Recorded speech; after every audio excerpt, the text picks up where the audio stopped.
Hello, thank you all for the well wishes. This morning, I'll be bringing back the series Surviving in a Romance Novel.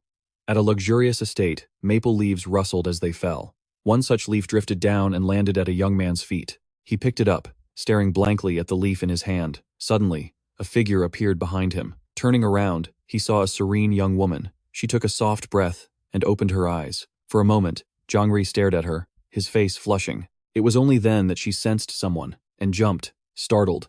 Flustered, she bowed her head. How embarrassing. I was just exhausted from fetching water. Jungre watched the girl in front of him chatter on. It's a great honor to meet you, Lord Jungre, Marshal General of the Red Palace. Only then did Jungre speak. Isn't carrying this much water too strenuous for one person? Sellen waved her hands dismissively. Oh, no, not at all. Without another word, Jungre took the water buckets himself. Next time, you should make several smaller trips. Hearing this, Sellen lowered her head. Yes, I apologize. And so, the master and the servant walked back together. Jungre awkwardly broke the silence.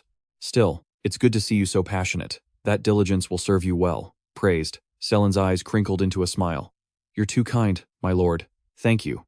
The atmosphere fell quiet again. On impulse, Jungre turned and asked for her name. Sellen answered a bit awkwardly. I am an apprentice court lady of the Heavenly Dragon Hall. After a brief pause, she stated her name seriously. I am Sellen. Jungre felt a slight shiver run through him, and he mused to himself. A flower blooming in the dead of winter. Sellen looked up at him. Just as Jungre was about to add that she was beautiful, a piercing scream rang out, startling them both. What was that? Nearby, a massive wild boar with red eyes was slowly cornering a young man. Seo Tae-gang was panting heavily, his eyes gleaming with excitement. It's been a while since I've had a worthy opponent. The wild boar continued to growl at his words. All right, I take it you're fighting for survival, aren't you? He stretched his arms. Here, on the edge of life and death. Let's give it our all. With that, he used his bare hands to block a powerful charge from the rushing boar. When it backed off, Seo Tae-gang's eyes were still shining with excitement. Not bad, but this still isn't enough. Another powerful charge followed, and another cry rang out from Seo Tae-gang. Jungre stared dumbfounded at the scene before him. Neither he nor Sellen knew who Seo Tae-gang was. A moment later, the exhausted wild boar collapsed and fainted. Seo Tae-gang wiped his sweat with satisfaction and remarked, Truly a formidable opponent. All right, time to clean up. But as he glanced to the side, he froze. The air seemed to stand still, and an awkward silence enveloped the three of them. Seo Tae-gang quickly recognized Jungre and scratched his head in embarrassment. Greetings, my lord. Lord Jungre, Marshal General of the Red Palace. Oh dear. He bowed his head in apology. Please forgive my disgraceful appearance. Then, Seo Tae-gang quickly regained his composure and said cheerfully, I was just injured while hunting a wild boar that snuck into the palace, on the orders of Elder Bien. Jungre, at a loss, gave a perfunctory reply. Is that so? Seo Tae-gang walked over and started dealing with the boar, saying, I should be showing more respect, but I'm not in a great state right now. Please, you two go on ahead. He then gave a mischievous wink. Oh, and I'll keep your little private moment a secret. Don't you worry. Hearing that, both of them immediately flushed red and waved their hands. A private moment? There's nothing like that going on. Seo Tae-gang just assumed they were being shy. Come on, I get it. No need to be so tense. And with that, he swiftly dragged the wild boar away. He didn't forget to wave. Well, I'll leave you two to it. The pair stood there, dumbfounded, watching him leave. A short while later, somewhere else, Seo Tae-gang gazed coolly at the sky. Autumn is really here, isn't it? Even from just a glance. Those two really look like a match made in heaven.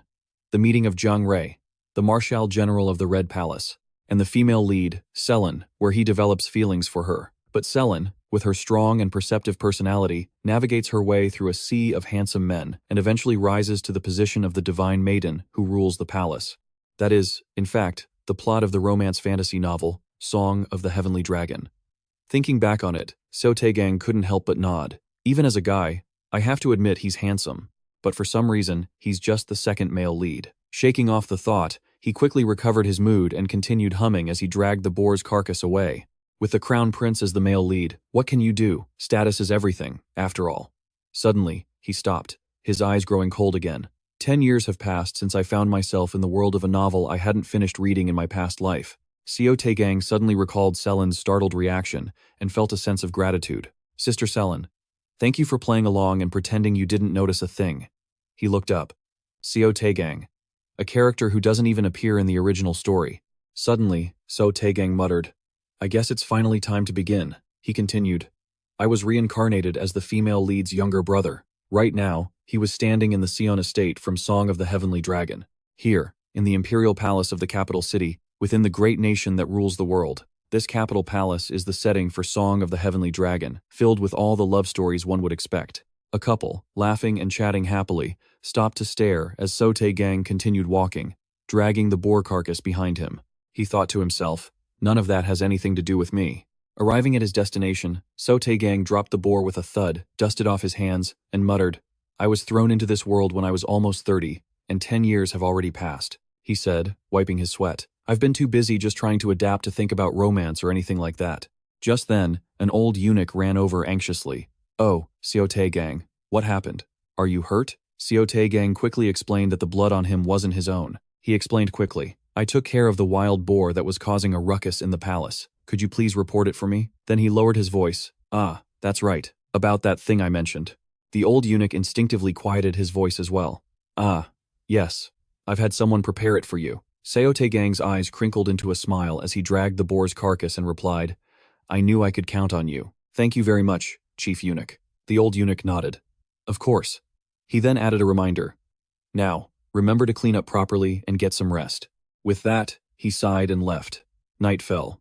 Seo Tae-gang's thoughts surfaced once again. I reside in the Wai Immortal Palace, the home of the Taoists who are in charge of soul cleansing within the palace. And these Taoists are known as the Wai Immortals. At that moment, he was quietly chopping meat. I'm a warrior aide to the elder of the Wai Immortals. The sound of chopping echoed continuously as Seo Tae-gang hummed leisurely. Truth be told, it's a cushy job with a decent salary. Suddenly, a figure appeared. Seo Tae-gang's hunt froze amid chop. His eyes sharpened as he wondered, aren't I the only one on kitchen duty today? Unexpectedly, Sellen peeked her head in. Seo Tae-gang, are you in here? Seo Tae-gang looked at her, bewildered. Sister? Sellen rushed over worriedly and asked, do you have any idea how worried I was? Are you all right, little brother? How's the wound? As she spoke, she handed him a small jar of medicine. Here, I got some ointment from the head butler. Seo Tae-gang waved his hand awkwardly. I'm really fine, but isn't it dangerous for a concubine's court lady to be wandering around the Wai Immortal Palace? If you get caught. Before he could finish, Sellen snatched the knife from his hand and rattled on. My little brother is hurt. Of course I had to come running. Seo Tae-gang helplessly reminded her of the strict rules of the palace. She paid him no mind and directly treated his wound. To keep him from worrying, she gave a wry smile, explaining that she'd told everyone she was running an errand so she could slip away. Seo Tae-gang couldn't help but marvel at the courage radiating from the protagonist, Sellen. After treating the wound, Selin asked kindly, Does it hurt? Seo Tae-gang found himself lost in thought. The Wonseon clan, the family that my sister Selin and I came from, was wiped out on suspicion of treason. We were both just children back then, but we had to witness so much loss. Selin, who was 7 at the time, managed to escape after witnessing the execution of our clan members, tightly holding my small hand, and we had to beg on the streets of the imperial capital just to survive. We lived like that for a few years, until we were finally caught by the imperial guard. But because we were illegitimate children, we were lucky enough to be spared, thanks to the mercy of Ahon, the divine maiden at the time. Instead, we were sentenced to a lifetime of service in the palace as an apprentice, warrior, and a court lady. In such circumstances, anyone would think we'd become bitter. But for some reason, she always remained calm and steadfast. Just then, after applying the medicine, Selin handed the jar to Seo Tae-gang. All right, all done. I'll leave this ointment with you. Remember to apply it again tomorrow. Full of energy, she instructed him to tell her first if anything happened. Seo Tae-gang reluctantly agreed. Suddenly, Selin covered her mouth and whispered, So, is there anything else? Like, someone you have your eye on? Seo Tae-gang helplessly emphasized that he had absolutely no interest in such things. Selin sighed, lamenting her little brother's old soul. Seo Tae-gang turned his head, playfully bringing up her encounter with the military general from the Red Palace. Selin's face turned beet red. I already told you, there's nothing between me and Lord Jungre. Seo Tae-gang said nothing and just sighed, silently marveling that even the crown prince would one day fall for Selin. Once done, he offered her a bowl of delicious soup. Since you're already here, why don't you stay and have a meal? Selin bowed and declined, saying she had to get back soon since she'd used an excuse to come. While she was at it, she mentioned that Lord Jungre wanted to see him. The location was the Red Palace, at dawn tomorrow, and it was completely non-negotiable. Seo Tae-gang frowned slightly. He wants to see me? Selin simply thought it was out of curiosity, since Jungre had seen him fighting a wild boar barehanded. Seo Tae-gang, of course, didn't like this one bit, thinking to himself, Damn it, I was trying so hard to live an unremarkable life. Sellen was already at the door. She turned her head and said she would pass on his message, not forgetting to wish him well. Now, alone in the room, Seo Tae-gang couldn't help but worry. Of all people, why would General Jungre summon me? I hope this doesn't turn into a hassle. Seo Tae-gang tried to compose himself and picked up the bowl of delicious soup. As he scooped rice into his mouth, he thought about the peaceful life he wanted, working just enough to get by and enjoying some delicious soup. Dawn broke. The room echoed with Seo Tae-gang's astonished gasp, his eyes wide and blank. Jungre repeated, "What are you so shocked about? I asked if you want to join the Red Palace. I'll make a position for you." Seo Tae-gang broke into a cold sweat, unable to believe his ears, as his mind screamed, "Why is this so sudden?" A few hours earlier, after arriving at the estate, Seo Tae-gang had loudly announced his name, making it clear he was summoned by Jungre. The guard rubbed his hands together and helplessly let him in. As he walked, he thought, a true warrior shows his spirit through a powerful voice, and that's the real way to show respect. Following etiquette is hard no matter where you are, especially when my voice hasn't even warmed up for the morning. Seo Tae-gang stood formally before the door, and only then did the guard allow him to enter. After thanking him, Seo Tae-gang quickly went inside, silently praying that it wouldn't be anything serious. Back in the present, Jungre's voice filled the room. He explained the reason for recruiting Seo Tae-gang was simple. He had seen him take down a massive wild boar without any serious injuries. He recognized the formidable strength within him. Jungre immediately asked Seo Tae-gang if he trained. Although shocked, when this topic came up, Seo Tae-gang's expression turned serious as he stressed his point. Even as an apprentice, if I call myself a warrior of the palace, of course I must train every day. Jungre didn't seem convinced. Sounds like something straight out of a book. However, the Red Palace values substance over appearances. Tell me the truth. Seo Tae-gang thought for a moment before giving a vague answer. Actually, my strength is more like an ability that I acquired later in life. Jungre asked. Acquired later? So it's not innate? Seo Tae-gang began to explain. No. When I was about 7 years old, I nearly died from the heavenly fever, but after that, I became stronger. The heavenly fever is the process of absorbing celestial energy, and if you survive, you gain extraordinary abilities. It's the most painful ordeal of the 3 calamities trial, and those who contract the heavenly fever must endure the excruciating pain alone. But if they survive, they achieve strength far beyond what ordinary humans can imagine. They even say that surviving the heavenly fever means you've been chosen by the heavenly emperor. Hearing this, Jungre couldn't hide his dissatisfaction, thinking Seo Tae-gang was wasting his time in the Wai Immortal Palace with a cushy job. He believed that, with his current strength, he could easily join the Red Palace and achieve even greater things. Seo Tae-gang clenched his fists, arguing that to become a renowned warrior, strength alone isn't enough. One also needs wisdom and other qualities like virtue. Jungre was momentarily surprised by this line of thinking. He was intrigued that the boy was aware of his own limitations. Outwardly, Seo Tae-gang was serious, but inwardly, he was screaming to get out of there. Suddenly, Jungre said, "That's a respectable talent for a warrior." Seo Tae-gang was stunned when Jungre abruptly offered him a position in the Red Palace. Hearing this, he couldn't help but cry out in horror. Jungre, with a calm expression, repeated, "Why are you so startled? I said I'll arrange a position for you here." Pausing for a moment, he asked for his opinion. Flustered, Seo Tae-gang didn't know how to refuse properly. He quickly came up with an excuse, saying that he came from a clan branded as traitors, and was only here thanks to the Divine Maiden's mercy, so he wouldn't dare to aim so high.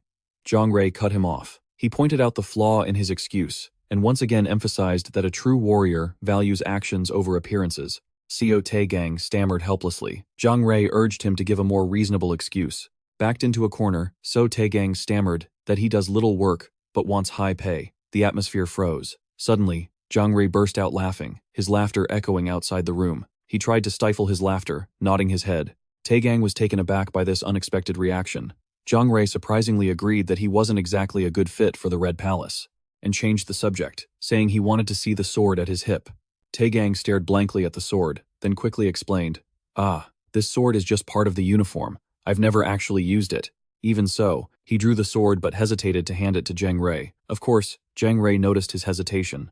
Taking the sword, he unsheathed it, and immediately noticed a problem. "This sword isn't in very good condition, is it?" Then he returned the sword, reminding him, "A warrior's weapon reflects their skill. Make sure you take care of it from now on." Seo Tae-gang respectfully took it back, showing he understood. Suddenly, Jungre hesitantly brought up his earlier encounter with Sellen. He swore he didn't mean anything by it, and that it was all just a coincidence. Tae-gang, knowing everything, just nodded it off, unable to resist mentioning that such coincidences can turn into destiny. Hearing this, Jungre wanted to explain further, but Tae-gang had already made a quick escape. Alone in the dark room, Jungre looked up at the window. He recalled how Tae-gang had held the sword earlier and began to ponder. For just a moment, the way that warrior held his sword wasn't normal. It's a trait only seen in those who have wielded a heavy, black iron sword for many years. And not only that, he used a novice's grip to hide his true skills. And those eyes. The thought made Jungre freeze. Only one question remained in his mind. Chief Eunuch, what are you really hiding in this palace? That night, at the Wai Immortal Palace, Yeonri skipped along, humming a tune. She threw the door open and called out Tae-gang's name. I heard you caught a wild boar. Let's make some fried pork. I got some fermented bean paste. Before she could finish, she saw Seo Tae-gang already eating. The room fell silent. Her face darkened as she clutched her head and cried out. I'm too late! Tae-gang sighed. Forget the fried pork. Just enjoy the hot meat stew. An enraged Yeonri pointed at the stew on the table and complained. Why does every ingredient always end up in a stew? Then, she turned to Lyly Cherin and whined, Chief Eunuch, please, say something to him. Lyly Cherin stroked his beard seriously, only to advise Seo Tae-gang to use a little less salt for Sellen next time. Yeonri sighed in defeat. Suddenly, Lyly Cherin ordered Tae-gang to go inspect the wards in the concubines' quarters. Tae-gang questioned him. If it's an issue with the wards, wouldn't it be better if you went, Chief Eunuch? Lyly Cherin didn't elaborate, simply stating he had someone to deal with here and couldn't leave. Seo Tae-gang argued, considering Lady Subie's condition, you would be more helpful than me. With no other choice, Tae-gang had to agree. The old man then vaguely said that he would understand once he got to Songdo Palace. At that very moment, at Songdo Palace, the atmosphere was unusually grim. The court ladies trembled in fear, all staring in one direction. A sinister energy filled the room, accompanied by horrifying wails. Please, please, Subie groaned on the floor, begging those around her to kill her. A little while later, on their way, the two chatted warmly. Yeonri cheerfully said that Sellen would be overjoyed to see Tae-gang in the rear palace. He didn't think so. Who knows? I doubt I'll even run into her. Suddenly, Yeonri wondered, is Lady Subie's illness related to the protective wards? Tae-gang's expression grew pensive as he thought to himself, this is really bothering me. If the problem was with the wards making Lady Subie's condition worse, then the chief eunuch should have come himself. And yet, he sent a trainee like me. Arriving at the location, Tae-gang checked each of the talismans and found they were all fine. He turned to Yeonri. It seems Lady Subie's illness has nothing to do with the wards. Yeonri seemed to let out a sigh of relief. Seo Tae-gang looked at the sky, which had turned a golden hue, and sighed in frustration. Checking these talismans took way too long. A nearby court lady suddenly spoke up hesitantly. Lady Subie's condition is getting worse. She's in critical condition almost every night. He also noticed that all the court ladies here had gloomy expressions. Hearing this, Seo Tae-gang pondered for a moment before deciding to check on Subie's condition himself before heading back. A short while later at Songdo Palace, Tae-gang introduced himself and explained why he was there. Immediately, the head steward, Wai, appeared. He approached her and asked, what did the royal physician say? Wai just motioned for him to see for himself. Tae-gang quickly realized the royal physician hadn't been here for a while either. With a troubled mind, he followed the group. Along the way, the court ladies kept whispering about him and the sword he carried. Tae-gang sensed something was wrong as they got closer to Subie's quarters. The air grew heavier and more sinister, and the golden hue in the sky was deeper here than anywhere else. He also found it strange that there were no attending maids around. When they reached the door, Wai bowed, indicating she was leaving. Seo Tae-gang was confused why she wasn't coming in with them, but Yeonri had already stepped forward to enter. Just as she reached for the door, a maid named Hyan appeared and stopped them, her eyes brimming with tears. Tae-gang spoke up. Who are you? Though terrified, Hyan managed to answer that she was just a maid of Songdo Palace. Suddenly, she dropped to her knees and begged Tae-gang to leave. Other maids quickly appeared, pulling her away and explaining that Tae-gang was only there to assess the situation. With tears and snot running down her face, Hyan begged to borrow Tae-gang's sword. Two other maids tried to drag her away, hoping Tae-gang wouldn't mind her disrespectful behavior. Hyan's desperate pleas continued to ring out. Seo Tae-gang turned to Yeonri with a serious expression and told her to go back, as he had a bad feeling about this. Yeonri opened the door anyway. She reasoned that if she returned now, Lyly Cherin would scold her. The moment the door opened, a wisp of dark, sinister smoke snaked out. It was followed by a foul stench that made both of them wrinkle their noses. Bloodstains were splattered all over the room. On the bed lay a figure, and it was impossible to tell if they were alive or dead. Seo Tae-gang grimaced, completely unable to believe that with so many maids, they would let someone get into such a state. The person on the bed opened their eyes and began to moan, "It hurts." Each of her moans felt like invisible hands wrapping around Seo Tae-gang. Subie's bloodshot eyes flew open as she repeatedly cried out in pain, begging for someone to kill her. Tae-gang quickly realized this was a forbidden technique that could control a person's mind, an enchantment spell. At that moment, he could feel something clinging to him, begging him to kill it. Tae-gang suddenly bit his own lip hard enough to draw blood. He couldn't help but thank Lyly Cherin for teaching him how to break free from an enchantment spell. Looking at his hand, which had been drawn to the sword by some enchantment, he couldn't help but feel a sense of awe. Suddenly, he looked toward the bed, in horror. Frightening black spots had appeared below Subie's collarbone. Seo Tae-gang recognized it instantly. It was sky fever. He now understood what Lyly Cherin had said earlier, that given Subie's current condition, it would be more helpful if he left. Just then, the sword at his side was drawn by someone. Jungre, in a daze, raised the sword and aimed it at Subie. Seo Tae-gang immediately stopped her. The sword fell, but Jungre kept muttering that she had to kill Subie. She lifted her head, her eyes soulless and bottomless, her mouth repeatedly insisting, "We have to kill her. Let's kill her now." Seo Tae-gang helplessly concluded that she had completely lost her mind. A moment later, it was still light outside. After Seo Tae-gang grabbed Jungre and ran out, she began to vomit repeatedly. By now, her mind had returned. She was horrified to realize that she had almost killed Lady Subie. After Seo Tae-gang asked how she was, Jungre sighed. "I feel a little better now. It was as if my life flashed before my eyes, and I experienced countless terrible nightmares." Seo Tae-gang was bewildered. Jungre said that the nightmare she saw was a bowl of soup filled with boiled nettle sprouts. Hearing this, Seo Tae-gang couldn't help but agree that it was indeed a horrifying nightmare. Then he breathed a sigh of relief that she was okay. Seo Tae-gang glanced nearby. Wai approached with a frantic look on her face, and upon seeing him, she immediately bowed her head in greeting.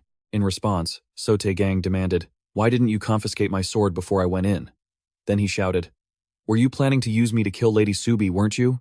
Inside a small, dark room, his mother's gentle voice echoed steadily. "Seo Tae-gang, you must survive at all costs. Even if the chance is only 1% or 1 in 1,000, you must never give up the fight for survival." Burning with a relentless fever, Seo Tae-gang wearily tried to find his mother, even when it seemed futile, even when it felt meaningless.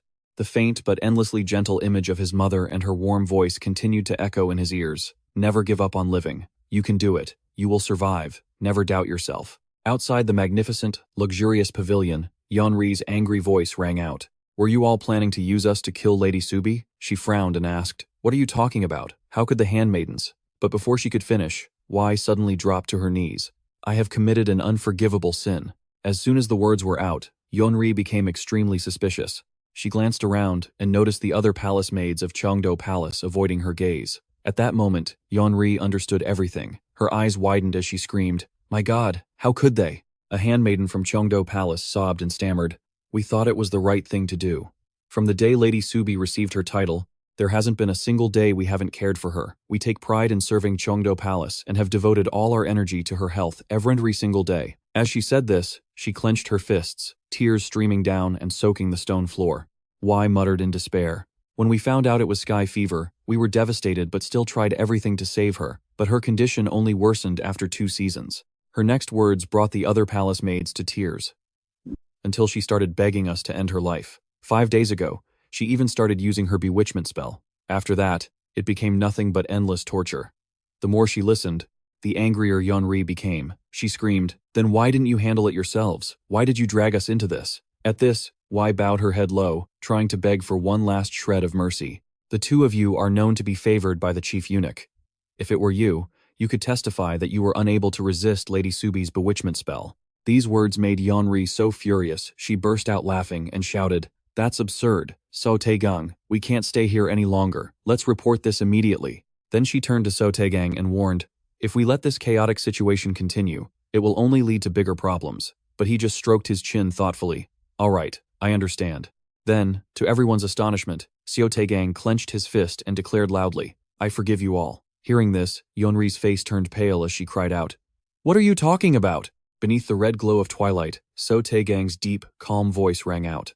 "Listen, Jungre, the handmaidens don't actually need our help to kill Subie."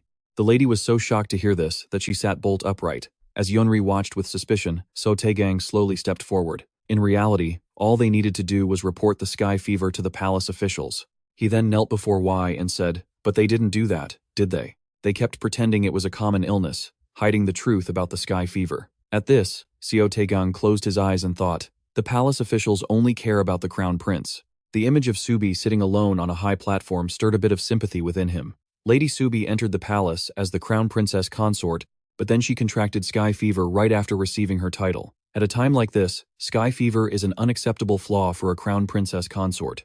Seo Tae-gang sighed to himself. Before the crown prince could even form an attachment, they would decide to replace her with a new Subie, deposing her and casting her aside here. For someone suffering from sky fever, that's no different from a death sentence. Then, Seo Tae-gang thought of Wai with silent praise. A person like the head court lady must have foreseen that. That's why she kept Lady Subie's illness a secret. Even so, a disease like this doesn't just destroy the patient. Lady Subie's prolonged illness was slowly killing all of Cheongdo Palace. Returning to the present, Seo Tae-gang said, "It seems no one truly understands what you all have been through, because you have endured far too much. I will take that into consideration. I will not report the truth to the court." Seeing that he had accepted her plea, Wai stammered, "But I tried to turn you into a murderer." Hearing this, Seo Tae-gang stroked his chin thoughtfully. "Yes, and you still have to pay the price for that. There are many things I want to ask you, but let's handle the urgent matters first. Cooperate with us to save Lady Subie." The scene shifts to inside Cheongdo Palace. The once pristine white bedding is now stained with streaks of blood. Subie painfully coughed up a mouthful of blood, but she still tried to crawl forward.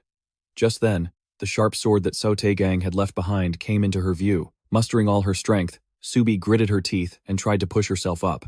As soon as she sat up, the image of a listless, lifeless Subie immediately met her eyes. Subie stared blankly, thinking, "I was supposed to become the most beautiful flower of Cheongdo Palace." She remembered a beautiful Subie, radiant and living a brilliant and magnificent life. However, the image before her now plunged her into an abyss. Subie broke down, sobbing. She thought despairingly, "Instead, I'm nothing more than a filthy sewer rat," and she tried to reach for the sword with her trembling hand, only one thought remaining in her mind. Death is better than suffering in this much pain. Just then, a sliver of light from the doorway suddenly widened, making her freeze for a few seconds. Seo Tae-gang was taken aback when he entered and saw her disheveled state. It wasn't until he realized Subie was trying to grab the sword that he cried out in alarm. Then, Seo Tae-gang rushed forward and picked up the sword before Subie's despairing eyes. While Seo Tae-gang was sheathing the sword, muttering that he'd nearly forgotten it in his hurry to leave, she thought it didn't matter anyway. At that moment, the world around Subie suddenly turned to darkness, ready to swallow everything. She began to use her powers of enchantment. "I need someone to hold the sword for me." Seo Tae-gang's eyes gradually glazed over under her spell. "Kill me," Subie repeated over and over. "End this life of nothing but pain." And surprisingly, Seo Tae-gang pulled a small knife from his clothes. Waiting for just this moment, Subie closed her eyes and surrendered, followed by a spray of warm blood and a cry of pain. It turned out Seo Tae-gang had stabbed himself in the leg to resist Subie's enchantment. The pain helped him regain some of his senses. With a pale face, Seo Tae-gang shouted with determination. Then, before Subie's astonished eyes, he suddenly scooped her up and yelled, "Willpower, passion, strength, you can do this." Ah, a classic second male lead. Even after being gently placed back on the soft mattress, Subie couldn't take her eyes off the young man who was shouting loudly. Non-stop in front of her, climb the high mountains, cross the deep valleys, traverse the silent lands, and advance through the snow-covered front lines. As if sensing her gaze, Seo Tae-gang, with his handsome face, offered a comforting smile. "Don't worry, Lady Subie. With determination, willpower, and passion, there is nothing in this world we cannot overcome." Listening to his powerful voice and seeing the strands of his headband fluttering before her eyes, Subie was stunned for a few seconds. Seo Tae-gang had taken off his gloves, revealing mottled scars, and said, "Lady Subie, I also had the celestial fever when I was 7. See these marks? These are the marks left on those who have endured the celestial fever." With that, he leaned down and gently tucked her back into her blankets. "I know how painful it is. But Lady Subie, even if there's only a 1% or 1/1000th of a chance," her eyes fell on his wound, which was still bleeding, as his voice echoed in her ears. "You must never give up the fight to survive," Seo Tae-gang said with a concerned frown. "Even if it seems foolish, even if it feels meaningless, you must never give up on living." He promised earnestly, "You will live, Lady Subie. And as the master of Cheongdo Palace, you will one day lead this palace as a master of the Tao arts." Subie asked blankly, "How? How could you know that?" Seo Tae-gang looked her straight in the eye and replied with conviction, "Because I believe it to be true." At this, Subie's mind was thrown into turmoil. "I've heard those words so many times. Lady Subie will survive. I always knew those words were empty, but for some reason, hearing them from him." Yielding to his gentleness, Subie began to relax her spirit. For the first time, I feel like I might actually live. Outside, it was now dusk, the sunset fading. Wai and the other ladies of Chengdu Palace were racing against time. Staring at the blue door before her, only one thought ran through her mind. I need advice from someone who has cared for a celestial fever patient before. There is only one person in the palace with that experience. Bun burst in and frantically called out Sellen's name. Hearing her desperate cry, Sellen, who was busy working, was startled. Are you here? It was already dark, and the stars twinkled above the palace. At the city gate, Jian was telling Seo Tae-gang about what had happened earlier. I had her drink the Lyly Cherin resurrection elixir and recovery medicine instead of water. That elixir from the immortal spring is the only effective remedy. Her every expression and gesture showed her concern. Lady Subie. Is she suffering from a fever? He thoughtfully considered whether he should reveal Subie's condition to his older sister. Because you're my sister, I trust you'll keep this a secret. He then replied. Perhaps. Hearing this, Jian was filled with pity. Oh heavens, how much she must be suffering. Seo Tae-gang added. Considering the high level of the art, her suffering is about to end. His sister felt a little relieved, but she didn't forget to caution him. Yes, you will hold on, but the art has spiraled out of control. Seo Tae-gang, you too have suffered under the weight of your own power. It won't be easy to get close to Lady Subie. Suddenly, she saw something that made her stop short. Jian lunged forward and grabbed her brother's sleeve, making Seo Tae-gang yelp in surprise. Wait, sister. Jian pulled up his sleeve, revealing numerous fresh scratches on his forearm. She cried out. Oh my goodness. Jian burst into tears, scolding Seo Tae-gang. Didn't I tell you not to put yourself in danger? Oh dear. But seeing his sister's worried face, he just replied nonchalantly. Oh, don't worry so much. A bowl of hot soup, Elder Lyly Cherin's medicine, and a good night's sleep will fix everything. Hearing that, Jian was not pleased. Physical wounds may heal, but the pain will corrode your spirit if you keep exposing yourself to such unrestrained arts. Seo Tae-gang remained calm and pulled his sleeve back down, hiding the scratches from his sister's sight, and said, The ladies of Chengdu Palace are reaching their limit. He then placed both hands on Jian's shoulders, telling her, We'll check on it later. As dawn broke, the blue-robed servants in the palace, though busy, were still thinking of their sick master, praying, Lady Subie, you must survive. No matter how low the chances are, never stop fighting. No matter how foolish or meaningless it may seem, giving up on life is something you must never do. Lady Subie, you can overcome this. Don't doubt it.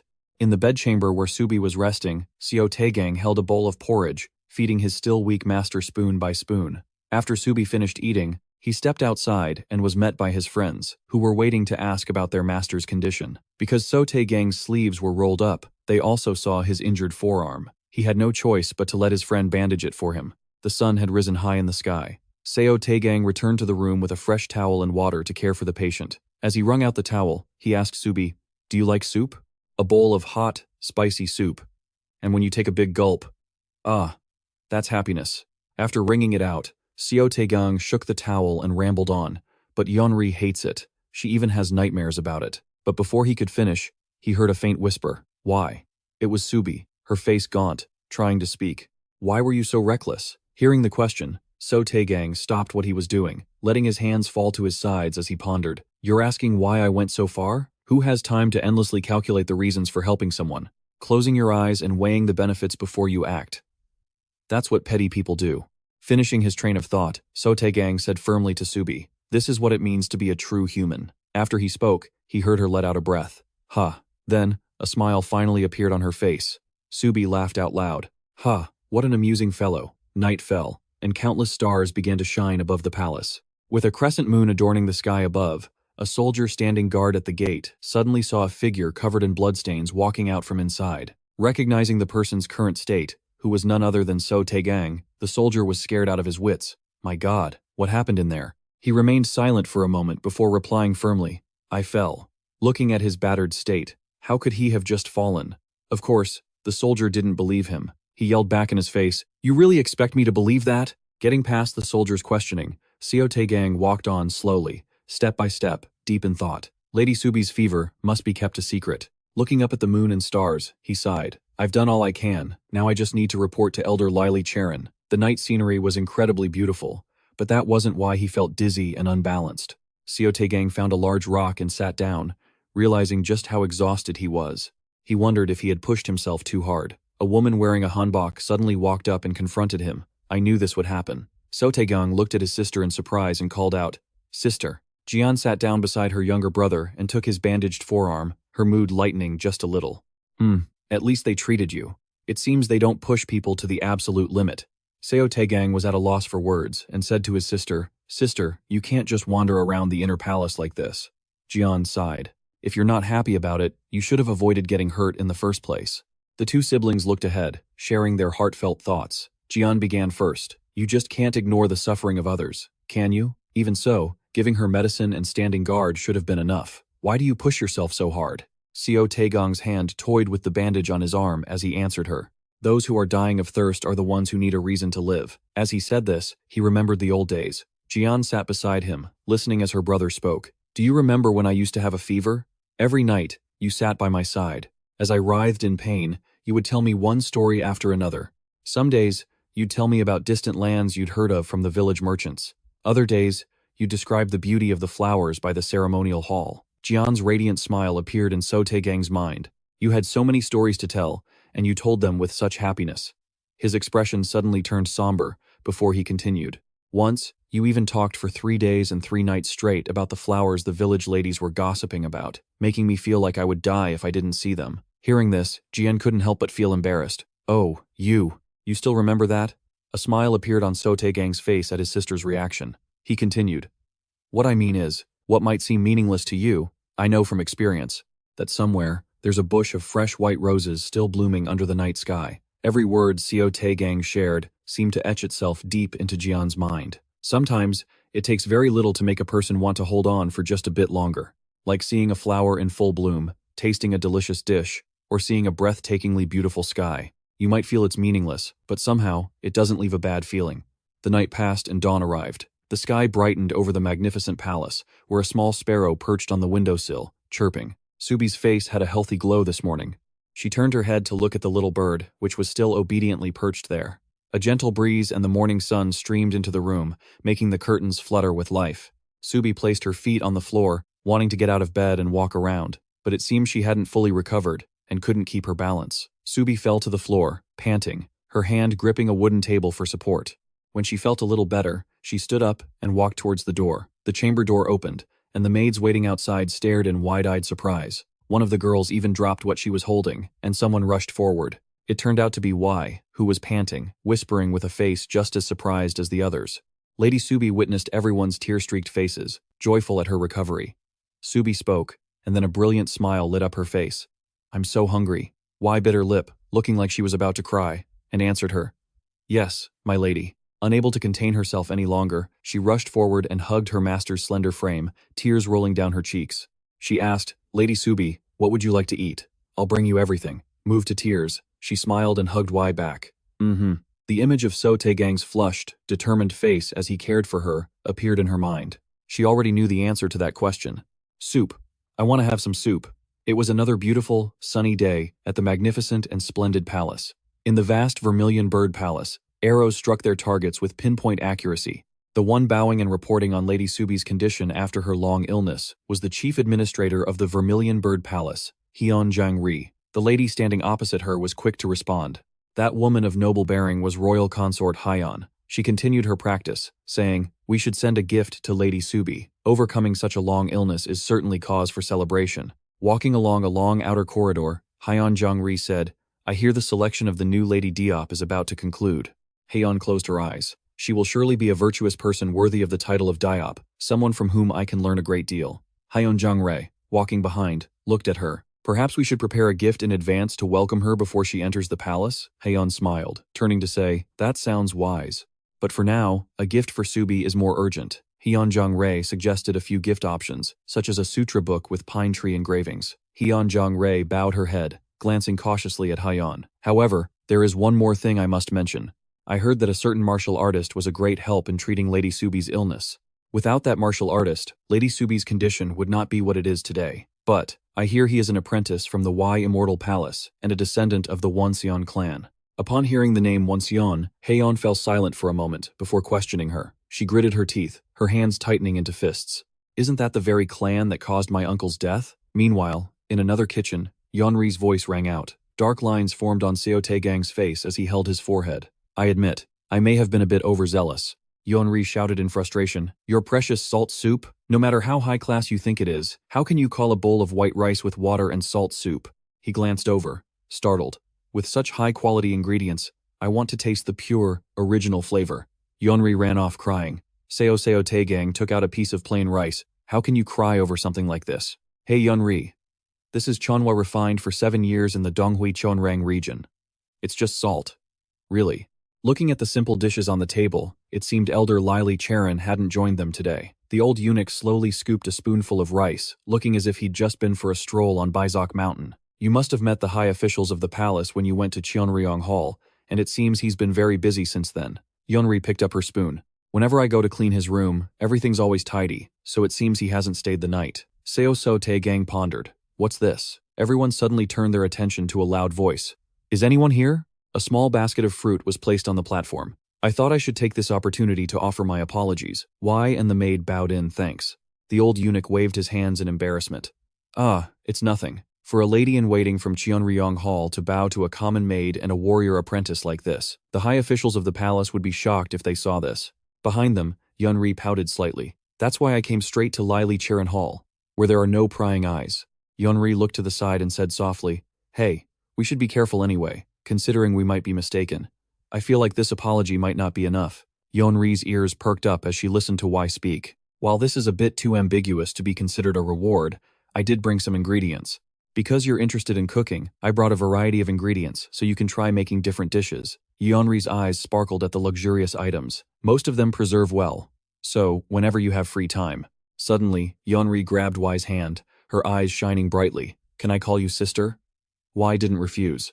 Yeonri's reaction was a bit over the top. Oh Wai, you truly have such a warm heart. She accepted the gift with a heart as vast as the ocean. I think we should have grilled meat for dinner tonight. Yeonri wasn't listening to anyone, excitedly holding the cloth bag. Wai called out after her, Hey, these ingredients are a gift from our maids. And I also brought an official gift from Lady Subie. Seo Tae-gang immediately presented the box. It's nothing extravagant, it's just a wooden jewelry box and a letter expressing her gratitude. Her eyes widened as she thanked them and accepted the gift. He suddenly noticed someone's figure behind them. Little Selin waved at him. That night, Seo Tae-gang stood under a flowering tree. Seo Tae-gang and Selin sat on the veranda. I'm so relieved to hear that Lady Subie has recovered. Is anything difficult happening in the palace? She poked his arm. Actually, I'm used to the atmosphere here now. The one I'm worried about is you, Seo Tae-gang. You're always getting hurt. He turned his head, feeling a pang of guilt. My body recovers quickly, so you don't need to worry. He rested his chin on his hand and asked, has there been any progress with your future partner? Sellen froze and snapped loudly. What are you talking about? Why would you? Seo Tae-gang, suddenly. Bring up a partner in front of me? Seo Tae-gang said. She seems pretty energetic, doesn't she? Why did Sellen suddenly turn into a monkey? Don't say such ridiculous things. If you want to find a companion, find one for yourself. I'll take care of my own business first, so just leave me alone, he thought. Indeed, men must be lining up to be with you. Sellen tried to change the subject. Hey, more importantly, let's open the jewelry box and the letter that Lady Subie sent. They both opened the box and peered inside. Inside was an exquisitely carved hairpin. That's strange. Don't you think, Seo Tae-gang, it's unusual to give a gift like this to a man? He held up the sparkling hairpin and asked, This hairpin looks nice. Do you want it? Sellen trembled with excitement. Huh? Is it really appropriate for me to take something that was given to Seo Tae-gang as a thank you gift? She said that, but still took the hairpin happily. He looked at her, speechless. They noticed the rolled-up letter. Seo Tae-gang felt something was wrong as he looked at the scroll. A hand-embroidered cloth. A light pink scroll tied with a pretty red silk thread. It was a devastating combo for him. He and Sellen, their faces pale, tremblingly opened the letter. When the light of Seo Tae-gang shone brightly to welcome the rice fields. My weak eyes opened as I embraced you. In my clear vision, you smiled back, trembling. In this fragile body, I found a fragile, weak place. In your arms, you are like the roots of a great tree. After reading it, both of their souls left their bodies. Seo Tae-gang bowed his head in despair, while Sellen frantically grabbed his shoulders.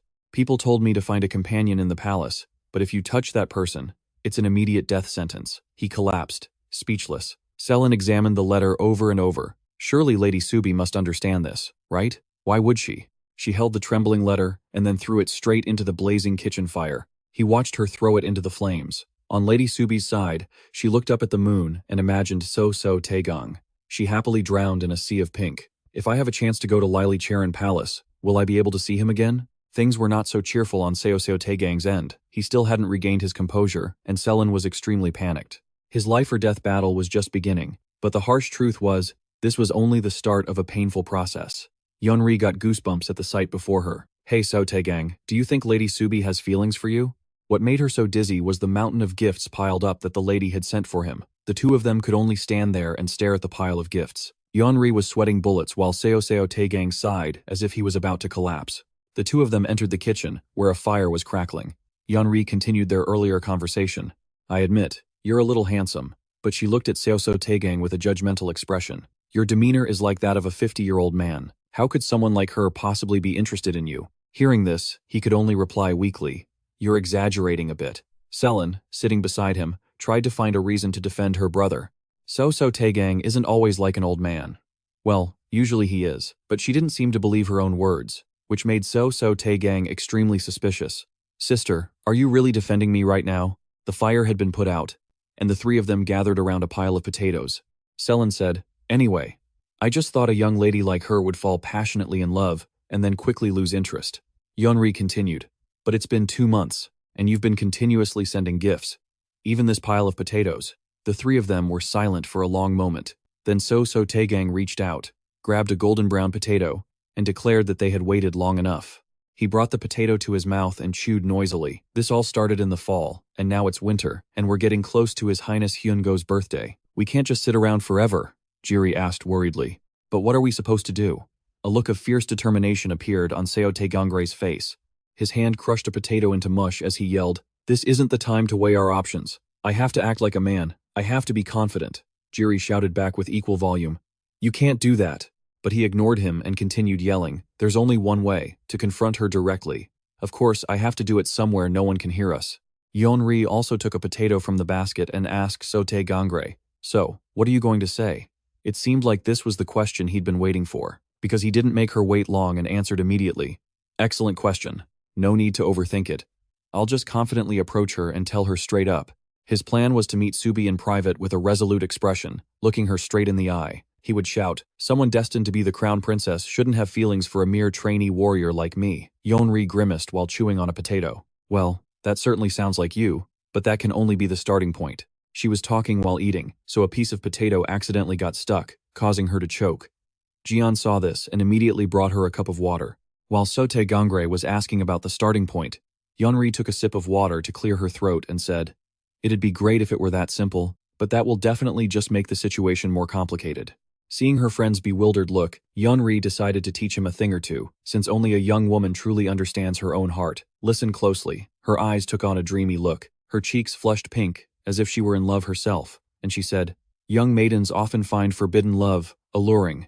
They start to see themselves as the heroine of a tragic story, making their feelings grow even more intense." Faced with Jungre's masterful acting skills, Seo Tae-gang could only turn to his older sister and ask, "Is that really true, sister?"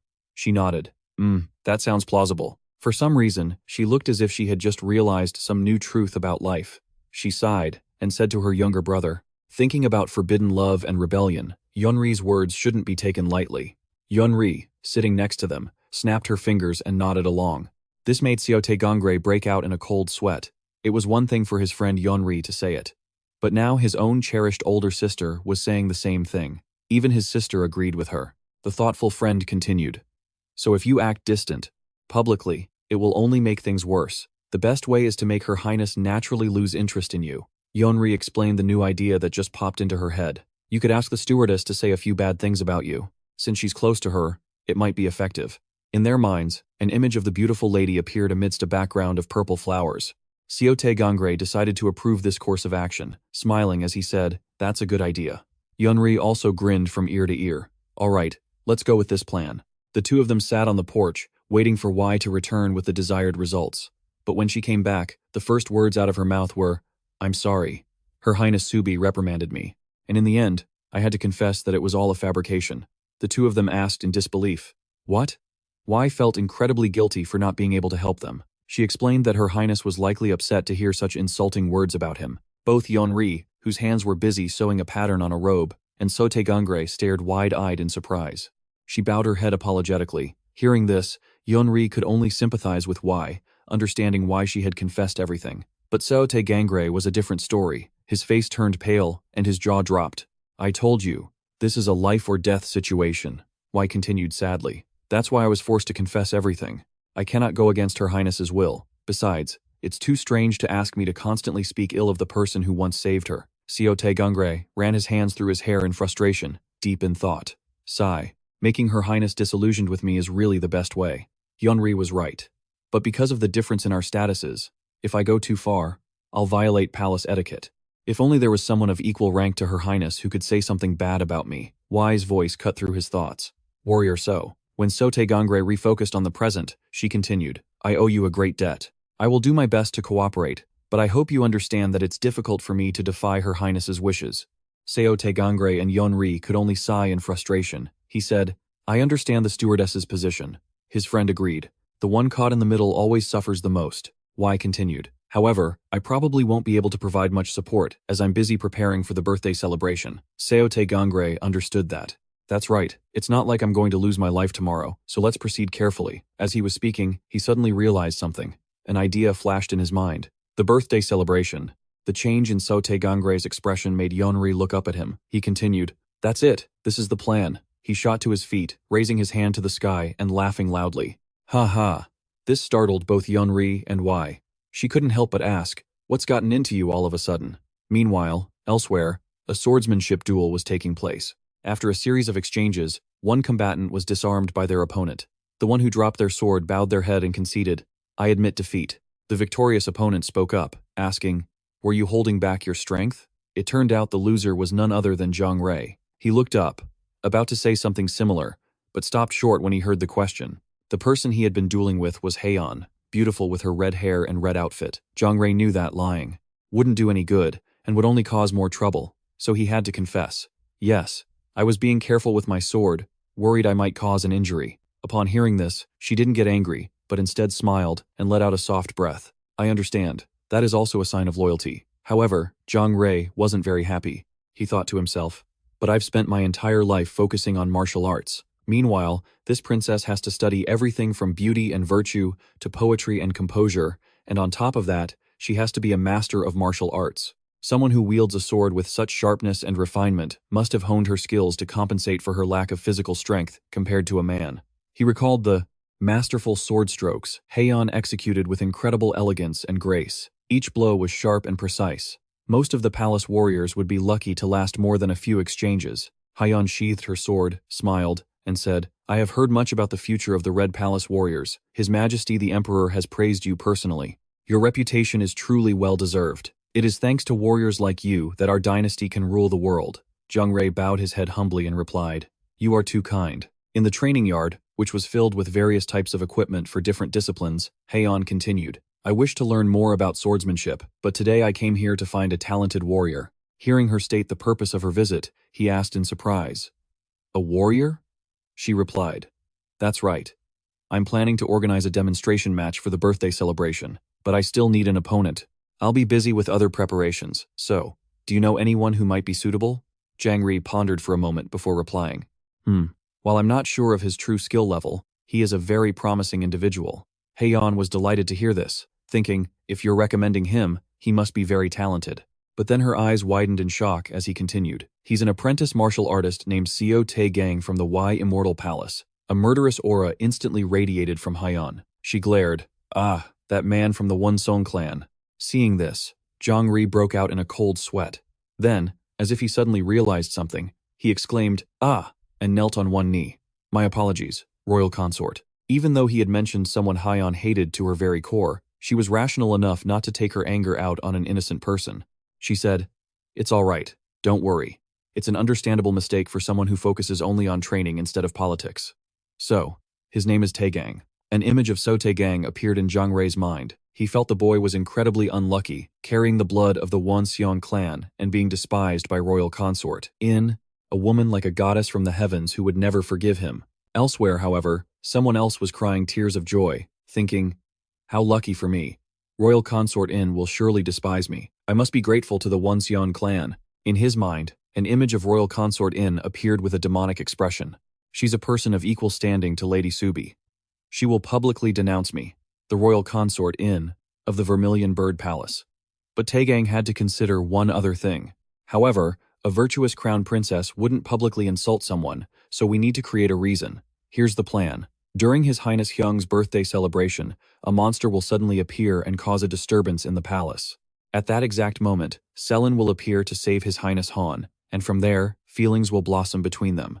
Royal Consort In will surely be affected by this as well. If I put on a weak and helpless act, Royal Consort In's impression of me will get even worse. His helpless act consisted of being completely useless, tripping over nothing and letting out a pathetic yelp. And Hayan, according to his plan, would struggle while glaring daggers at him, cursing, "Damn that one Seong clan to hell." Having devised a flawless plan, Tae-gang was extremely pleased. A wicked expression appeared on his face as he thought, everything will go according to plan. Just then, Yeonri suddenly pushed the door open, calling his name loudly. She frantically announced, "This is bad. Lady Subie has come to the Wai Immortal Palace." Hearing this, Tae-gang was completely stunned and asked her to repeat herself. That morning, under a clear blue sky, a voice suddenly rang out from inside the house. "Why would Lady Subie be at the Wai Immortal Palace?" Yeonri immediately replied, "I heard she came to request teachings from the Wai Immortal Elder." Tae-gang asked, confused, "So suddenly?" Yeonri pointed a finger to the sky and explained, "The birthday celebration is coming up, and there will be an event for the royal consorts to show off their talents. It seems she's preparing for that. Oh, and I heard a rumor that the consort has already asked the martial arts master of the small palace for guidance." Tae-gang placed a hand on his chin, feigning thought, but he didn't seem to care much. Yeonri replied, "Is that so?" She didn't notice his expression and eagerly continued, "I heard Lady Subie is very skilled in the art of divination, and when it comes to divination, everyone knows the Wai Immortal Elder. So if that's the case, it makes sense. The important thing is, when the conversation is about to end, Tae-gang, you have to escort Lady Subie out of the Wai Immortal Palace." As Yeonri spoke, she imagined a scene of Tae-gang kneeling before the Blue Princess. According to palace etiquette, a martial artist escorts a distinguished guest. You must not reveal that you know anything. After explaining, Yeonri reminded him. Tae-gang just hummed dismissively in response. He saw her lost in thought and asked, puzzled, "What? What is it now?" A second later, she pulled something out from her blouse. Her eyes were cold as she held up a small knife and said, "Let me see your arm." "Ugh, Yeonri, what are you doing?" she replied. "Just stand still. You need to make a clumsy impression." With disheveled clothes and crude behavior, a noble person like Lady Subie will lose any good feelings for you. Yeonri grabbed Tae-gang's wrist and continued, "A crisis is an opportunity. Let's leave a truly terrible impression." His face showed a hint of disappointment as he said, "I get it, but I can't just act recklessly. I don't know how to do it right." Hearing that, she immediately replied, "Just trust me, Tae-gang. Just pretend you don't recognize her. All you have to do is keep quiet and act like you don't know anything." Hearing this, Tae-gang asked blankly, "Oh, but is it really believable that I wouldn't recognize her?" Then he thought to himself, "This feels so unnatural." Yeonri then described what she had just seen. "Don't worry, I just caught a glimpse of her. She looks completely different now." Tae-gang replied, "I guess so. All right. From now on, I'll get into character through self-hypnosis." Tae-gang, you are a statue. Hearing Yeonri's instruction, he repeated after her, "Yes, I am a stone statue." Yeonri continued, "An object with no emotions." Tae-gang closed his eyes and repeated, "Right. I am an object with no emotions." As he was getting into character, Yeonri suddenly screamed, "Oh no, I ripped it too much." Seeing this, Tae-gang shouted in surprise. "What is this?" he yelled, pointing at his torn sleeve. "This isn't clumsy. This is what a beggar would wear." "What are we going to do?" Just because of a torn sleeve, the two of them started bickering inside the house. "Hey, I told you to act like you have no emotions. In a situation like this, wait, go find something to tie it up with." Elsewhere, in a luxurious room, the old man, Lyly Cherin, said, "So, to summarize, her ladyship wishes to receive the Wai Immortals' guidance to display her divination skills and please the emperor. If it's a request from Lady Subie, the jewel of the capital, I cannot refuse." Lady Subie was still sitting there with an unbelievably adorable expression. Lyly Cherin continued, "Seeing Lady Subie's aura, the officials in the front courtyard will surely be astonished and applaud your divination skills." On the table were cups of green tea and a very eye-catching plate of cakes. Lyly Cherin spoke again. "However, there isn't much time to impart everything that is necessary," she replied softly. "Is that so?" Lyly Cherin continued, "I cannot refuse Lady Subie's precious request, but unfortunately, the energy from Jade Mountain is very unstable right now. As the court's Wai Immortal, I must prioritize resolving that issue first, so teaching Lady Subie will have to wait." The Blue Princess still acted shyly, covering her mouth as she replied, "It's all right. There are many important matters piling up, so I cannot take up too much of the Wai Immortal Elder's time either. Hearing this, he replied politely, I thank you for your understanding. It is getting late. Please return to the inner palace for today. While she said nothing, he continued, one of our martial artists will escort you out of the Wai Immortal Hall. Hearing this, Subie's thoughts immediately went to him, and she spoke up. Seo Tae-gang saw the blue princess's expression and thought, could my words have been that dull? I didn't expect her to be this happy. A moment later, Seo Tae-gang presented himself to him. He said, Elder Lyly Cherin, you summoned me. Seo Tae-gang replied, our esteemed guest is preparing to leave. Still bowing his head, he replied, understood. I will make preparations at once. A short while later, the two of them slowly left the room. From behind, Subie gazed affectionately at Seo Tae-gang, while he felt an immense pressure, thinking to himself, that gaze. It feels more like a punch coming at me than just a glance. He was imagining that right behind his head, a fist was appearing and punching him straight on. Look at me. Subie's eyes suddenly lit up, sparkling. She repeated one word over and over in her mind. Recognize me, recognize me, recognize me, recognize me, recognize me, recognize me, recognize me, recognize me. Please don't do this, he thought. If this continues, it's really not going to be okay. At that moment, Seo Tae-gang's hands were slick with sweat. He clenched them into fists, trying to restrain himself. After they were outside the door, Seo Tae-gang bowed politely without saying a word. Subie lowered her head, thinking to herself, he doesn't recognize me? Was what I saw that day just an illusion? Just then, Subie's gaze froze. She looked at Seo Tae-gang's arm and saw that he was wearing a red string.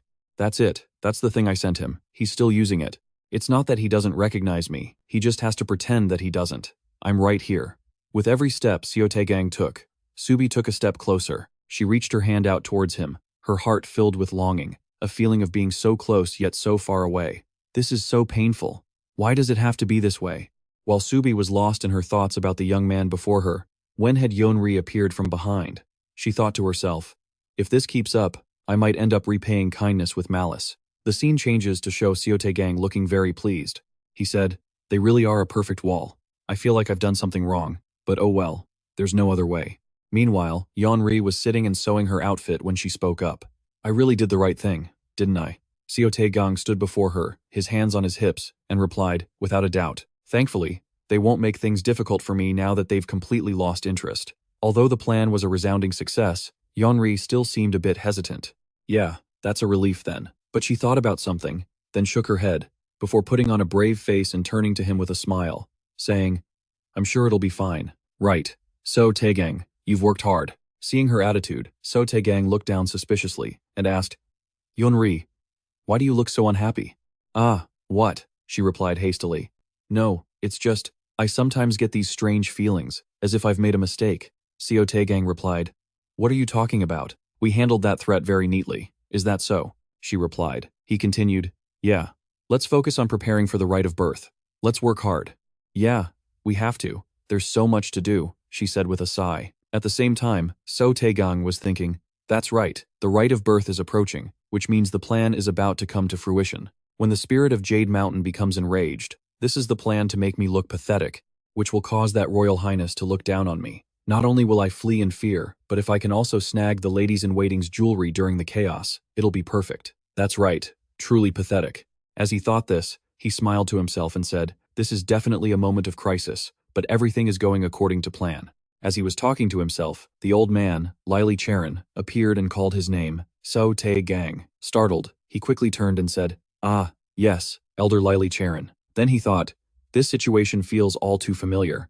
Seo Tae-gang approached him and gave him a warning. I can't say it now, but when you go to guard the rite of birth, remember to bring the Qing Yi Ren sword. Hearing this, he asked in surprise, what? You'll be facing Her Highness Yi in a sword dance? After hearing the announcement, Seo Tae-gang's expression was a bit flustered, just as he'd expected. Nothing ever goes according to plan. The scene shifts to another location. This is the imperial palace, and the emperor is sitting there, though it's unclear what he is saying. Next to him is a child. Perhaps this is the prince? The boy's face looked a little sad and worried about something. Standing outside, Seo Tae-gang thought, just as I imagined. It's hard to believe that the eyes of a 14-year-old boy could hold such a dark abyss. His mind drifted to events from the past, when the crown prince was engrossed in reading books in a pitch-black room. He was surrounded by towering stacks of books. Crown Prince Hui Woon of Donggung couldn't see colors. From the time he was a child, He had been so absorbed in studying scriptures that all he could see was the black ink on white paper. Even when faced with a beautiful landscape, he felt no admiration, living soullessly like a puppet. The Crown Prince's life was brilliant, but devoid of happiness. It was Sellen who brought color back to Hui Woon's eyes. One time, Sellen snuck out of the palace and led Hui Woon to climb onto the tiled roofs so he could see the entire capital city. That time, for the first time, Hui Woon realized the capital was a truly beautiful place. Something similar also happened during a festival. After a monster attack caused a landslide, the two of them waited to be rescued for 3 days, and Sellen somehow helped Hui Woon survive. Back then, Sellen hadn't revealed her name, so her identity remained a mystery. However, a faint memory of a familiar palace maid still lingered in Hui Woon's mind. Added to that was the interesting detail at the beginning of the Song of the Heavenly Dragon. While Seo Tae-gang was thinking about Sellen, an image of Subie suddenly popped into his head. Huh? This music sounds familiar. A second later, he waved his hand dismissively. Don't think about it. Suddenly, someone came and called out to him, "Warrior." Hearing this, he replied, "Ah," she announced, "the sword dance is about to begin." Seo Tae-gang replied, "Oh, yes." She began to explain the rules. "We will be using real swords, and whoever strikes their opponent's collar first will be the winner. Won't the royal consort be at a disadvantage? She has to wear such an elaborate outfit," Seo Tae-gang said. She bowed her head and replied, "Actually, it doesn't matter much. I thought so too." Having said that, he made a decision in his heart. "Anyway, all I have to do is face the royal consort and perform the sword dance. After exchanging about 20 moves, I'll let her win in a believable way." He looked at the sword in his hand and told himself, "Even so, I still feel uneasy. Never again. I will never use a real sword to fight another person." He remembered a time when he was a child, in a cave. Just then, old Lyly Cherin and another person entered. He said, "Inside, there are bodies lying everywhere. Blood is pooled all over the cave floor. It's an incredibly gruesome sight. Perhaps a fierce battle took place here earlier." The person with the old man suddenly spoke up. "Those 2 children." In a dark corner of the cave, 2 children were huddled together in fear. It was Seo Tae-gang and Sellen. Her whole body trembling, she threw her arms around him and comforted him. "It's okay, Tae-gang. Everything is fine now." Seeing this, Lyly Cherin calmly approached. When Sellen saw a stranger approaching, she was terrified. But even so, she still shouted to drive the old man away. "Stay away from us." Then, Sellen's attitude changed, and she shouted in a panic, "We had no other choice. We just want to survive." Hearing this, the boy in her arms cut her off. "Never. I'll never use a real sword to fight anyone again." Lyly Cherin said nothing, merely looking down at the boy before him. Seo Tae-gang was covered in blood, still clutching the sword tightly in his hands. Seo Tae-gang thought to himself, "This blood, it's not this child's." And were those marks a sign of a high fever? After examining the boy, he presented 2 options. This child has only 2 paths to take. Either he becomes a master swordsman, or he turns into a cold-blooded murderer.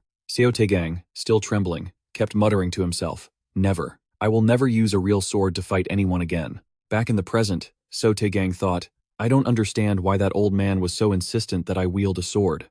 But most of his strange instructions had a reason. His gaze grew distant.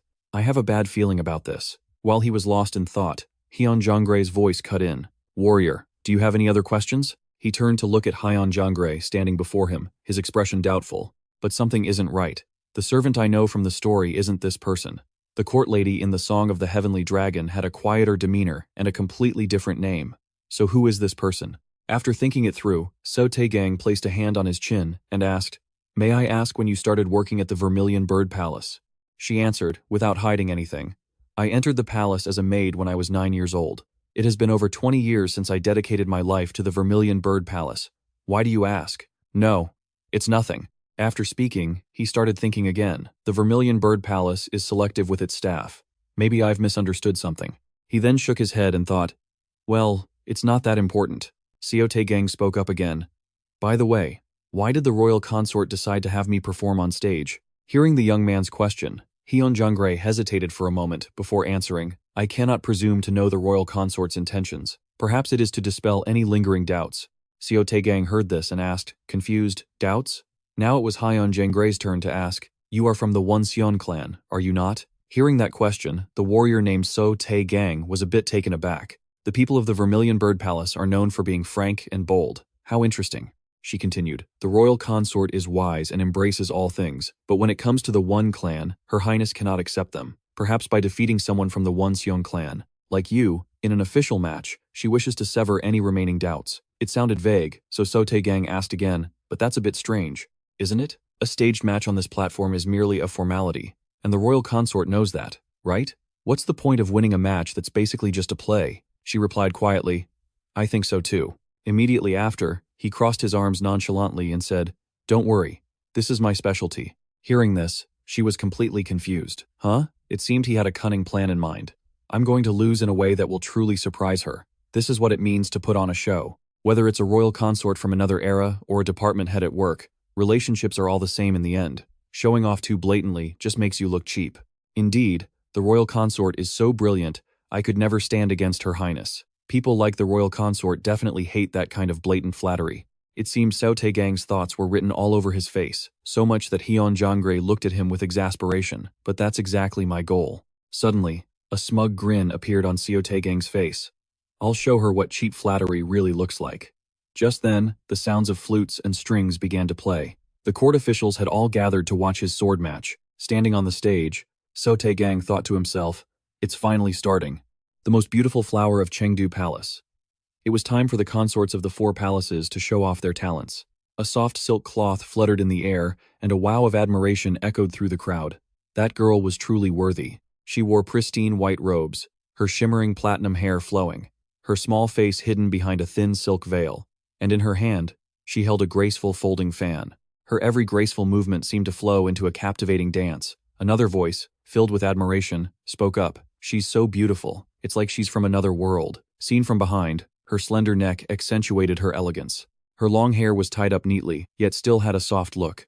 Her gaze was gentle, and her blue eyes shone with a rare kindness. Seated nearby, the music from the artisan's instruments began to play. It made her dance even more vivid.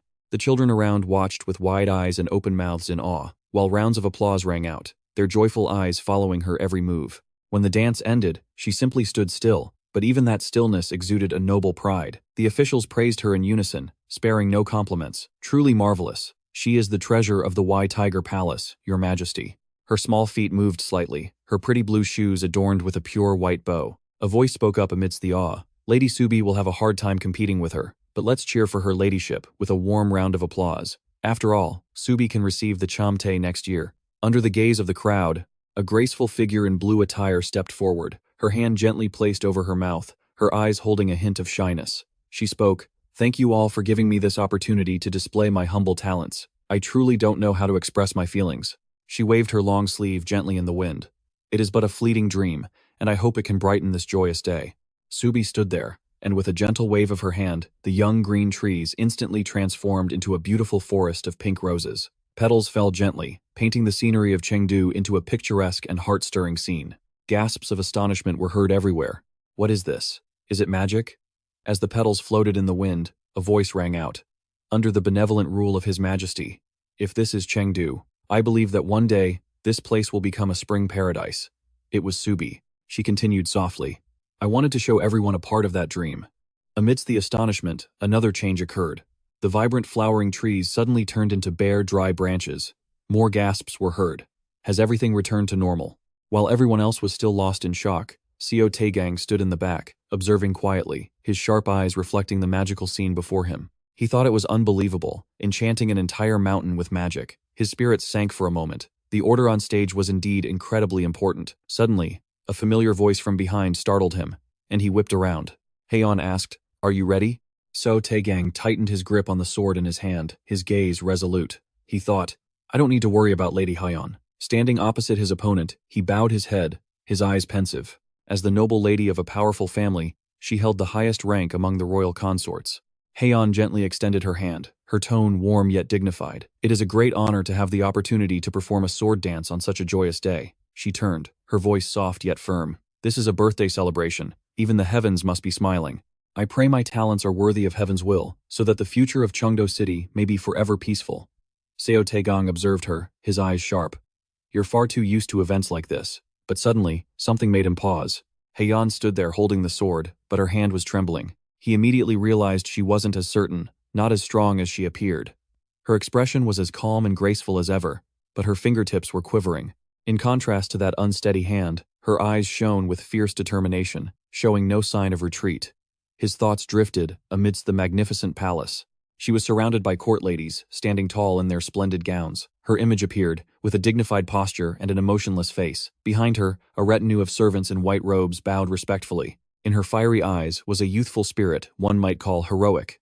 Seo Tae and all the court ladies of Cheongdo City admired her, yet she was only 19 years old. The image of Hayan appeared once more. The thought continued. Even the most favored consort, Hayan, the crown prince's flower, was also afraid of everyone's expectations. She felt the burden of proving herself and feared failure.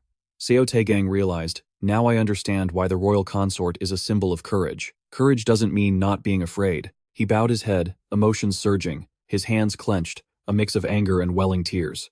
How shameful. I actually considered taking advantage of that noble spirit. Gritting his teeth, Seo Tae-gang told himself, I will survive by turning resentment into a tool. Lifting his head, his eyes lit up with fierce determination. He thought to himself, have I lost my respect for those who live every moment with such sincerity? Hayan asked, what are you doing? Attack already. At that moment, he placed his hand on his sword, ready to draw, lowered his stance to fight, and answered, yes. Suddenly, Seo Tae-gang swiftly drew his sword, lunging toward Hayan. Although she managed to block it, his speed took her by surprise. The sword now trembled even more violently. She thought, huh? Who is this guy? He stared intently at his sword, locked against hers. Hayan rose on her toes slightly to get closer. Seo Tae-gang swung his sword again for another strike. She parried it and thought, it seems he's worth stopping.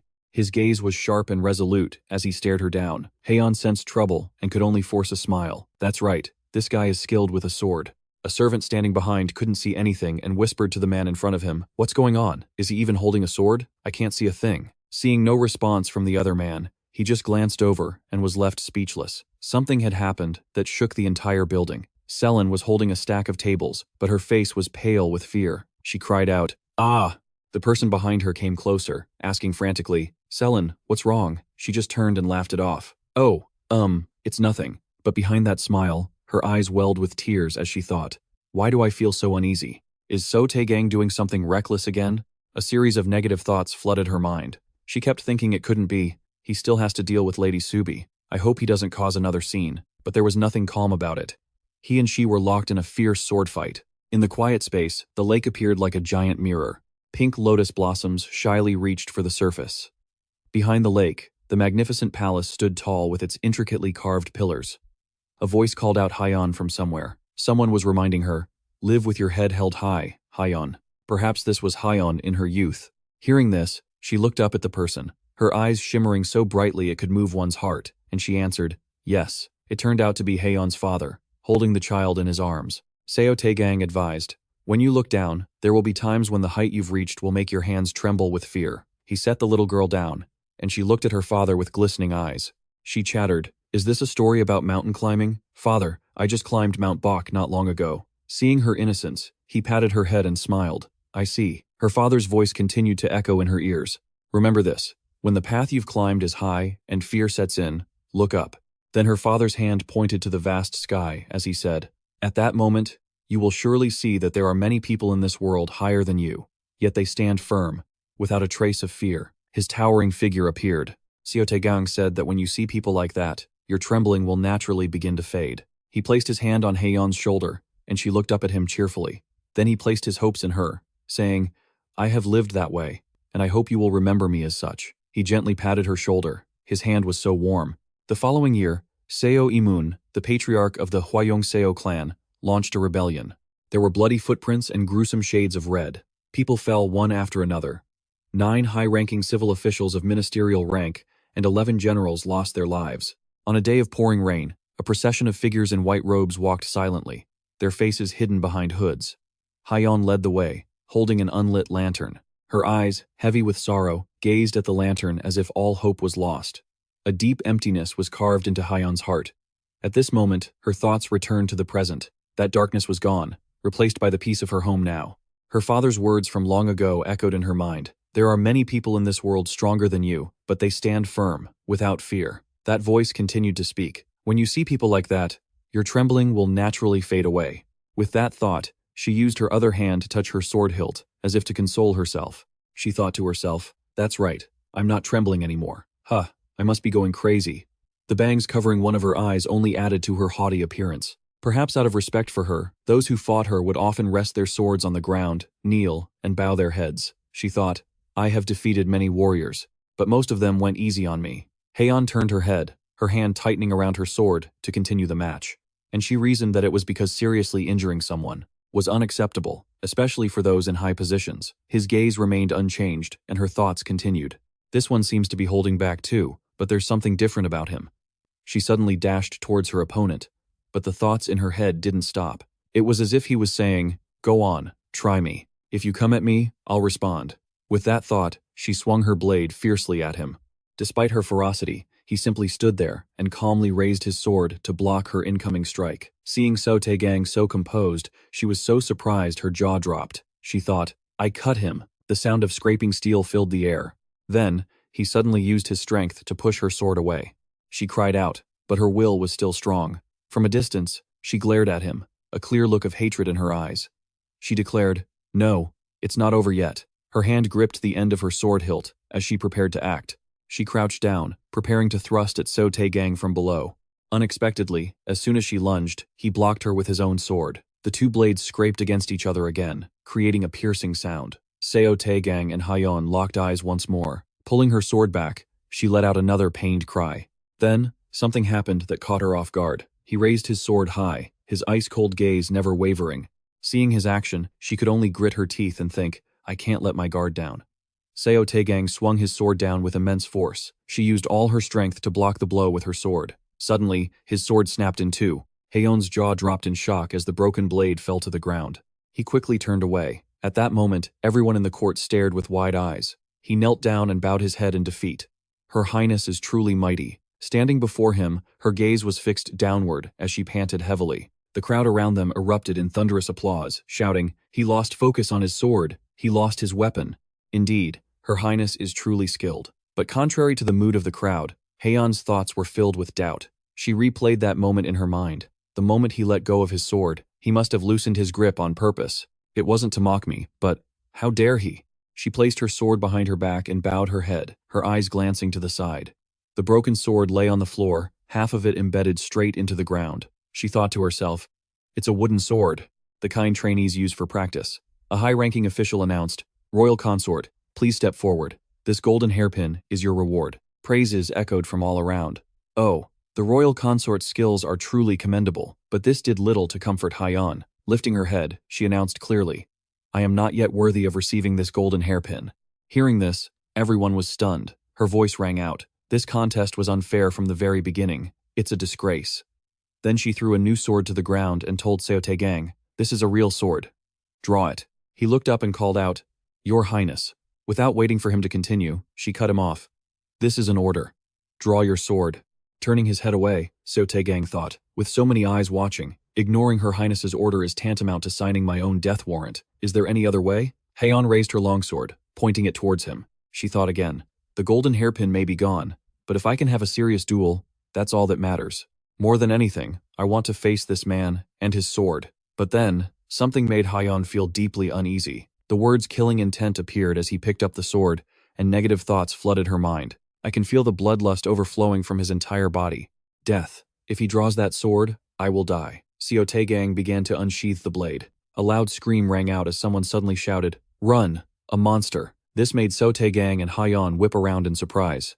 Another scream pierced the air. A monster has appeared. Before their eyes, a scene of rugged mountains shrouded in mist unfolded. The people there could only cover their ears as screams echoed continuously. Their faces darkened as they said, he was right. Suddenly, a massive foot stomped hard on the ground. The monsters had arrived. There were one-eyed ones, and others with no eyes but long black hair, and mouths that smiled from ear to ear. Everyone screamed, Demons! They're demons! Someone said in a daze. How can this be? So many demons in the heavenly imperial palace? A captain commanded, Quick, protect His Majesty and the royal consorts. Don't let them get near Taihei Hall. Witnessing this, he was quite surprised and thought, this is insane. Thoughts were still racing through Seo Tae-gang's mind. I didn't realize this until now. Because the Song of the Heavenly Dragon is set in the past, it wasn't fully illuminated. The images of the monsters continued to appear. Their fangs were startling. He figured that at this level, it was almost a pandemonium of 100 demons. How can there be so many demons here, where the authority of the heavenly dragon is strongest? Another scream rang out. He thought to himself, damn it, I'll think about this later. Saving people is the priority right now. His mind was torn. But I can't just rush in recklessly. If I'm tainted by demonic blood, my mind will become clouded, and I'll eventually fall. He saw a man holding a blood-red sword, his body splattered with gore, shouting, "Be careful, don't get any more of its blood on you." The 4 words Hancheol Junghyo appeared. He lowered his head, gritting his teeth as he thought, I need to take that sword and defeat these demons. In the middle of the desolate, misty land, he wondered, could it be a mid-level demon? Then he noticed something. A landslide-like roar echoed, rocks rained down, sending dry branches flying. Someone else shouted, "Everyone, get back!" Large boulders came crashing down. They smashed hard against the sacred building. A voice suddenly cried out, "Ah, the royal consort." Through his blurry vision, Seo Tae-gang yelled, "Your Highness, wake up!" Hayan opened her eyes, whispering Hyan into her arms. A voice rang out, "Your Highness, you've woken up." Helping her up, she explained, "You were caught in a landslide. Fortunately, the injuries aren't life-threatening, but you must leave Lyly Cherin Mountain immediately." Draping one of Hayan's arms over her shoulder, the lady kept asking, "Hyan, what about His Majesty and the Crown Prince?" She said, "I'll support you." Hayan, clearly exhausted from the tremor, forced herself to speak. "All right, let's go." As she supported the lady, something suddenly startled her, a dark shadow slowly approaching them. She swung a knife toward the shadow and screamed, "You scum!" She cried out in pain. Seeing that she was bleeding heavily, her will remained strong. "I'm losing consciousness because of the demon blood. It must not splatter on Her Highness." She kept swinging her arm, slashing endlessly, wondering just how much farther she could go. Looking toward the door on the other side, she thought to herself that she had to make it through. Setting the lady down, Hyeonjang instructed her, "Your Highness, please stay here. As long as you don't make any loud noises, you will be safe." The lady's glistening eyes remained fixed on her, as Hyeonjang's voice continued, "His Majesty is safe, but the Crown Prince was caught in the landslide." She gently explained the situation to the wide-eyed lady. "Before long, soldiers from the royal palace will be searching all over Lyly Cherin Mountain. You just need to hold on until then, Your Highness." Hyeonjang continued, "And when I scream and run out of the mist, block the entrance." Unable to sit still any longer, the lady tried to stand up and stop her, shouting, "No, Hyeonjang, stay here with me." The question why echoed in her mind. She pressed her lips together tightly, wondering, why does she look like she's already prepared for death? She bowed her head with a sigh and said, "As a noble of the Dongshin family and the master of the Vermilion Bird Palace, you must not hesitate to abandon others if you want to survive. Your Highness, you must press forward." Her voice trembling, she asked, "No, Hyeonjang, if I survive but can't protect even one of my own people, what's the point?" Hyeonjang replied, "Then, Your Highness, I wish you well." She left Hayan sitting there, a broken figure. Hyeonjang stood up and gave her a respectful bow before departing. The lady reached out her hand, trying to stop her from leaving, calling for her to stop, but Hyeonjang turned away without a second thought. Once outside, she yelled, "You demons, I'm over here!" A small flame appeared in her hand, along with a blood-soaked knife. The dark shadows now began to close in. She frowned at what lay ahead and gritted her teeth. She figured she needed to lure at least one more, and swung her knife forward with all her might. Her eyes narrowed as she felt herself losing consciousness. But not yet. Hyeonjang used her own knife to slice a strip of cloth from her thigh. She wrapped it around her arm, telling herself she had to keep going. One more. At least one more, that's what she hoped for. She pressed onward, swinging her knife and killing every monster in her path. Suddenly, her foot caught on something. She collapsed to the ground, dropping her sword with a cry of pain. She glanced behind her. Spotting something, she used her sword to spin around and stab it with all her strength, letting out another loud scream. Her blade had pierced a thousand-eyed monster. Her eyes grew heavy as she thought, is this the end? Suddenly, a foot shot out from nowhere. It was Seo Tae-gang. He used his sword to slash viciously at the monster. This truly surprised her. She looked at the monster's body on the ground and thought, the demon's body froze solid, and no blood splattered. I've heard about this. All she could see now was his silhouette and his long sword. A thought surfaced. One of the 3 legendary swords imbued with the sword techniques of Lyly Cherin. The cold iron heavy sword. The sword's terrifying power was gradually being restored. It was so incredibly heavy that only 2 people in the entire royal palace could lift it. One was a famously powerful general. Seo Tae-gang panted heavily, his determined eyes staring off into the distance. The thought continued, and the other is the apprentice warrior, Seo Tae-gang of the Lyly Cherin Palace. In contrast to his serious demeanor just moments ago, his face was now pale as he shouted, "It's so cold! Only now did he realize someone was beside him. He asked, "Are you hurt anywhere?" She just hesitated and asked, "Who are you?" He pointed his finger forward and declared loudly, "There's no need to worry, for I am Seo Tae-gang." Then he suddenly collapsed to the ground, blood pouring out and staining the floor red. He died instantly. Hyan sat there, looking on with a terrified expression, thinking, "Wait, wasn't I just about to be saved?" Hui-woon slowly, groggily, opened his eyes. He was covered in filth. "Am I trapped under these rocks?" he thought. He saw the back of a girl, then looked at his bandaged arm. Was she the one who treated me? What a pointless gesture. This life is nothing but a fleeting moment. Hui-woon couldn't see the girl's face clearly as she came closer to comfort him. "Your Royal Highness, you must endure." Hui-woon squeezed his eyes shut, enduring the pain, thinking, "And now I'm here. Is there any point in clinging to such a meaningless life?" Seo Tae-gang was gravely wounded, covered in blood. His eyes shot open as he yelled. Spotting something, he swung his blade powerfully. He leaned on his sword, panting. "Ugh, I've lost too much blood. How is the head steward?" Hyan was trembling all over, covered in wounds both large and small. She collapsed weakly, gasping for air, and Seo Tae-gang caught her. He called out loudly, "Head steward!" Supporting Hyan, he looked in astonishment at the pile of demon corpses. The number of corpses has increased. Did she take down even more of these demons while I was unconscious? The heavily injured Hyan managed to say, "Her Highness." She struggled to explain that the lady was in the direction she'd come from, forcing herself up to point the way. "If you follow the trail, you'll find a large cave." Hyan urgently grabbed Seo Tae-gang's clothes, pressing him to find Her Highness. "I'll be fine. Just go to Her Highness. I can draw away more of the demons." Seo Tae-gang was stunned. It's no wonder there are so many demons. She must have been luring them. Even though Hyan was exhausted, her body covered in overlapping wounds, Seo Tae-gang thought that this was her fate. Destiny had decreed that she would die here. Seo Tae-gang recalled his last encounter with Hyan, and everything slowly started to make sense. The head steward of the royal palace he had seen in the Song of the Heavenly Dragon was not this girl. In his memory, that's right, Lady Hyan is a brave woman, but sometimes she gets that look in her eyes. Deep down, you can feel a chilling coldness. Perhaps it's because she's lived a life of losing one person after another. With an unreadable expression, Seo Tae-gang used his sword as a crutch, carrying Jungre on his shoulder. His gaze was fixed straight ahead. He thought, would I let her die? Inside the cave, Hayan was feeling her way along the earthen wall. This place isn't safe either. I can't just sit around like this. Hayan was in so much pain, she couldn't stand properly. She looked ahead worriedly and saw a figure. Did the demons smell me? But what appeared before her was a heavily injured Seo Tae-gang and an unconscious Jungre.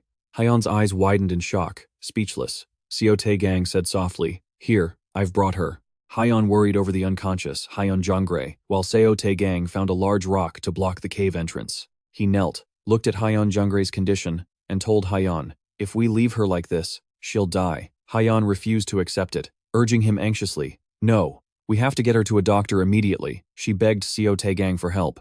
Hayan stood up, desperate. "If you carry her, I'll clear the way."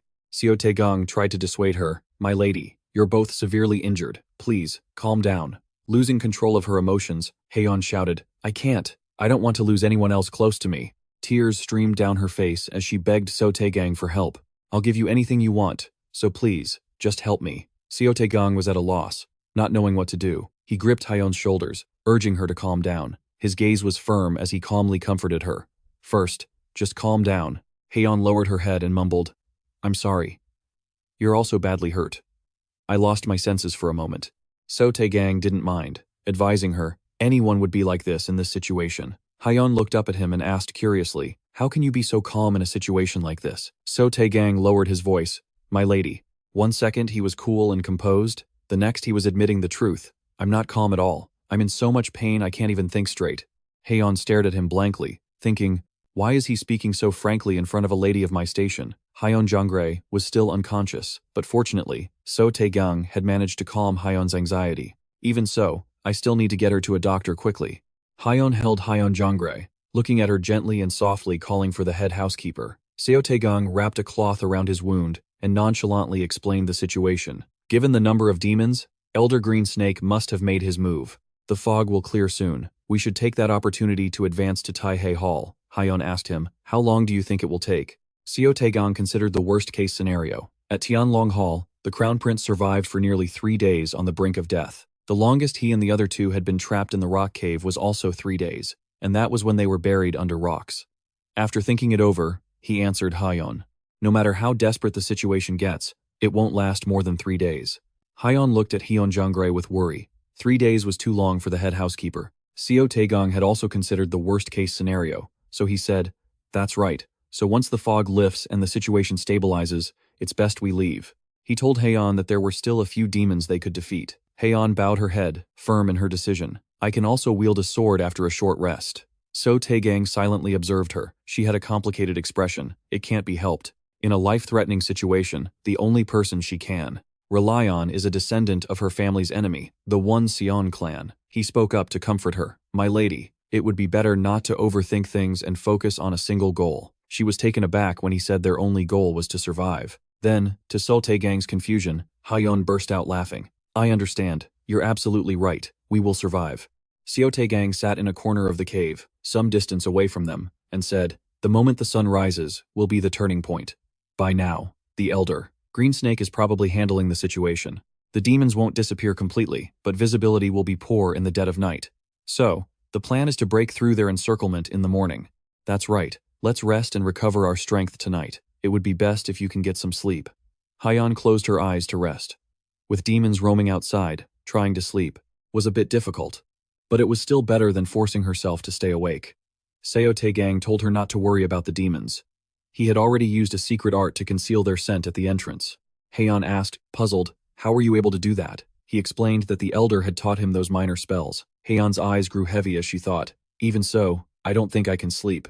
Hayon suggested that Seo Tae-gang tell her his story while they rested. He was slightly surprised to hear this, but didn't show it. "I'm afraid my story won't be a pleasant one for you, my lady." Hearing this, Hayon just let out a soft "oh" as she thought to herself, "That's right. I'd forgotten that this man is a member of the One Seon clan." Hayon asked again, "Is there a reason I should feel uncomfortable?" He closed his eyes and said that he was just a bastard son of the One Seon clan. After their brief conversation, Hayon seemed to have calmed down more and asked Seo Tae-gang, "You survived the fall of the One Seon clan. How have you lived since then?" He looked up, recalling the difficult times. "I wandered the capital like a beggar. However, I wasn't alone because my older sister drifted everywhere with me." After that, Hayon listened to the stories of his past. Sometimes she would laugh at his stories, and other times she would clench her fists in sympathy for his fate. Perhaps that life was the complete opposite of her own, a noble lady of the Jongsan clan, but she felt the life he had lived was precious. It seemed he had forged his own strength. He wasn't destined for a grand mission, nor had he achieved anything significant. As Hayon listened to Seo Tae-gang engrossed in telling his life story, she suddenly realized something and wondered why she was listening so intently to his story. Hayon said, "You're very skilled with the sword, but you don't seem ambitious about success." He only gave one excuse, his own One Seon clan. While bandaging Hyan Jungre, Seo Tae-gang said, "I shouldn't be saying this in front of you, my lady, but my motto is to do less and enjoy more." Hayon smiled and said, "You're so hard to understand." Through Hayan's eyes, she somehow began to see Seo Tae-gang as more reliable. The moment she had that thought, she blushed for no reason. She shook her head, trying to dismiss the thought, telling herself she was going crazy. Hayon coughed to regain her composure. Still, compared to the Wai Immortal Palace, this is an insignificant position, yet there are other jobs with better benefits. Seo Tae-gang didn't seem to care much about that. He stated flatly that Elder Bishan didn't have much time left, and he planned to stay at the Wai Fox Palace until then. Hayon was stunned and asked, "To you? He's like a father, isn't he?" Seo Tae-gang wearily replied that it wasn't quite to that extent. Hayon understood. "After all, you're the type to unexpectedly draw a line." Hayon suddenly burst out laughing. She leaned back, thinking, "I never thought talking could be this enjoyable. It seems I've been holding on to a lot of fatigue." Watching Seo Tae-gang as he continued to bandage Hyan Jungre, she asked, "What kept you going? As an illegitimate child of the One Seon family, your life must have been full of hardships." He just listened to her in silence. Then, he looked at Hayon and said, "The rice porridge was delicious." Hayon asked again, as if wanting to understand more. He emotionlessly recalled the sky he'd look up at from a dilapidated house and the cool relief of the cold water his older sister occasionally brought him. He remembered the contentment of having his sister by his side, and the beautiful daffodils he'd see along a small path on the days he poured all his effort into sword practice. The joy of finding a silver coin. Seo Tae-gang somberly recounted how these small things accumulated, creating his will to live. He asked Hayon, "And what about you, Your Highness?" Hayon began to speak about her own life. There were always people around her, loudly proclaiming their reasons for living. The Dongchuan family was full of people like that. Having a reason to live was crucial. Those who lacked one had empty, soulless eyes. She had realized this instinctively. She recalled Crown Prince Hui Woon. Remembering his vacant eyes as he sat before the emperor, she was terrified of that look. The possibility that she, too, could have such eyes was a fear that always gnawed at her. That's why she had to desperately search for a reason to live, believing that if she just kept looking, she would find one. Ever since she was a child walking past funeral processions in the rain, she just kept walking, on and on. Hayan lowered her head and continued, saying that, surprisingly, it seemed she and he had similar thoughts. She just lived. As she went on with her life, she realized that at some point, certain things had unknowingly taken root in her mind.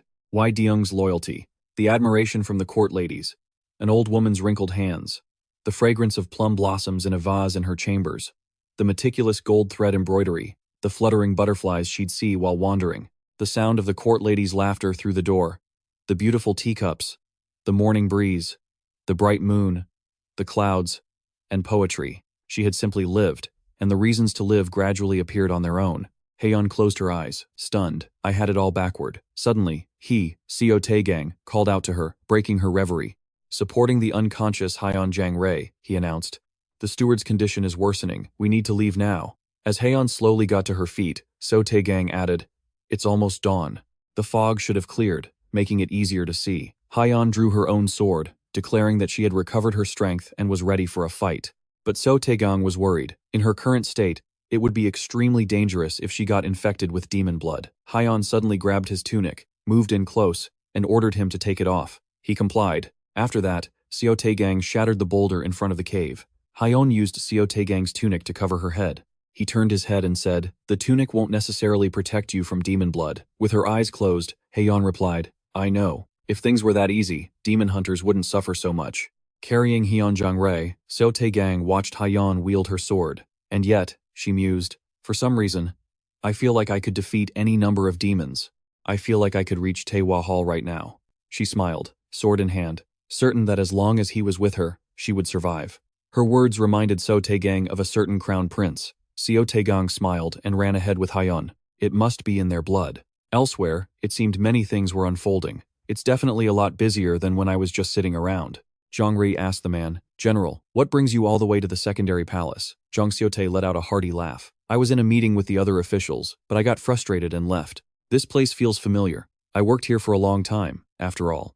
Jungre happily held up a bottle of liquor, asking about the demon disturbance and checking on the royal guards. The general replied that everything was under control.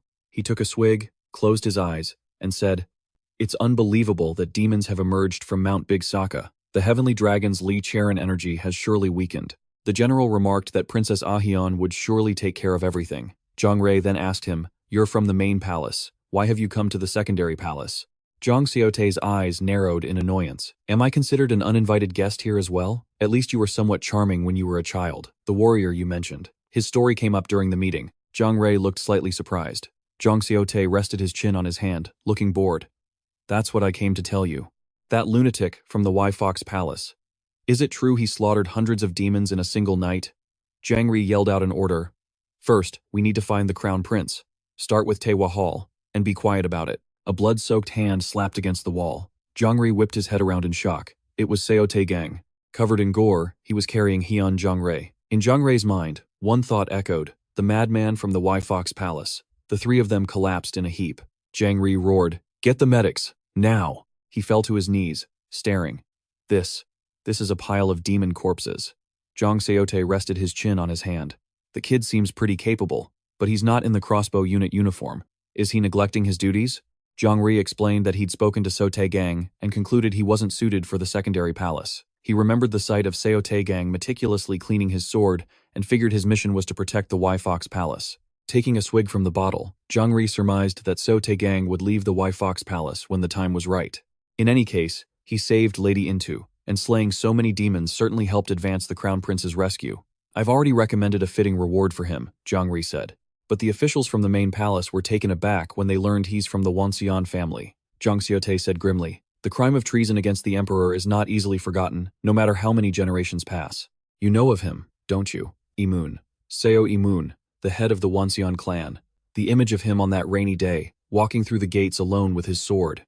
That sight is probably burned into the memories of most high-ranking officials in the capital. Seo Tae-gang's incredible skill with the sword must remind them of Seo Imun. Jungre took a drink. That's the price for being bound to a family of traitors. He let out a hollow laugh. Even so, I pushed it through, and he got the Taesung sword and some silver. I also gave him official membership status, so I can help him move up when the time is right. Seo Tae-gang remembered CJ once saying, "My life's motto is, do less, get more." He sighed. That guy definitely chose the wrong path. Meanwhile, Seo Tae-gang asked, "Is Sister Sellen still resting?" Yeon-ri, who was standing across from him, answered, "Yes. I heard it secondhand from one of the court ladies at the Heavenly Dragon Hall. They said her life isn't in danger, so it's fine." She tilted her head and rattled on. "Even though your only family member is hurt, you don't seem worried at all. I thought you'd be worried sick." He closed his eyes. "After living together for over 10 years, you'd know that Sister Sellen isn't the type to die so easily." He thought with wide eyes. "I know she won't die based on the plot of the Song of the Dragon God, but it seems just like in the original story, Sister Sellen was rescued after the Crown Prince. Because of that, the great deed of saving the Crown Prince went unmentioned. Crown Prince Hui Wun was on the brink of death, so his memory of Sister Sellen would be very hazy. Because Sister Sellen was just a girl who remained a vague memory, he must have been even more drawn to her, and when he remembered the whole truth, he would feel it was destiny and yearn for her. Besides, from Seo Tae-gang's perspective, this was still a shame, but with Sellen's personality, she would probably just laugh and say it was fine. After all, she didn't do it for any kind of reward. He bowed his head and closed his eyes, thinking, becoming a lady-in-waiting in the palace really isn't a job just anyone can do. Yeon-ri's voice rang out. "Oh, this is the Taeyong sword." She held the intricately carved sword and lamented, "It's much heavier than I imagined." Seo Tae-gang warned her not to draw the sword because she'd get hurt, and it was very heavy. Yeon-ri just gave a big smile.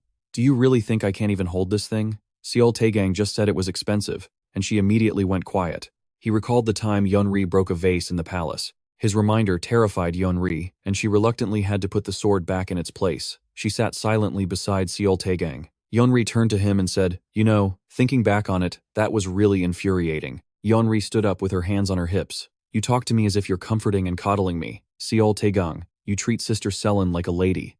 Yeon-ri patted her chest. "But even though I'm a year older than Sister Sellen, I'm also an official court lady." Seo Tae-gang was speechless. Yeon-ri, hands on her hips, pleaded, "Go on, call me Sister Joan." He bowed his head, exasperated. "What are you talking about, Yeon-ri?" She stood there with her hands on her hips. "I told you to just try it once. Come on, Sister Joan." After staring for a moment, Yeon-ri sat back down. "What can I even expect from you? Fine, I give up."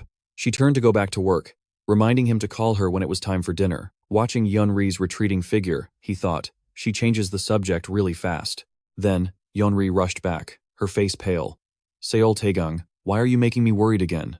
His eyes widened as she told him that Consort Inn had come to the Wai Immortal Palace. He thought, "What did you say?" Yeon-ri, "No, Hayan," dressed elegantly, smiled. "You're looking much better. That's truly an extraordinary constitution. Your recovery speed is very fast." Seo Tae-gang and Yeon-ri knelt opposite her. "You flatter me, Your Highness." Yeon-ri, pale-faced, turned and whispered, "You're really something else." Hayan crossed her arms, remarking that he didn't seem so timid back on the mountain, and wondered why he was stuttering now. She guessed it was because of the court ladies around him that he was acting so shy. Seo Tae-gang said quietly, "Dismiss the court ladies?" Hayan burst out laughing. "What's wrong? Do you think I should leave one behind to protect you?" Then Hayan remembered she still had her own attendant. She reined in her emotions. "My apologies. That was impolite of me." She ordered Hyan Jungre to step outside first, saying she would stay and talk with her savior. The handmaiden was worried. "Red consort, you," Hyan Jungre advised from the side. "There's still a court lady here. It'll be fine." Hayan watched the court ladies leave. Yeon-ri whispered, "Seo Tae-gang, do you have a death wish?" He was at a loss for words. "Just stay quiet and see how things go. It's probably not what we think." Hayan suddenly turned her head, making the two of them jump. "There are 2 reasons for my unexpected visit." Hayan crossed her arms and looked at him, intending to ask about his health. She offered that she was only alive because he had saved her. Seo Tae-gang bowed his head. "If you wished it, you could have summoned me to the Red Consort's palace. I am always at your service. You needn't have traveled all this way, Your Highness." Hayan smiled, satisfied. "You're quite the smooth talker. It's very pleasant to hear." A dark look crossed his face. "I didn't say that to flatter you." Hayan continued with her second reason for coming. She wanted him to teach her swordsmanship. As if he'd misheard, he asked her to repeat herself. Hayan just stood there with her arms crossed. stating what she wanted. Every sword strike from the palace warriors carries fear, but your sword is very different. Hayan closed her eyes calmly. Since you don't seek a higher position, I will consider a few offers for you to choose from. I need to think about it a little more, but you will surely be surprised by what you receive. He glanced away, flustered. Your Highness, if it's about teaching you swordsmanship, that's a bit complicated, I think. As if realizing the issue, Hayan looked at him and said he was hiding something from her. She moved closer to him, leaning in. Spit it out. Based on what you say, I'll consider whether or not to help you. He and Jungre looked at each other. After he finished explaining, Hayan clutched her stomach and burst out laughing. That's right. If the blue consort has feelings for you, that's a complete catastrophe waiting to happen. He sighed. This is a matter of life and death for me, you know. Wiping away tears from laughing so hard, Hayan agreed to look into the matter for him. She walked over and sat right next to the two of them, apologizing for laughing. The two, who were kneeling on a platform, immediately scrambled to kneel on the floor on the opposite side. Hayan was bewildered. Is it really necessary to do all that just because of my status? Hayan looked up, having understood why he didn't dare teach her swordsmanship. It's because you're afraid I'll develop feelings for you like that foolish blue consort. Hayan smirked, looking down. You think a little too highly of yourself, don't you? Hayan explained to him that because the blue consort was young, she was thoughtless. She felt pleased, as it had been a long time since she'd had such a good laugh. It was like a wake-up call for Seo Tae-gang. That's right, she's right. This was all because I was getting ahead of myself. Why didn't I realize that? Seeing his predicament, Hayan agreed to monitor the Blue Dragon Palace. The light behind her was dazzling. Hayan smiled. Is that enough for you to instruct me in swordsmanship? The brilliant aura made Seo Tae-gang shield his eyes, thinking, the aura behind the red consort is so blinding, I can't see a thing. Seo Tae-gang bowed. Red consort. Regarding the life debt, it is I who am indebted to you. Hayan chuckled, joking that he must have been truly desperate. Hayan pushed herself up to stand, her business concluded. She turned and said she would send someone else later. He remained bowed until Hayan and her attendant had left. Jungre and he had a silly exchange. Then, they joyfully hugged each other, thankful to have been saved. He was so happy he started crying. He thought, so the crisis is over. I've succeeded. Mission. Survive the romance fantasy novel. Complete. The soul night sparkled. Leaves fell in the courtyard as a thought drifted by. Spring is coming soon. Hayan sat on the veranda, hoping the weather would warm up after spring. Seo Tae-gang stood beside her respectfully. It's so cold tonight. You should get inside. Hayan agreed. She wondered, was this really okay? When your motivation to live isn't something grand, just being able to see Seo Tae-gang's face becomes your very reason to live. Hayan unconsciously recalled the sight of him naked and found that talking to him was actually quite interesting. The thought made her blush. Seo Tae-gang, who was walking ahead, called out to her in concern. She just bent down, saying her feet were a bit cold, and urged him to go inside. She blushed, confused by her own thoughts, and she figured it was just her own personal ghosts. In the morning, Kang called for Lyly Cherin and informed him that they were out of rice. Lyly Cherin complained that this was unlike him, since he had always managed the food supplies so well before. Seo Tae-gang was at a loss for words, explaining that it was because Jungre couldn't control her temper, had stormed into the kitchen on her own, and ruined everything. Lyly Cherin sat down and sighed. What kind of palace maid can't even cook a pot of rice properly? That was the reason Seo Tae-gang had to enter the kitchen, knife in hand. When he opened the door, Jungre was kneeling inside, whimpering. She angrily declared, no matter what, I absolutely refuse to eat soup for the 27th Sellen. Seo Tae-gang looked on, speechless. Lyly Cherin glanced over and said, it looks like we'll have to buy rice from outside the palace for a long time to come. Seo Tae-gang immediately volunteered to go buy the rice. He turned and said, I still have a little left over from the Sellen bonus I received before. Lyly Cherin agreed, and he told him that, if he was short on money, he could just take some from the chest in his room. Seo Tae-gang took his sword and stepped out of the gate. Watching the cherry blossom petals fall in waves, he thought that spring had arrived. The flowers were in full bloom. It was the spring of his 16th Sellen birthday. At the market, a sweating Jungre glanced over. She began awkwardly, stop sighing, Seo Tae-gang. It's starting to really bother me. Jungre started to apologize for making him travel so far to buy rice, but Seo Tae-gang turned his head away, as if he wouldn't accept it. He scowled, thinking, why am I sighing? It's because the process of leaving the palace is just too complicated. Just considering the vast size of the palace, it takes a whole hour just to get outside. Not to mention he also had to declare his exit and verify his identity. Seo Tae-gang sighed again, thinking about having to lug a heavy sack of rice all the way back, which made him feel completely exhausted. But since he got to be outside the palace, it wasn't all bad. Looking at the stalls and the people coming and going, he thought that since the crown prince's birthday, everything seemed very peaceful. Jungre brought up the matter of Lam Wangfei, thinking that Cheek Wangfei must have helped, but Seo Tae-gang just said he was probably lucky. Inside, his heart was leaping with joy. This feeling was incredible. Jungre had overheard that the selection of the new queen consort had been postponed. After a rigorous selection process, one person was finally chosen. But that person said she didn't want to be the queen consort and ran away. So now they had to restart the selection process from the beginning. Jungre grimaced and recounted. I even heard that the faces of all the high officials turned dark at that moment. Jungre felt that her own expression of emotion had just been insulted. Seo Tae-gang thought she was trying to make him laugh, but Jungre said no. She blushed and shouted, "Hey, hurry up and say we're not alike." Seo Tae-gang looked up with a smirk. The more you react like that, the more I want to say you're just like them. Jungre closed her eyes and sighed. In any case, it really takes all kinds to make a world. To think someone would refuse to become the head queen consort of an entire dragon palace and run away. The two talked as they walked, and Jungre even expressed that she also wanted to become a queen consort, but Seo Tae-gang just said she shouldn't be envious of other people's lives, because it wasn't helpful. Jungre shrugged. You're right. Why should a bunch of people who've run out of rice and have to rush to the market like us be envious of them? Hearing that, Seo Tae-gang's face darkened. Isn't this all your fault? Jungre's face fell as she stammered an apology. Seo Tae-gang thought calmly. So that means the position of the Hak Wangfei is still vacant. The Tianlong novel is about to begin. To think that at a time like this, the position of the Hak Wangfei's lady is still empty. He hoped he wouldn't get involved with any more queen consorts. Chick Wangfei and Lam Wangfei were unavoidable. He just hoped the other two wouldn't get involved with him. Right now, he was only focused on giving sword instruction to Chick Wangfei. Looking up at the sky, he felt that things so far were going pretty well. Living peacefully, enjoying the beauty of nature, taking care of the Baxian Palace. Days like these were truly wonderful. Just the thought of it made his heart flutter with happiness. So much so that Jungre, who was next to him, gave him a look of disdain. In Lam Wangfei's palace, a certain person said, "I have nothing left to teach you." Lam Wangfei tilted her head gently. "I don't really remember learning any special lessons." The person bowed, beads of sweat forming on his brow. "Please find a more advanced instructor. I feel I am unworthy of calling myself Lam Wangfei's teacher. I am still too lacking." Subie tilted her head and questioned, though still very gently.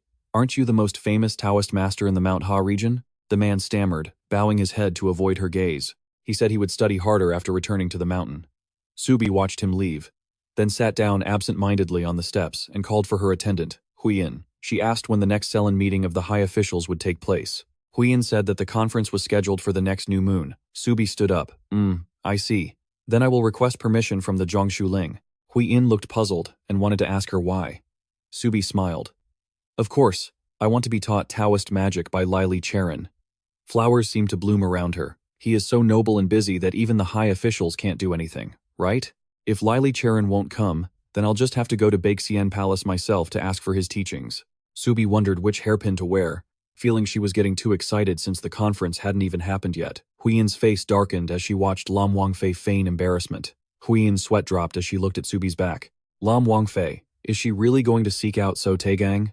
To an outsider, this was just a cute young girl planning an adventure outside the Dragon Palace. But to Seo Tae-gang, it was nothing less than the Grim Reaper's scythe drawing near his neck. Death was approaching.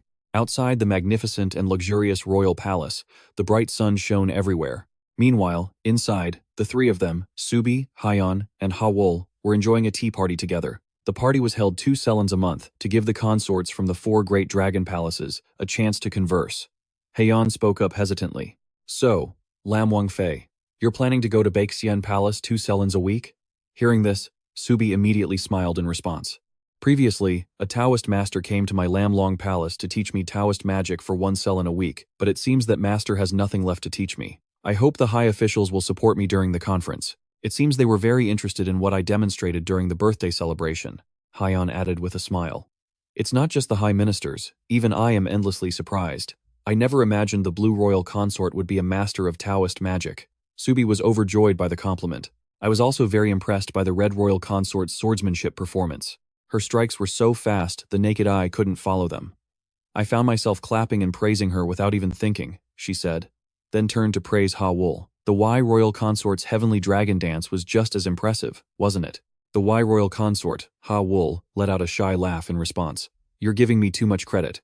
As they were talking, Her gaze suddenly fell upon the sparkling hairpin in Hayan's hair. Hayan smiled and spoke up. That gold pin suits the Red Royal Consort perfectly. I'm so happy the pin has found such a wonderful owner. She hesitated before replying. This pin of mine is hardly anything special, but even as she said it, she felt incredibly anxious inside. I had hoped I could build a relationship and become closer to them, but Hayan glanced at the two beautiful women before her and thought, some people are just impossible to befriend. Then, she glanced around, sighing to herself. Hayan had been busy all morning without a moment's rest. This battle is tougher than I thought, but it's not over yet. Maybe I should bring up the tea to change the subject. Just as she was about to speak, a voice suddenly rang out. Pardon me, Red Royal Consort. Subie covered her mouth, feigning shyness as she spoke. I heard you're receiving sword training from a Wai celestial warrior? I was just wondering what could possibly make you choose such a low-ranking warrior to be your instructor. This unexpected question left Hayan stunned for a moment, unsure how to respond. Without waiting for her to answer, Subie continued. I was once taught by a Taoist master from Mount Manhwa for 2 months, but that master left quickly, feeling he was unfit to be my teacher. She added with a cool reminder. Finding a mentor is quite important, but finding the right one is even more so. After hearing this, Hayan just frowned and replied, Warrior Seo is a capable person and is very suitable to assist me in my sword practice. But Subie wouldn't let her off the hook. Is that the only reason? Hayan was silent for a moment before retorting. What more does one need in an instructor besides expertise? She sounded firm and calm, but inside, Hayan was screaming. That is the only reason. Yes, there's no other reason at all. With that thought, she spoke again. Blue Royal Consort. If you were taught by the Master Wai Celestial, your Taoist magic would surely improve greatly. But I hear the Master Wai Celestial is very busy and rarely takes on disciples. It seemed to have hit a nerve. Subie just replied coldly. That is none of the Red Royal Consort's concern. As soon as she finished speaking, the atmosphere at the tea party fell into an unprecedented silence. Oh, kneeling off to one side, listened intently to the Royal Consort's clash. For the Red Royal Consort to worry so much about me, Subie suddenly flashed a smile as bright as a flower and asked probingly, Is it because you have such a kind and generous heart? After the verbal sparring, Hayan couldn't help but frown and reevaluate her. Even though she's so young, she's already an expert at playing hot and cold. Looking at Subie, with her adorable appearance but razor-sharp tongue, Hayan thought, she really is clever. But for someone so smart, how can she not know that her feelings for Seo Tae-gang will get him killed? At that moment, an image of Seo Tae-gang flashed in her mind, forcing a sigh from her lips. I admit it. Every time I think of Seo Tae-gang, my heart flutters in a way I can't describe. But I know full well that if these feelings go down the wrong path, they'll become the blade that severs his head. Hayan took a sip of tea, lost in her thoughts. While I'm here struggling with this tangled mess of emotions, the Blue Royal Consort can just embrace hers so casually, without a single care. It's just not fair. Realizing she had gone too far in her thoughts, Hayan's face flushed bright red, and she quickly covered her mouth. Seeing this, Subie frowned and called out, Red Royal Consort? Hayan glanced at the woman across from her, who was radiating a cold aura, and stammered, no, it's nothing. Hayan tried to hide her blushing face, but Subie had already seen everything. Subie frowned, thinking, too bad. She can't hide it anymore. Outside the palace, Hayan's steady voice could be heard. Seo Tae-gang, I have agreed to teach Taoist magic to the Blue Royal Consort twice a week. You will be responsible for escorting her there and back. Seo Tae-gang was silent for a few seconds before speaking. Allow me to escort you to the Wai Celestial Palace. He then turned to look at the adorable Subie standing opposite him, but his thoughts were elsewhere. Red Royal Consort. Although he had accepted the order, Seo Tae-gang was weeping on the inside. He screamed in his heart, but you promised you'd help me. Later, under a sky of cherry blossoms, Seo Tae-gang walked ahead, escorting Subie towards the Wai Celestial Palace. About halfway there, Subie spoke in a soft voice. Why is the Wai Celestial Palace so far from the inner palace? She glanced at him and sighed. This is so boring. Walking in silence like this is just dreadful. To think we have to keep walking like this. As she spoke, Subie's eyes grew even more sparkly, and a light blush colored her cheeks. It's so boring. Though his back was turned, Seo Tae-gang could feel her sparkling, star-filled gaze. As if she were demanding he turn around and talk to her. His mind was in turmoil. That look again? As the two of them arrived before the green-tiled roof of the Wai Celestial Palace, Subie suddenly said, I just remembered. Her next words put Seo Tae-gang on edge. When I was sick, you came to the Blue Dragon Palace, didn't you? Seeing no way out of it, he gritted his teeth. Seo Tae-gang stammered, Yes, I did. Seeing that, Subie continued, It would have been so nice if you had just looked a little closer back then and recognized me first. Her words were far too suggestive, and he quickly denied it. As a warrior, I could never commit such a disrespectful act. Despite his formal reply, she blushed beet red with shyness. Your loyalty is truly commendable. Little hearts practically flew from her into the air, but Seo Tae-gang's face darkened as he thought, is there really any need to be that embarrassed, Your Highness? After that began a conversation between Subie and Seo Tae-gang. Did you receive the gift I sent? Ah, yes. I received it with the deepest gratitude. I heard that you also experienced the divine fever. Can you tell me more about it? That happened when I was young, but I'm fine now. As a warrior, do you find your life difficult and miserable? Not at all. I am quite satisfied with my current life. After their conversation, Seo Tae-gang was so tense that his forehead was covered in sweat. He silently encouraged himself. Good. You did great, Seo Tae-gang. Couldn't have done better. However, he didn't hear a response from Subie. Instead, he heard her sobbing. The color instantly drained from Seo Tae-gang's face. He turned back in a panic and stammered, Blue consort? He was met with the sight of Subie's beautiful, tear-streaked face. Seeing this, Wai's face went pale as she stepped forward and asked, Blue consort, are you feeling unwell somewhere? She just sobbed in reply, I'm fine. Even though she said that, Subie looked like a pitiful, rain-soaked puppy. No, there's no problem at all, but that adorable aura completely overwhelmed Seo Tae-gang. She stammered, back at the Blue Dragon Hall, you were so much more lively and cheerful than you are now. I don't know how you feel. But as she spoke, Subie sorrowfully blurted out, I feel like you're being so cold to me.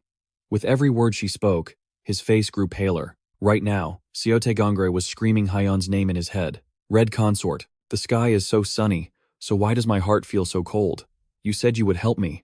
Elsewhere, Hayan was deep in thought. The blue consort is probably at the Wai Immortal Palace by now. Even though she had willingly pushed Seo Tae-gang towards Subie, she felt an inexplicable sadness in her heart. I made him a promise, but I haven't been able to do anything. As if she had made a decision, Hayan called out, Hayan Jungre, are you there? Hayan quickly entered and bowed. Yes, you called for me. Seeing her, Hayan ordered her to prepare to go out. Hearing this, Hayan was extremely surprised and asked, where do you wish to go? She closed her eyes silently for a moment, then replied, to the Wai Immortal Palace. I have business there. As soon as she finished speaking, a look of surprise appeared on Hyun's face. She hesitantly reported, but the blue consort is also at the Wai Immortal Palace right now. Before she could finish, Hyun's voice cut her off. I know. Seeing that she had made up her mind, Hyun could only bow her head. I will go and prepare immediately. The moment she turned around, her expression darkened as she muttered, I have a bad feeling about this. At this moment, images of the three of them intertwined seemed to confirm Hyun's thoughts about a new battle that was about to unfold. On a beautiful morning, Sellen stretched, holding a yellow bag in her hand, and exclaimed, the weather is so beautiful today. She rubbed her eyes, thinking about how long she'd been stuck in bed. After the birthday celebration, I was swamped with all sorts of tasks for the year-end event. I'm finally able to leave the Dragon Hall. She held up 2 fingers. With a look of delight, she thought, I heard Jungre got a promotion. As his older sister, how could I not come to congratulate my little brother? That's why I have to get to the Wai Deity Palace first. Her voice rang out from the front gate. It seems they delivered the ingredients to the Heavenly Dragon Hall by mistake, so I need to go to the kitchen outside the palace to report the incident. The guard agreed. All right, but remember to return to the palace before sunset, she replied. Yes, thank you for your understanding. The morning sunlight shone on the eaves, making them glitter. She looked up at the sky, recalling an event that happened last autumn. At that time, the blue consort had feelings for Seo Tae-gang. A gate was now in front of her, but her thoughts continued. Court Lady Jungre once sent me a letter saying, everything's been resolved. Thankfully, the blue consort came to her senses in time. It's truly a relief. As she stepped through the gate, she saw Hyan Jungre and W staring at something. Suddenly, a sense of unease washed over her. Why are there 2 court ladies from the Dragon Hall in the Wai Palace? Jungre, who was standing beside her, leaned in and whispered in her ear, Selin? She jumped and turned around, asking quietly, what's going on here, Court Lady Jungre? She explained, the thing is, the blue consort and the red consort are both at the Wai Immortal Palace. This left Selin completely stunned. She froze and cried out, huh? What are you talking about? Court Lady Jungre wouldn't back down. She was determined to get an answer. Court Lady Jungre, what do you mean by that? You clearly said in your letter that the situation with the blue consort was resolved. She replied, well, I thought everything was resolved too. The 2 of them sat down on the ground to talk. Jungre said, but do you know what it's like for one deadlock to lead to another? She replied hesitantly, what? She turned her head to the side for a moment, seemingly looking at something. Then Jungre turned back and told her that the way the red consort looked at Seo Tae-gang was unusual. This shocked Sellen so much her jaw dropped and her face went pale. What? How could that be? Jungre's eyes also welled up with tears, as if she were about to be scolded, and she adamantly denied everything. I really don't know either. I wish someone could explain to me what's happening. She lowered her head and said, At first, the red consort said she would help Seo Tae-gang, so we thought we could trust her. Before she could finish, Sellen curiously asked again. And then what? Jungre told her, I wish you could have seen the look on the red consort's face when she called for Seo Tae-gang today. An image of Hayan's graceful figure appeared in her mind. She could only lower her head and lament, Oh God, Seo Tae-gang, what are you doing? Suddenly, a voice rang out. Make way! It startled the two of them. They slowly glanced over, turning their heads to look behind them. Before them stood Jungre's face. His eyes looked down at them without a single hint of emotion, making the two girls scream in surprise. They turned back in fear and grabbed each other's hands, their gazes fixed on him with pitifully shimmering eyes. He spoke, Are you Court Lady Sellen from the Wai Immortal Palace? Sellen replied, Yes, that's me. Then she bowed her head respectfully. It is my honor to be remembered by you, sir. At that moment, Jungre spoke up. My apologies, Sir Jungre, but we currently have important guests at the Wai Immortal Palace. Stepping closer to him, she said, Could you please tell me what brings you here? Hearing that, Jungre asked, Important guests? Jungre's voice faltered. That is, her face darkened, unsure of how to answer. She just thought to herself that she couldn't possibly say two consorts were inside the Wai Immortal Palace. She then replied respectfully, People from the Dragon Hall have come to visit. He continued, From what you just said, they must be of a very high rank, right? Someone's voice cut in. The Emperor has decreed that each palace will have to dispatch one warrior to participate in the search campaign organized by the Imperial Palace. It turned out to be Sellen's voice. She continued, If it's a search campaign, does it have anything to do with the Black Consort? His eyes narrowed, and he glanced to the side, looking displeased. She bowed her head and apologized. My apologies. I've been too nosy. Sellen just bowed her head and let out a small cry, blaming herself. Seeing how tormented she looked, he said, It's all right. He suddenly looked a bit flustered, but explained that it's already been a week since the Black Consort ran away from the palace. We're not talking about just anyone here. She's a consort from the Black Dragon Palace. So, we can't afford any more delays. Standing behind them, watching the two chat animatedly, Jungre looked thoroughly bored. As Sellen looked up, she asked, So, you're saying you're planning to gather a massive number of soldiers to search every corner of the imperial capital? Jungre's expression turned skeptical. Something's fishy here. Sellen's voice cut in. You're planning on taking Seo Tae-gang with you, aren't you? He shot back, surprised. What is your relationship with that warrior? Seeing Jungre's reaction, she quickly thought to herself, Is he jealous? She then gently explained, He's my younger brother. He tends to be quite curious. Jungre repeated, Younger brother? She went on, Yes, my brother and I have depended on each other ever since we left the Hwajongseon clan. After she finished her explanation, he closed his eyes, looking immensely relieved. So, they were just siblings, huh? His reaction was probably so intense, it made Jungre's jaw drop. Did he really need to look that relieved, just to find out they're siblings? An image of the siblings, Sellen and Seo Tae-gang, appeared, leaning back to back, each possessing their own unique beauty. What's the deal with these two siblings? She wondered. The little brother has two consorts wrapped around his finger, while the big sister is attracting the captain of the Red Division warriors. Jungre figured it made sense for the older sister. She was not only beautiful but also kind and gentle. In fact, her tenderness was more delicate than a flower. But as for Seo Tae-gang, Jungre's thoughts were the complete opposite. How was it possible for that guy, whose entire life seems to revolve around food? All she could picture was him staring intently at his bowl and spoon, just waiting for his next meal. Shattering her train of thought, Jungre spoke up. Since you're his family, I'll tell you this privately. Vice Captain Jong Seo-tae has taken notice of your younger brother. He even told me to keep an eye on Seo Tae-gang and promote him when the opportunity arises. Sellen's voice, full of hope, piped up. If he's the vice captain, that means he's very close to the emperor, right? Does that mean my brother is on his way to success? Her eyes sparkled as she looked at him. She was just so endearing. At this rate, he was just moments away from developing a huge crush on her. He blushed, completely flustered. He had to cover his mouth to give a strained reply. She let out a cheerful, "Oh," which made him so flustered he had to hang his head to hide his bright red face. Watching the whole exchange, Jungre thought, he's such a strange guy. Jungre continued, in any case, with things as they are, we'll be recruiting Seo Tae-gang. Suddenly, the sound of a door sliding open interrupted their conversation. Hayan strode in confidently, followed by a few of her handmaidens as a voice called out in greeting. Oh, it's the Red Consort. Noticing Jungre, she remarked, well, if it isn't the captain of the Red Division warriors. He bowed deeply to show his respect, saying, I was unaware you were also visiting the Wai Immortal Palace, Your Highness. Hayan explained, I've come to take the warrior Seo Tae-gang back to the palace for some sword training. Hearing this, he questioned, sword training? You came to fetch him personally? Caught off guard by his question, she stammered, no. What I meant was, pointing at the bored-looking Seo Tae-gang, she said, the weather was so nice today, I just wanted to get out of the palace for a walk. On the way, I got a sudden whim, so I decided to swing by and take this warrior back with me for some sword training. Under the dazzling morning light, the eaves of the Wai Immortal Palace seemed to shimmer even more brilliantly. Hayan turned the question back on Jungre. And what about you? What brings you to the Wai Immortal Palace? He explained. I came by to summon the warrior Seo Tae-gang, as I must assemble a special unit, on the Emperor's orders to find the Black Consort. She quickly cut in to claim Seo Tae-gang. In that case, you can deal with him after we're finished with our training session. That won't be too late, now will it? Hearing her put it that way, he had no choice but to concede. Yes, in that case, I suppose it can't be helped. She then turned to Seo Tae-gang and hurried him along. All right, let's get going.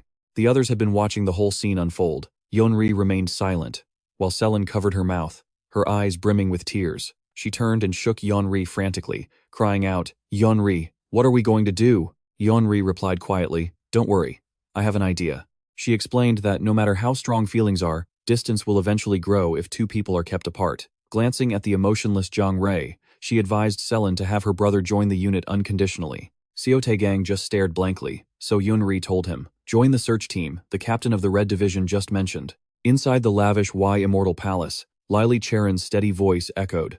To master Taoist magic, Your Highness must first understand yourself. Lyly Cherin gently explained, perhaps the Blue Consort has yet to fully realize her own potential in this field. Slowly, feel the energy within your body, and try to discover the possibilities it holds.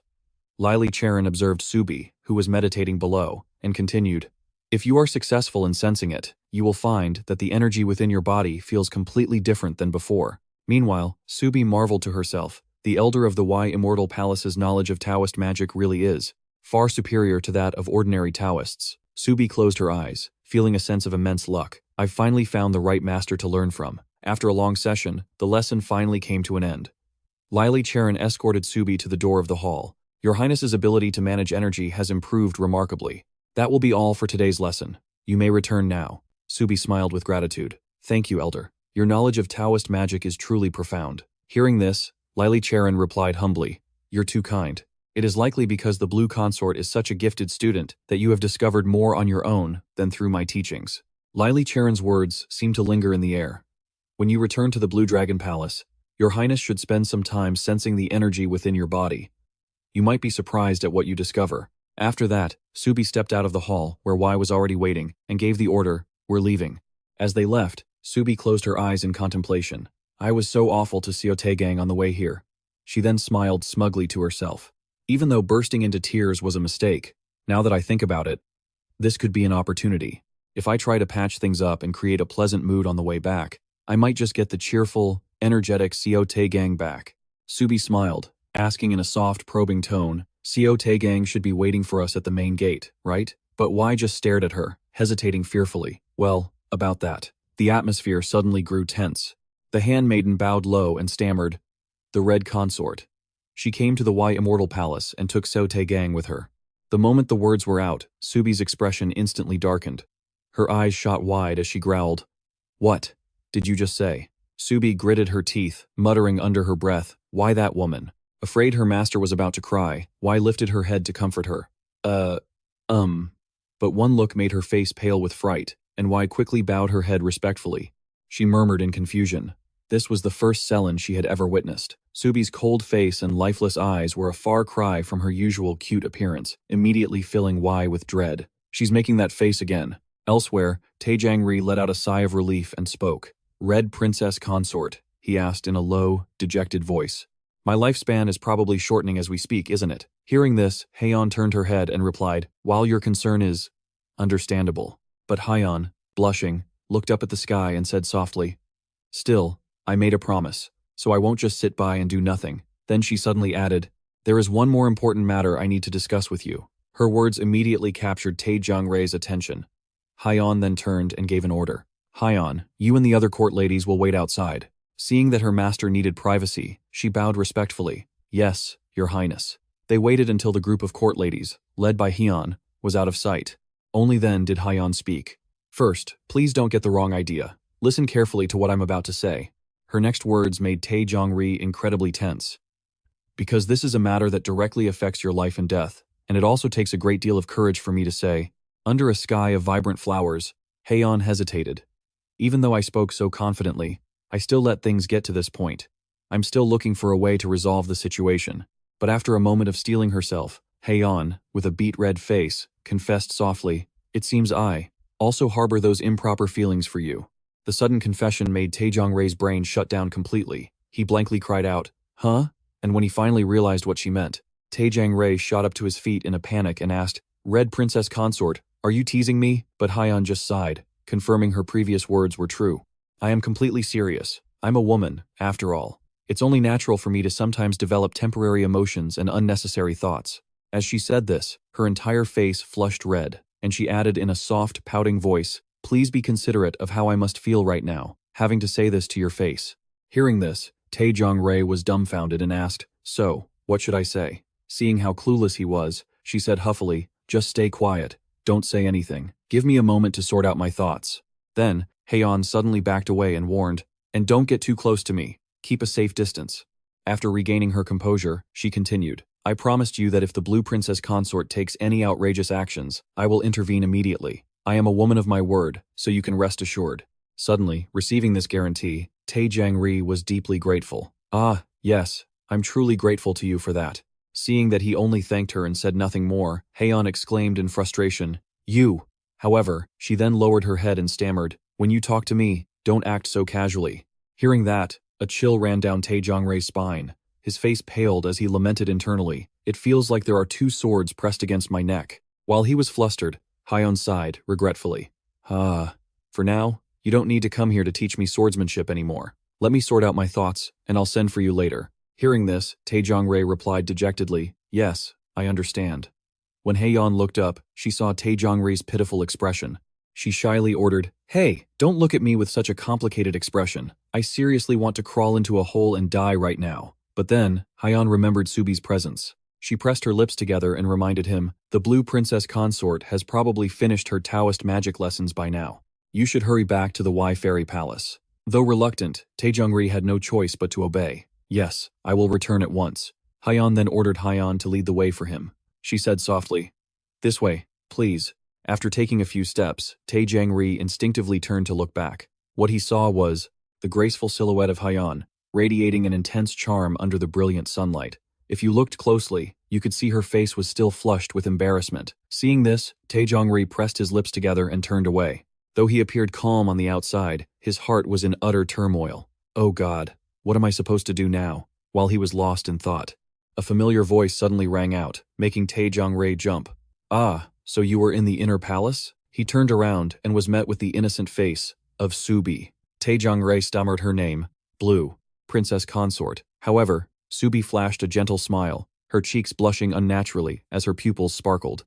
As she was basking in happiness, her gaze suddenly fell on Hayan, who was bowing behind him. Though she already knew, Subie feigned sadness and said softly, "So, you went to the Red Dragon Hall." Seeing her looking so sad, Tae-jong-ri panicked and tried to explain, "Well, Tae-jong-ri then bowed his head and apologized. "I am truly sorry I couldn't accompany you back." But Subie just laughed it off. "What do you have to be sorry for? I don't care about such minor formalities."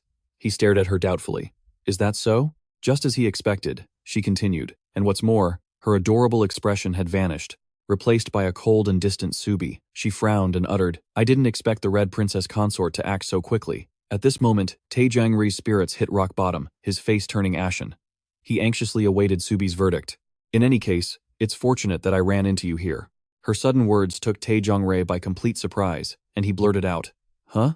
Seeing his confused gaze, Subie said shyly, I'm sorry for being so rude to you earlier. What I mean is, I'm just an emotional person. That's why I acted that way." Then she tilted her head, acting cute as she asked, "Could I ask you to forget about it? It's not an unreasonable request, after all." Seeing this, Tae-jong-ri nodded in agreement. "I will act as if it never happened." "Even so," Subie added, But don't actually forget it. She was so flustered, her face turned completely red. It's like, you can still remember it, but just pretend you don't know anything on the outside. Realizing she would keep rambling if she stayed any longer, Subie made an excuse to leave. Anyway, after I get to the Wai Fairy Palace, let's talk more then. Watching her figure as she practically fled, Jungre collapsed inwardly, screaming in his mind, I really don't know what to do now. After learning about everything, a pale-faced Sellen exclaimed with her jaw dropped, Jungre, how did things turn out like this? Seeing her world-ending reaction, Jungre choked out an explanation. Sister, you came to the Wai Fairy Palace too? But Selin quickly cut him off. I came to congratulate my little brother on his promotion. But what the hell is going on? While the two of them were talking, Jungre was standing there, rubbing his neck, wondering to herself. His neck is still in one piece, right? Jungre crouched down and asked, What did you do at the Red Dragon Hall? Seo Tae-gang glanced into the distance and replied quietly, We just talked. But she pressed on relentlessly, questioning him. Talked? With the Red Consort? What did you two talk about? As soon as he finished, the atmosphere between the three of them instantly froze. Seemingly realizing something, Jungre's face darkened as she cried out, No way. Sellen rushed to comfort the devastated Seo Tae-gang on the side. Ah, it's okay, Seo Tae-gang. Court Lady Jungre has already prepared a counterplan. Hearing her name, Jungre clenched her fists and said, Ah, that's right, I have a plan for you, Seo Tae-gang. Before she could finish, Seo Tae-gang let out a desperate scream. What do I have to do to survive now? Boa Rion possesses the ability to see through the hearts of others. This was the assessment from advisor Sim Sangon, one of the Emperor's 3 closest aides. He had played a key role in helping her take power in the Black Dragon Hall. However, the person he nominated for the position of Black Consort was just an ordinary girl of unknown origin and background. How could they agree to let someone like that hold the position of Black Consort? Initially, both the Grand Secretary and the Central Secretary were vehemently opposed, but after speaking with her, not a single one of them dared to voice their opposition any longer. She didn't have mind-reading abilities or any similar special powers. However, Boa Rion understood the hearts of the two officials before her, as if she could see right through their thoughts. At the crack of dawn, as sunlight began to shine on all things, swordsmen were practicing their swings. Jungre looked up at the sky, his gaze distant as he contemplated the fact that he wouldn't be able to bring Seo Tae-gang with him. Since he prefers a peaceful life protecting the Wai Deity Palace, he probably wouldn't want to get involved in this. Jungre sighed, lamenting the loss of a promising talent. He reluctantly thought to himself, but if he doesn't want to, I can't force him.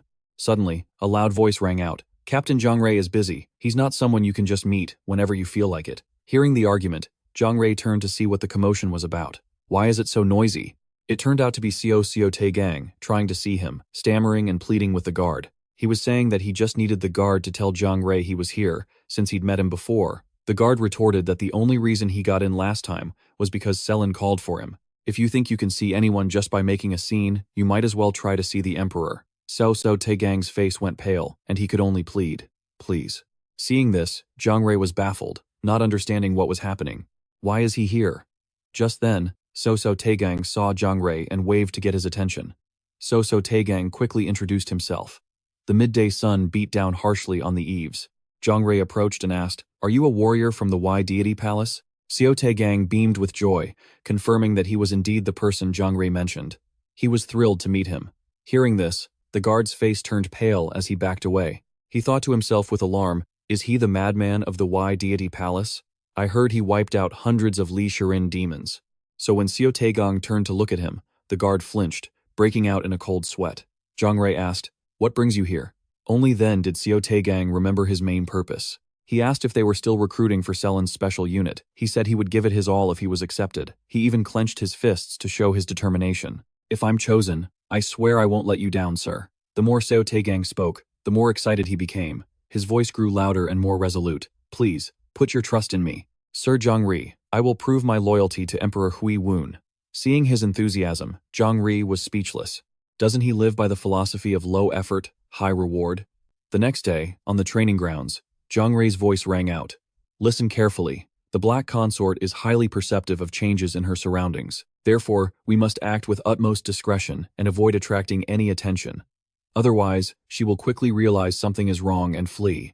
Seo Tae-gang had been accepted into the unit, and he stood in line, hanging on Jungre's every word. Jungre continued to lay out the team's plan. We will split into smaller teams to gather information throughout the imperial capital. Remember, do not let the Black Consort detect or suspect a thing. Hearing this, Seo Tae-gang understood. The black consort ran away right after entering the palace. His expression remained stoic. I know this from reading the novel Heavenly Dragon's Love, but the Master of the Black Dragon Hall. The black consort may seem harmless at first glance, but in reality, she is extremely skilled at hiding and launching surprise attacks. She is very intelligent and sharp. She used to be a wandering apothecary who lived in the mountains, treating them as her home.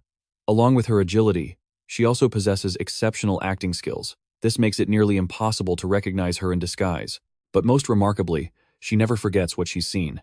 Therefore, once she's gotten a good look at someone's face, that person can never deceive her again. This makes her an incredibly difficult target to track. Perhaps forming a secret special unit like this is the only way to deal with her formidable abilities. Seo Tae-gang silently wondered. The question is, why did she have to run away? He recalled that Heavenly Dragon's Love didn't mention this either, probably because he hadn't read that far yet. And one more thing, the boar Hyan I know from the novel isn't the type of person to just climb over a fence and run away. The character I saw and understood so well was calm and composed. Jungre's voice continued in a steady tone. Those who make significant contributions to the search will be personally rewarded by the advisor himself. Therefore, I expect all of you to give your absolute best to complete this mission. Upon hearing this, the soldiers, filled with morale, responded, "Yes, sir." Everyone then dispersed. Seo Tae-gang also walked away, sighing in his heart. The operation has finally begun. He calmly went along with the story's plot. Even if I do nothing, the black consort will be caught and brought back anyway. My goal is to get as far away from the Wai deity palace as possible. His expression relaxed, as if a great weight had been lifted from his shoulders. It's done. Now that my goal is achieved, I feel so relieved, he said silently to himself. Judge, can you hear me? Model Sellen, can you hear me? Seo Tae-gang was so moved he was on the verge of tears. I'm part of this special unit now. Life is so peaceful. I don't have to worry about my own safety anymore. It feels so comfortable, like I've returned to where I truly belong. At the same time, boar Hyan was sitting on a fortress wall, dangling her legs. Her green hair was braided in a very cute style. Her swinging feet were caked with dirt, suggesting she had walked here barefoot. She exclaimed cheerfully, "The spring breeze feels so nice." She smiled enthusiastically, looking around with her clear eyes. Boar Hyan suddenly remembered something. Is it time to go? She braced herself, pushed off with her toes, and jumped to the ground. Despite the great distance from where she was sitting, boar Hyan landed lightly on her feet. The wind lifted her skirt slightly, revealing a birthmark on her thigh. Boar Hyan took a ready stance and then dashed off with incredible speed toward her destination. Elsewhere, Jungre was sweeping when a strong gust of wind blew past. She brushed her hair back, thinking to herself, I rushed to push Seo Tae-gang away from here. Did I do something wrong? She looked up at the clear blue sky, her hand silently tightening its grip on the broomstick. Jungre wondered why she had this feeling that she was doing something wrong. Viewed from above, the imperial capital was built on an immense scale. In each of the 4 cardinal directions, east, west, south, and north, there was a major market and commercial district. They were called the Black Dragon, Wai Dragon, Blue Dragon, and Red Dragon markets, respectively. These places also served as crucial centers for intelligence-gathering operations. Seo Tae-gang glanced at Jungre, commanding the martial officers, and thought with a roll of his eyes. The special unit is organized into 5 groups of 10 people each. 4 groups are responsible for gathering information from the key areas, while my group is in charge of tracking missions. He pondered. All information about the Dark Consort will be reported by the groups to Pohyeon Temple in the center of the capital before sunset, then looked towards the martial officers who were enthusiastically carrying out their duties. Every day, each team assigned a different member to handle the task of relaying information. Seo Tae-gang sat watching everyone work and remarked to himself, wow, their work ethic is really impressive. It honestly makes you want to give them a round of applause. Thinking about himself, he could only prop his chin on his hand and sigh. And then there's me, Seo Tae-gang, a member of this ever-so-passionate unit. Shaking off the thought, Seo Tae-gang raised his hand to order. Hey, waiter, 1 bowl of pork soup, please. The waiter cheerfully replied, yes, sir. Coming right up. Sitting in front of the Chunhyang pavilion, Seo Tae-gang squinted his eyes in enjoyment, savoring a delicious bowl of pork soup at a small stall near the entrance to the Black Dragon market. After finishing his meal, he began to patrol the area. The Dark Consort had yet to show any signs of being caught. Seo Tae-gang slowly patrolled around the capital, but his head was in the clouds. I'll just pretend to search for a bit, then stop by the stall for another bowl of soup. Time flies. It's already been 15 days since I joined the special unit. I wonder if everything will turn out okay. Suddenly, Jungre's pale and lifeless face appeared in his mind, making him worry. Those exhausted faces make me feel a little guilty. As he was thinking, the frustrated shouts of a martial officer reached his ears. Damn it, there was barely any information on the Dark Consort to begin with. How are we supposed to find someone whose face we don't even know in a capital this massive? But surely she must have left some kind of trail. Wearing such a vibrant hanbok, how could she possibly hide without anyone noticing? The martial officer Han Chon-sung, leader of the current search team, frowned and ordered, "Tomorrow, we will inspect all the inns in this area." Hearing this, Seo Tae-gang also frowned in thought. This is taking longer than I expected. Have they really not found any traces at all? Despite this thought, he ignored it and walked straight to the front of the Chunhyang pavilion. As soon as he sat down, Seo Tae-gang called out loudly, "Waiter, a bowl of pork soup." The waiter, with a scarf wrapped snugly around her face, brought a bowl of soup and remarked, "Oh, you're here again. Don't you ever get tired of pork soup?" He just glanced at her and thought, so far, all I've really done is eat soup. The scene shifted to the morning, with Seo Tae-gang hiding in a shadowy spot. Of course, I also take part in some covert missions in the early morning. Then it cut to him yawning widely while walking with another martial officer. I patrol with my comrades and chat with them a little. Then Seo Tae-gang clenched his fist and concluded to himself, I do have a bit of a conscience after all. But in the end, my day still finishes with a bowl of soup at this stall. As usual, Seo Tae-gang ordered, "Waiter, a bowl of bean sprout soup for me." The person replied in a familiar tone, "Yes, coming right up." He ate sloppily while thinking, no matter how busy I get, I can never give up this habit.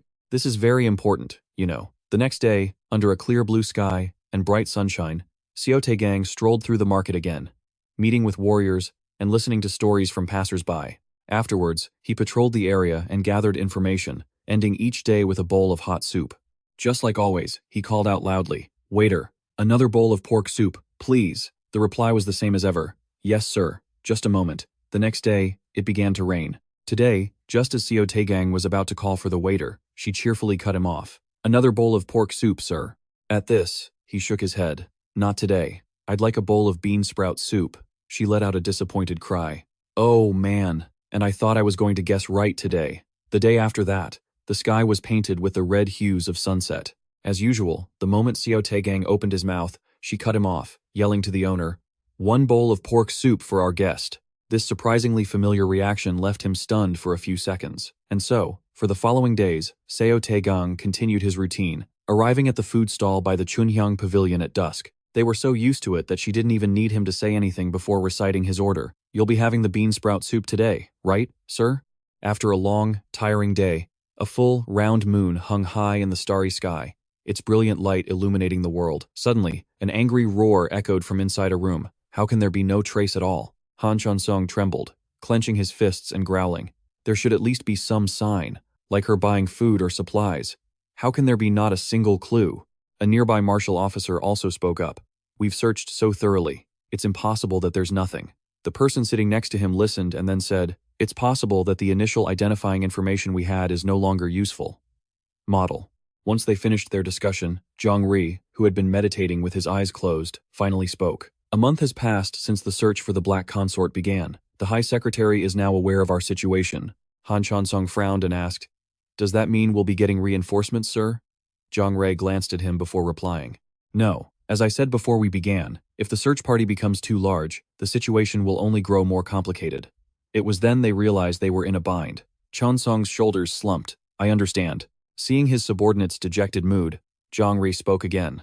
"However, during the conference, a reward was announced for the one who finds the Black Consort. The prize is a great star sword." Upon hearing this, the group of military officers gasped in astonishment. One man was so shocked he stammered, No way, a great star sword." Seeing the excitement rippling through the men before him, Seo Tae-gang raised an eyebrow in confusion, then repeated numbly, "A great star sword." Seo Tae-gang recalled the sword kept in his own room, wondering, are they talking about the one stored in my Wai Immortal palace? An image of a tiny Seo Tae-gang holding two swords popped into his head as he thought, holding another one won't make me any stronger. The power is already surging. With that thought, he pouted and muttered under his breath, "So I don't need it." Just then, Jungre suddenly spoke up. "But we have been away from the capital palace for a long time, as each of us was selected from different sectors within the palace." These words made even the dazed Seo Tae-gang look up. Then he lowered his head and thought, "So being absent for too long will greatly affect the progress of our duties back there." The image of Wang Han suddenly flashed in Seo Tae-gang's mind. "It's true. I haven't received any information from the Wai Immortal Palace in a long time. Perhaps my old friend Wang Han has returned and taken over my duties." The more he thought, the more tangled his thoughts became. but continuing to be absent for this long will surely make it difficult to maintain stability, and the old master of the Wai Immortal Palace doesn't have much time left. That's why I decided to stay and protect the Wai Immortal Palace. The aged face and extraordinary presence of Lyly Cherin also appeared before his eyes. Seo Tae-gang told himself, "It's not just because of the mission, but also because I want to be by his side during the final moments of his life. Even though he's a very strange and mysterious person, I owe him so much. Actually, it's nothing that grand. I just want to help him pass away peacefully in his final days." That was the reason Seo Tae-gang wanted to stay at the Wai Immortal Palace. It seemed he had finally found what he had been searching for all this time. I get it now. In the end, the only place I truly belong is the Wai Immortal Palace. Another day passed. Seo Tae-gang, now a familiar face, went to the restaurant in front of Chunhyang Pavilion. The young waitress greeted him with a beaming smile and started guessing. "Today, you'd like a bowl of bean sprout soup, wouldn't you?" While she chattered on, Seo Tae-gang thought to himself, "Every day passes so peacefully. It makes my heart feel happy." She smiled brightly, brought over a bowl of soup, and said, "Sir, you must really love our restaurant soup, right? Here's a piping hot bowl, fresh from the kitchen. Please enjoy." Looking at the visually appealing soup before him, Seo Tae-gang coldly thought, "The truth is, this place's soup is awful, and there's absolutely no reason for me to come here as often as a regular." As he was thinking, she suddenly spoke. "Is there anything else you need, sir?" Not wanting to drag it out any longer, Seo Tae-gang said, "Playing around for this long is more than enough." His cryptic words left her utterly confused. Huh? At that moment, Seo Tae-gang recalled what boar Hayan had said. "I adore the scent of cherry blossoms at Chunhyang Pavilion." This was a line the Black Consort, boar Hayan, often used during tea parties, recorded in the book Tale of the Heavenly Dragon, delivered with a serious and dignified air. He then glanced toward the nearby Chunhyang Pavilion. "I used to think Chunhyang Pavilion was probably some famous scenic spot or a special location." Gazing at the quiet Chunhyang Pavilion, Seo Tae-gang gently suggested, "We should return to the capital palace soon." Then, he looked up and softly called out, "Black Consort, boar Hayan." Under the crimson sunset, boar Hayan revealed a look of surprise that he could call her by her correct name. Dawn was slowly breaking over the magnificent palace. In the courtyard, someone was shaking out clothes to straighten them. It turned out to be Jungre. She hung each freshly shaken item on the line, one by one. Hearing approaching footsteps, Jungre turned her head in surprise.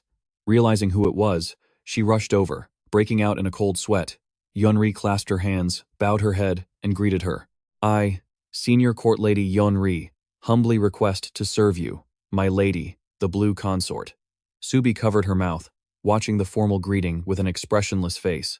Just then, a man ran up to join in, greeting her loudly, which made Jungre's face turn pale. "I, Wang Han, scribe of the Wai Immortal Palace, will use all my strength to protect and escort you safely back." He flashed a radiant smile, hands on his hips, standing tall with his head held high, looking incredibly confident.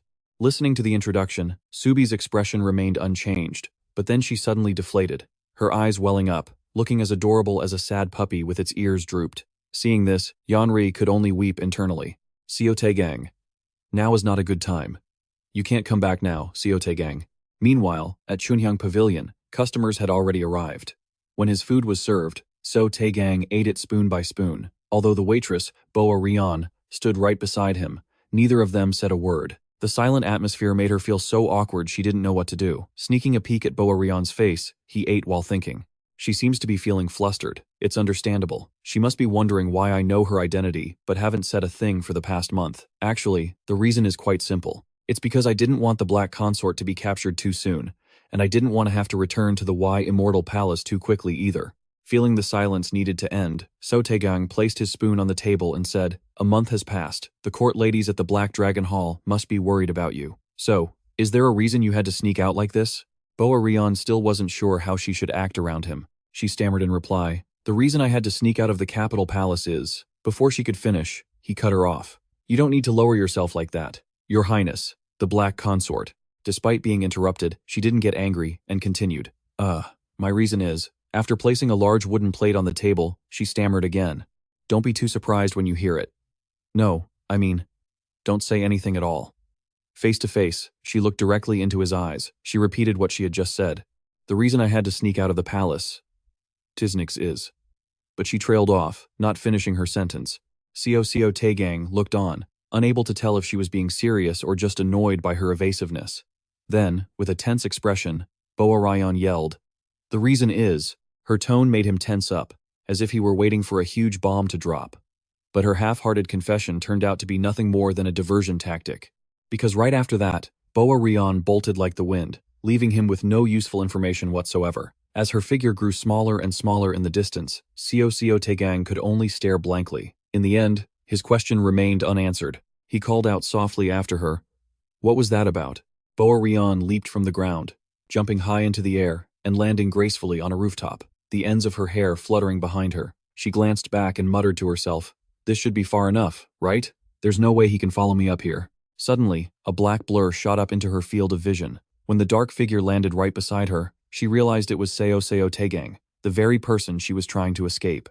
He stared at her with a serious expression. Seeing this, Boa Rion was scared out of her wits. A feeling of profound self-pity washed over her, and tears began to stream down her face, one by one. All she could manage was a single, wailing sound.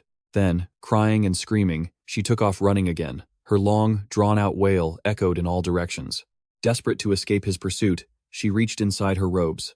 A moment later, she scattered a handful of iron marbles behind her. Seo Tae-gang was caught completely off guard. His feet slipped on several of the iron marbles, causing him to lose his balance. The result was catastrophic. He tumbled right off the roof. A loud crash echoed from below, followed by a thick plume of white smoke. Boa Rion's face went pale as she watched, a look of deep regret on her face. And it was true, as her inner thoughts confirmed. "I didn't mean to do that." Though she was panicking, Boa Rion was lucid enough to know that getting him help was the top priority. She stammered that she had to call for the royal physician immediately. The smoke suddenly billowed outwards, forcing Boa Rion to shield her face with her hands. As the cloud of dust settled, the figure of Seo Tae-gang was revealed. He was kneeling on the ground, sword in hand. His expressionless face had a few new scratches, and his clothes were covered in dust, but overall, he seemed to have no serious injuries. Seeing this, Boa Rion was terrified all over again, and immediately turned to flee. In a scene that was becoming all too familiar, she didn't forget to scream, "Monster!" She was also smart enough to know she needed to keep an eye on her pursuer, glancing back mid-stride to check on his status. But what awaited Boa Rion was an even more horrifying sight. Seo Tae-gang was right on her tail, his face contorted into a demonic expression, causing her to shriek in pure terror. Boa Rion ran, sobbing apologies to the man behind her. I'm sorry. I'm really, truly sorry." All Seo Tae-gang could do was call out wearily, "Please, just stop running. Your Highness, the Dark Princess. I merely wish to speak with you seriously." But she just kept stubbornly apologizing, showing no sign of slowing down. "I know I was wrong. I really know I was wrong." Inwardly, however, Boa Rion was still terrified. "Look at the look in his eyes. It's like he wants to devour me whole. How could I possibly stop?" Then, as if coming to a decision, she leaped down from the roof. Tossing her shoes aside, she thought to herself, "All right, if that's how it's going to be." Boa Rion took a deep breath and crouched into a runner's stance. And just like that, she took off running in her bare feet. Seo Tae-gang, having just landed himself, noticed her new path and immediately sprinted after her. Boa Rion was incredibly frustrated. Why does he keep sticking to me like this? Shouldn't I have lost him a long time ago? She reached a fork in the path, thinking to herself, if I just keep this pace up, there's no way he'll catch me. She whipped around the corner to change direction, only to slam headfirst into a figure dressed in white. The impact sent her tumbling painfully to the ground. "Ouch!" she cried out, rubbing her throbbing forehead. She immediately apologized, since it was her fault for rushing. "I'm sorry, I didn't do that on purpose." When she opened her eyes, the person looming over her was none other than Seo Tae-gang. Boa Rion was completely stunned, suddenly understanding how she'd been caught. She had been too careless. In her frantic rush to escape, she had completely forgotten to pay attention to her surroundings. So, while she was busy running and turning around the corner of the building, Seo Tae-gang had cleverly taken the opposite route to cut her off. He had finally caught Boa Rion. He gripped her wrist tightly to keep her from escaping, ignoring her loud protests. Seo Tae-gang began to speak calmly. "Your Highness, the Dark Princess." She was still utterly frantic, stammering over and over, "I apologize. No, I'm sorry." Boa Rion sniffled, biting her lip as tears welled up in her eyes. Seo Tae-gang's expression remained impassive. He continued, "First, I believe we should return and finish our meal." Boa Rion was silent for a moment before asking in surprise, "What?" Chapter 25. Inside a restaurant, a server's voice announced, "Your 2 orders of pork soup are here. Please, enjoy your meal." Here, Seo Tae-gang was sitting and eating with Boa Rion. Her head was bowed, and she looked rather sullen. Her hand was tied to the leg of the table. He spoke up. As a warrior, please forgive my disrespect in restraining you like this.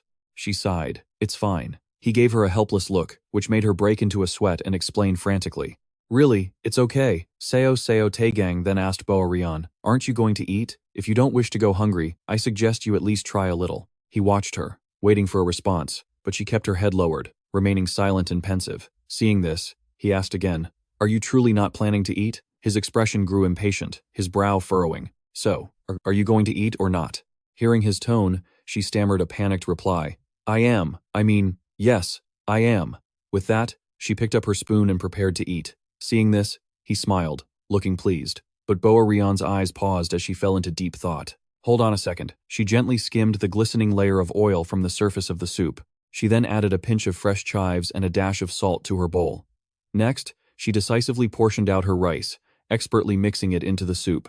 Next, she carefully picked up a slice of pork, skillfully wrapped it in chives, and dipped it into a rich soy sauce. Before taking a bite, she raised the spoon to her lips, slowly savoring a sip of the hot broth. She allowed the exquisite flavor of the soup to fill her mouth before it faded away. Seo Tae-gang was left dumbfounded as he watched her ritual. He silently guessed that she must be a true master. His face darkened, his furious gaze filled with killing intent locking onto her. She looked back at him, a little frightened. That look in his eyes was terrifying. He spoke hesitantly. So, what was the reason you had to flee the palace? The question immediately captured her attention. She put her spoon down and replied, that. Seo Tae-gang waited silently for her to continue, but Boar simply remained pensive, not saying another word. Seeing her hesitation, he pressed on. You don't have to talk about it if you don't want to. He sighed and continued, I was just a little curious, that's all. She responded and began to tell him her story. When I was a child, I was abandoned on Lyly Cherin mountain because of a severe illness.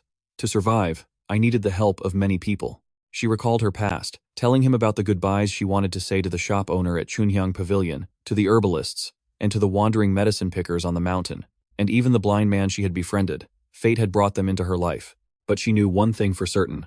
Once I become the queen consort, I'll never have another chance to see them again. That's why I just want to say goodbye. Jungre looked down into a noodle bowl, his face reflected in it. So that's what this was all about. Becoming a queen consort, holding power in one of the 4 great dragon palaces.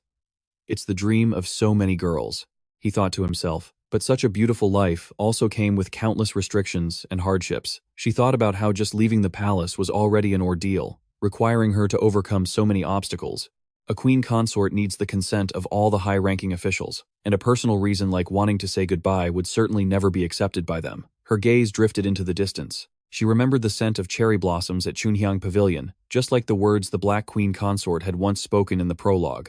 The image of the queen consort, looking up at the sky with sad, distant eyes, evoked an unspoken regret, as if she carried a captive sky within her, always yearning for freedom. And that was undoubtedly her deep regret not being able to say a proper farewell, a true goodbye, to the people she was leaving behind before she was gone forever. Dark memories surfaced. Who was it that found that small girl, abandoned on the cold Lyly Cherin mountain? Who reached out a hand to guide and save a lost soul wandering alone in the desolate wilderness? And who gave that girl a fishing rod, teaching her how to survive on her own in this harsh world? Finally, who was it that gave a girl with no family, struggling in despair, her first lessons on the value of life? In the darkest moments of her life, hands had reached out, taken hers, and led her out of the gloomy swamp. He understood just how deeply all of this meant to her. Seo Tae-gang touched his own arm, empathizing with her. To endure a separation like this, to never be able to see them again, it would be like an unbreakable knot in her heart. A deep wound that silently bleeds, causing her to constantly torment herself. Thinking of the scar beneath his own arm, he couldn't help but feel a connection to her pain. Suddenly, Ryan looked off into the distance, observing something. 2 people appeared, walking together in that direction. She told him, "It's all over now. Although it was only a short month, I'm very grateful to you for looking the other way, so that I could do this." She thanked him, and promised, "When I return to the Black Dragon Palace, I will be sure to reward you handsomely." The long-haired man of the pair saw Ryan and was overjoyed. He pointed at her and shouted, "That's right! It's the Black Queen Consort! It's her!" She bowed her head, sincerely thanking Seo Tae-gang for his help. "Thank you, truly." His eyes suddenly widened, and he hurriedly asked her, "How many more people are left?" She was a bit startled, not quite understanding him. He raised his voice to explain, "The people you wanted to say goodbye to. How many are left?" Suddenly, A voice called out, "It's Seo Tae-gang. He's the one who found the Black Queen consort." The two men who had just arrived were stunned when they heard this. The two of them began to whisper to each other. What? No way. It was him? Didn't he already get rewarded with a great star sword? What a greedy bastard. The guard added, he could have just skipped this mission entirely. How annoying. Jungre glanced towards Seo Tae-gang and Ryon, wondering to himself, what's this? I can feel a strange energy coming from him. Meanwhile, the two of them were still sitting at the table, talking. Out of nowhere, a mysterious figure approached Ryon, calling out, Black Queen consort. A gust of wind swirled, and the table leg snapped, sending dust and debris flying everywhere. The two men covered their faces, exclaiming, Whoa, what just happened? Seo Tae-gang grabbed her hand with one hand while holding a sharp sword in the other, urging her on. We have to go, now, Your Highness. She was startled, a dazed look on her face as she tried to understand what was happening. He told her, Please forgive my rudeness. He then pulled her by the hand, causing her to cry out, What do you think you're doing? She stumbled instinctively, letting out a cry, Ah, as he leaped onto a rooftop, pulling her along with him. Seeing this, the two soldiers shouted in alarm, Your Highness. The men below gave the order, Get them. Meanwhile, he and she were now on the rooftop, catching their breath. Jungre, a member of the Special Unit CP, was observing them from below. He stood on a rooftop, looking down, convinced that the boy had betrayed them. The scene cuts to Sellen, who suddenly flinched as if a jolt of electricity had run through her. At that moment, she was doing laundry with some other people. She wondered about the strange feeling she just had. Why am I feeling like this? She thought to herself. It's been over a month since I last saw Seo Tae-gang. I hope he's doing okay. Tears welled up in the corners of her eyes. She prayed that Seo Tae-gang would always be a kind person and always do the right thing. Don't go getting yourself into unnecessary trouble. I'm begging you. In front of the now chaotic palace gates, the martial officers shouted angrily. After them. This is even better. Now that the traitor has shown his true colors. Now I've got a chance to get the one-blade sword. Boa Ryon looked at the chaotic scene before her and said worriedly, I can't believe things turned out like this. Hearing this, Seo Tae-gang immediately reassured her. Don't be afraid. Escaping won't be difficult at all. She furrowed her brow and stammered. If we can make it to the market or a crowded area, we can lose them. Then, Boa Ryon suddenly jumped to her feet and shouted, First, let's just get out of Hyunmu Palace. Then she immediately turned and ran. This movement instantly drew the attention of all the martial officers. One of them yelled, Don't let them escape. Those skilled in the art of swift movement, get on the roofs and after them.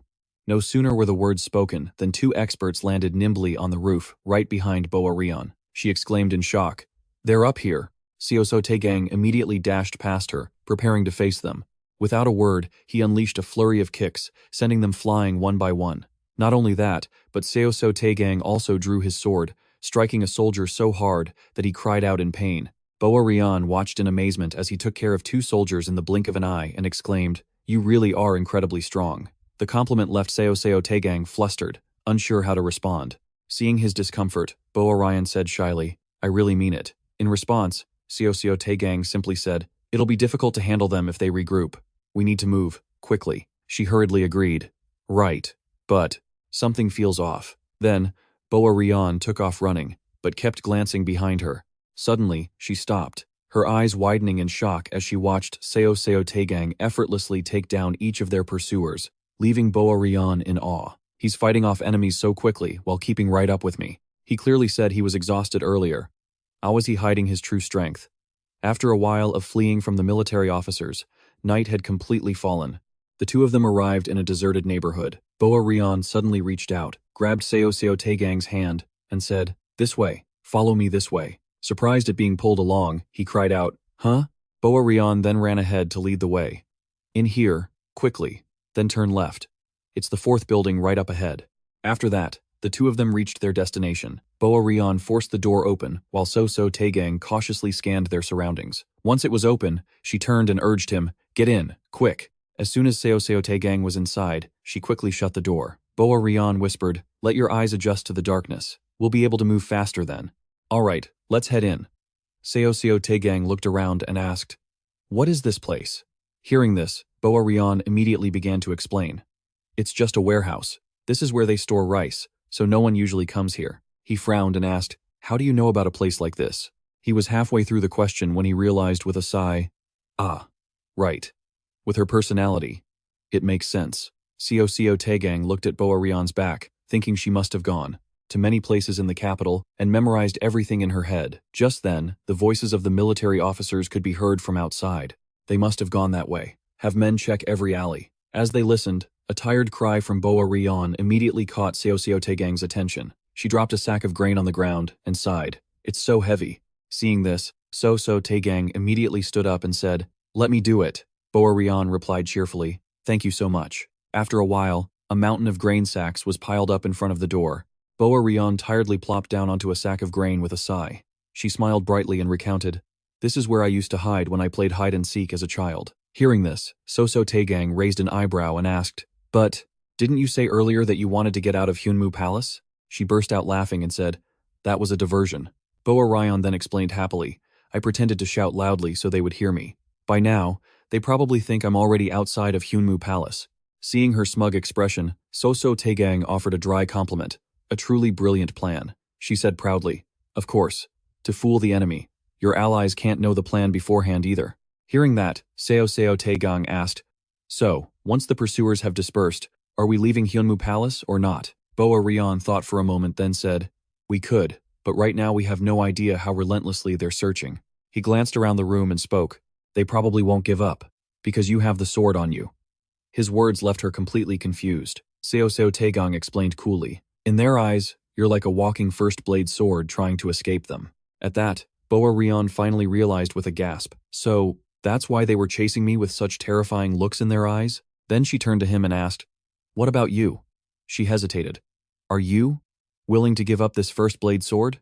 However, Seo Tae-gang was quick to answer, "I already have one." Hearing this, Boa Rion's face fell as she added, "But," seeing his questioning look, she hesitantly asked, "If you turn me over to the martial court, you'd gain a lot, wouldn't you?" Boa Rion said anxiously, "Betraying the pursuit team like that could get you severely punished. You're suffering just because of me." But before she could finish, Seo Tae-gang cut her off. "You don't need to worry about that. All I have to do is turn in the first blade sword, and I'll be pardoned." His words pulled Boa Rion from the depths of her guilt. He continued, "In any case, I will do my best to get you back to Hyundo Palace." And then, Seo Tae-gang looked up and asked in a small voice, "When you return to your rightful place, will you send your subordinates back here to protect me?" Faced with his puppy dog eyes, Boa Rion was left speechless. Seeing that she couldn't answer right away, Seo Tae-gang could only sigh. "It's just one possible solution, that's all. For now, you should just relax and not think too much about it." Then he brushed the dust off his pants and said, "I don't even understand why I chose to side with you instead of picking a safer option for myself." Boa Rion pensively agreed with his words, "Me neither. Because if I go back to being an imperial concubine, my life will surely be filled with suffering and end with nothing but regrets." At that moment, Seo Tae-gang also began to slowly open up. "I've also lived a life full of regrets, but I have never made a choice that I knew I would regret." His eyes glazed over as he recalled the day he tightly gripped that blood-soaked sword. "The last time I felt regret, it was when I single-handedly killed all those bandits. Since then, I've lived a life without regrets, doing things as I see fit." The frail image of Jin Subie suddenly appeared in Seo Tae-gang's mind, making him silently vow, "Even if that action could have put me in danger, I do not regret helping Lady Jin Subie." Then, the beautiful face of Ha Wol appeared. "Now, the situation has become much more complicated. Even if I have to draw my sword against Lady Into, I won't regret it." Under Boa Rion's astonished gaze, he slowly confided, "When I see someone suffering, right in front of me, it's only natural that I help them. I believe that my efforts will be rewarded accordingly." His quiet but sincere words deeply moved Boa Rion. She said softly, "Since this is the first time we've met, please, show me that my actions were the right ones." Seo Tae-gang was silent for a moment before speaking, "Your decision to leave the capital." It seemed that, in his mind right now, an image of Boa Rion freely spreading her wings and leaving the imperial palace appeared. He said thoughtfully, "Leaving behind a place of wealth and glory. That's a choice not everyone has the courage to make." Then Seo Tae-gang continued, "And you shouldn't be surprised by what I'm saying, because really, I'm the one who's surprised that you made such a decision. No one would have thought that you would just give up Hyunmu Palace and run away like this." At this point, he remarked softly, "But what I've seen today is also truly different." Just then, I suddenly realized that wealth and glory aren't everything a person dreams of.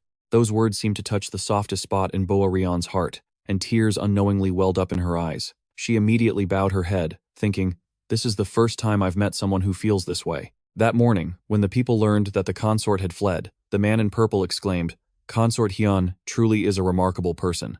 The person listening nodded in understanding.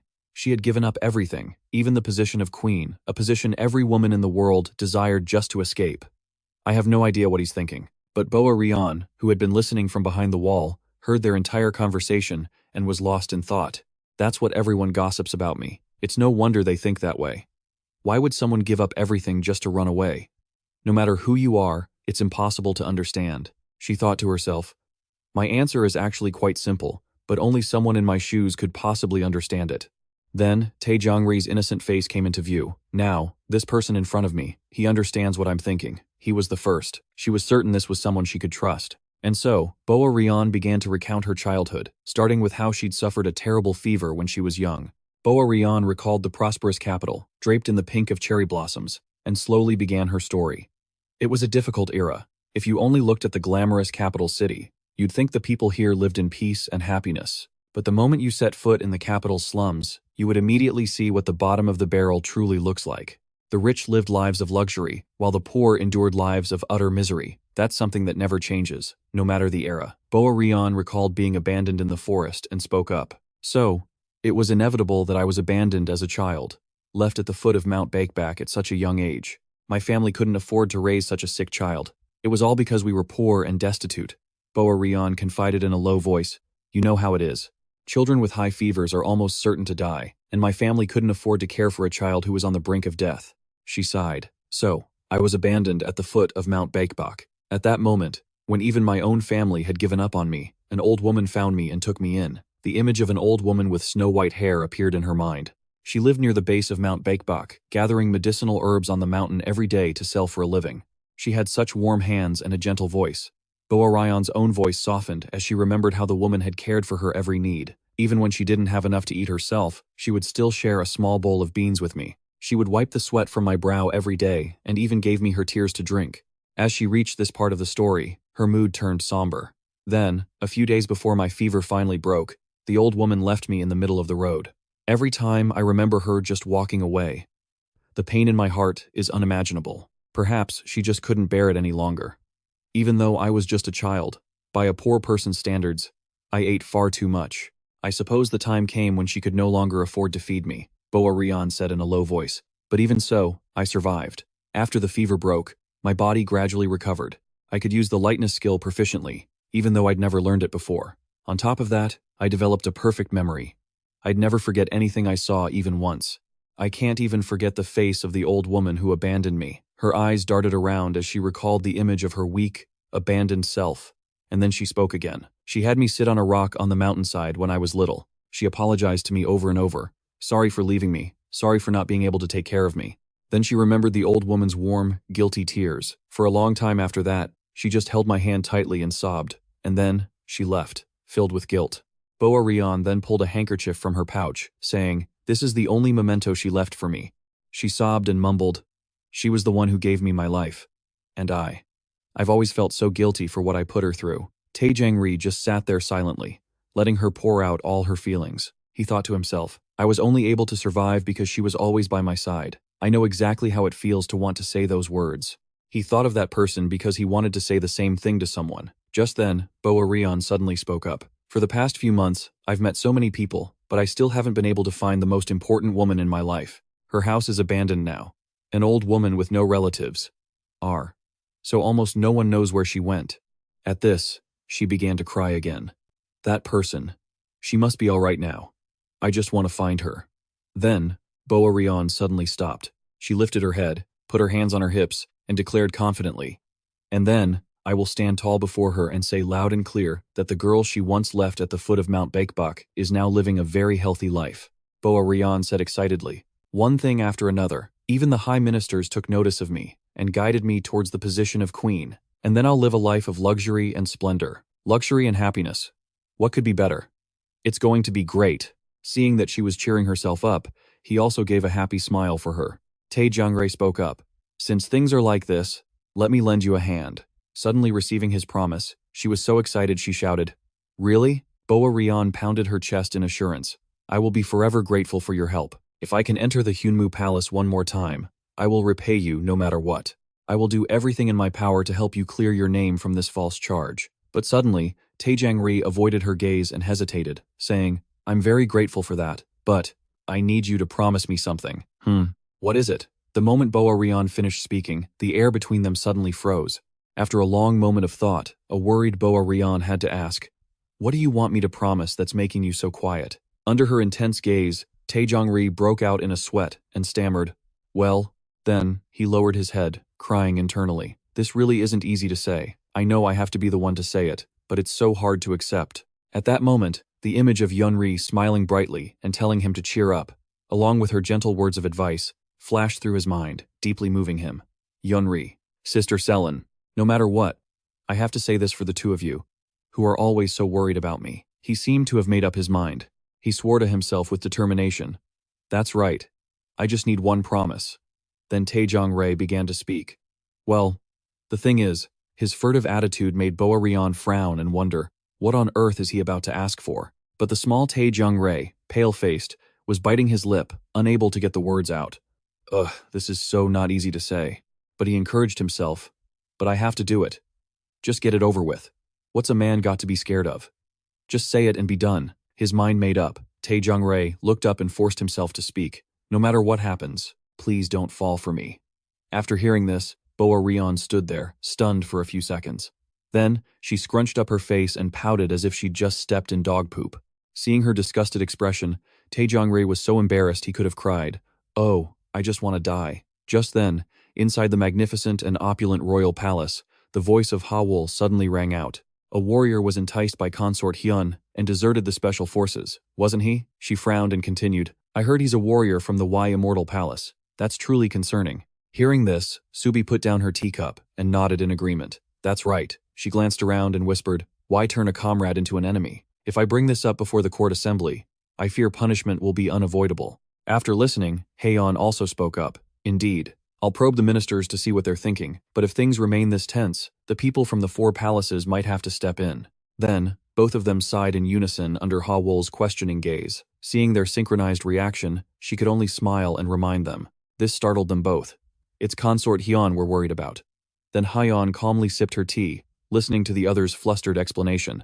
Ah, yes.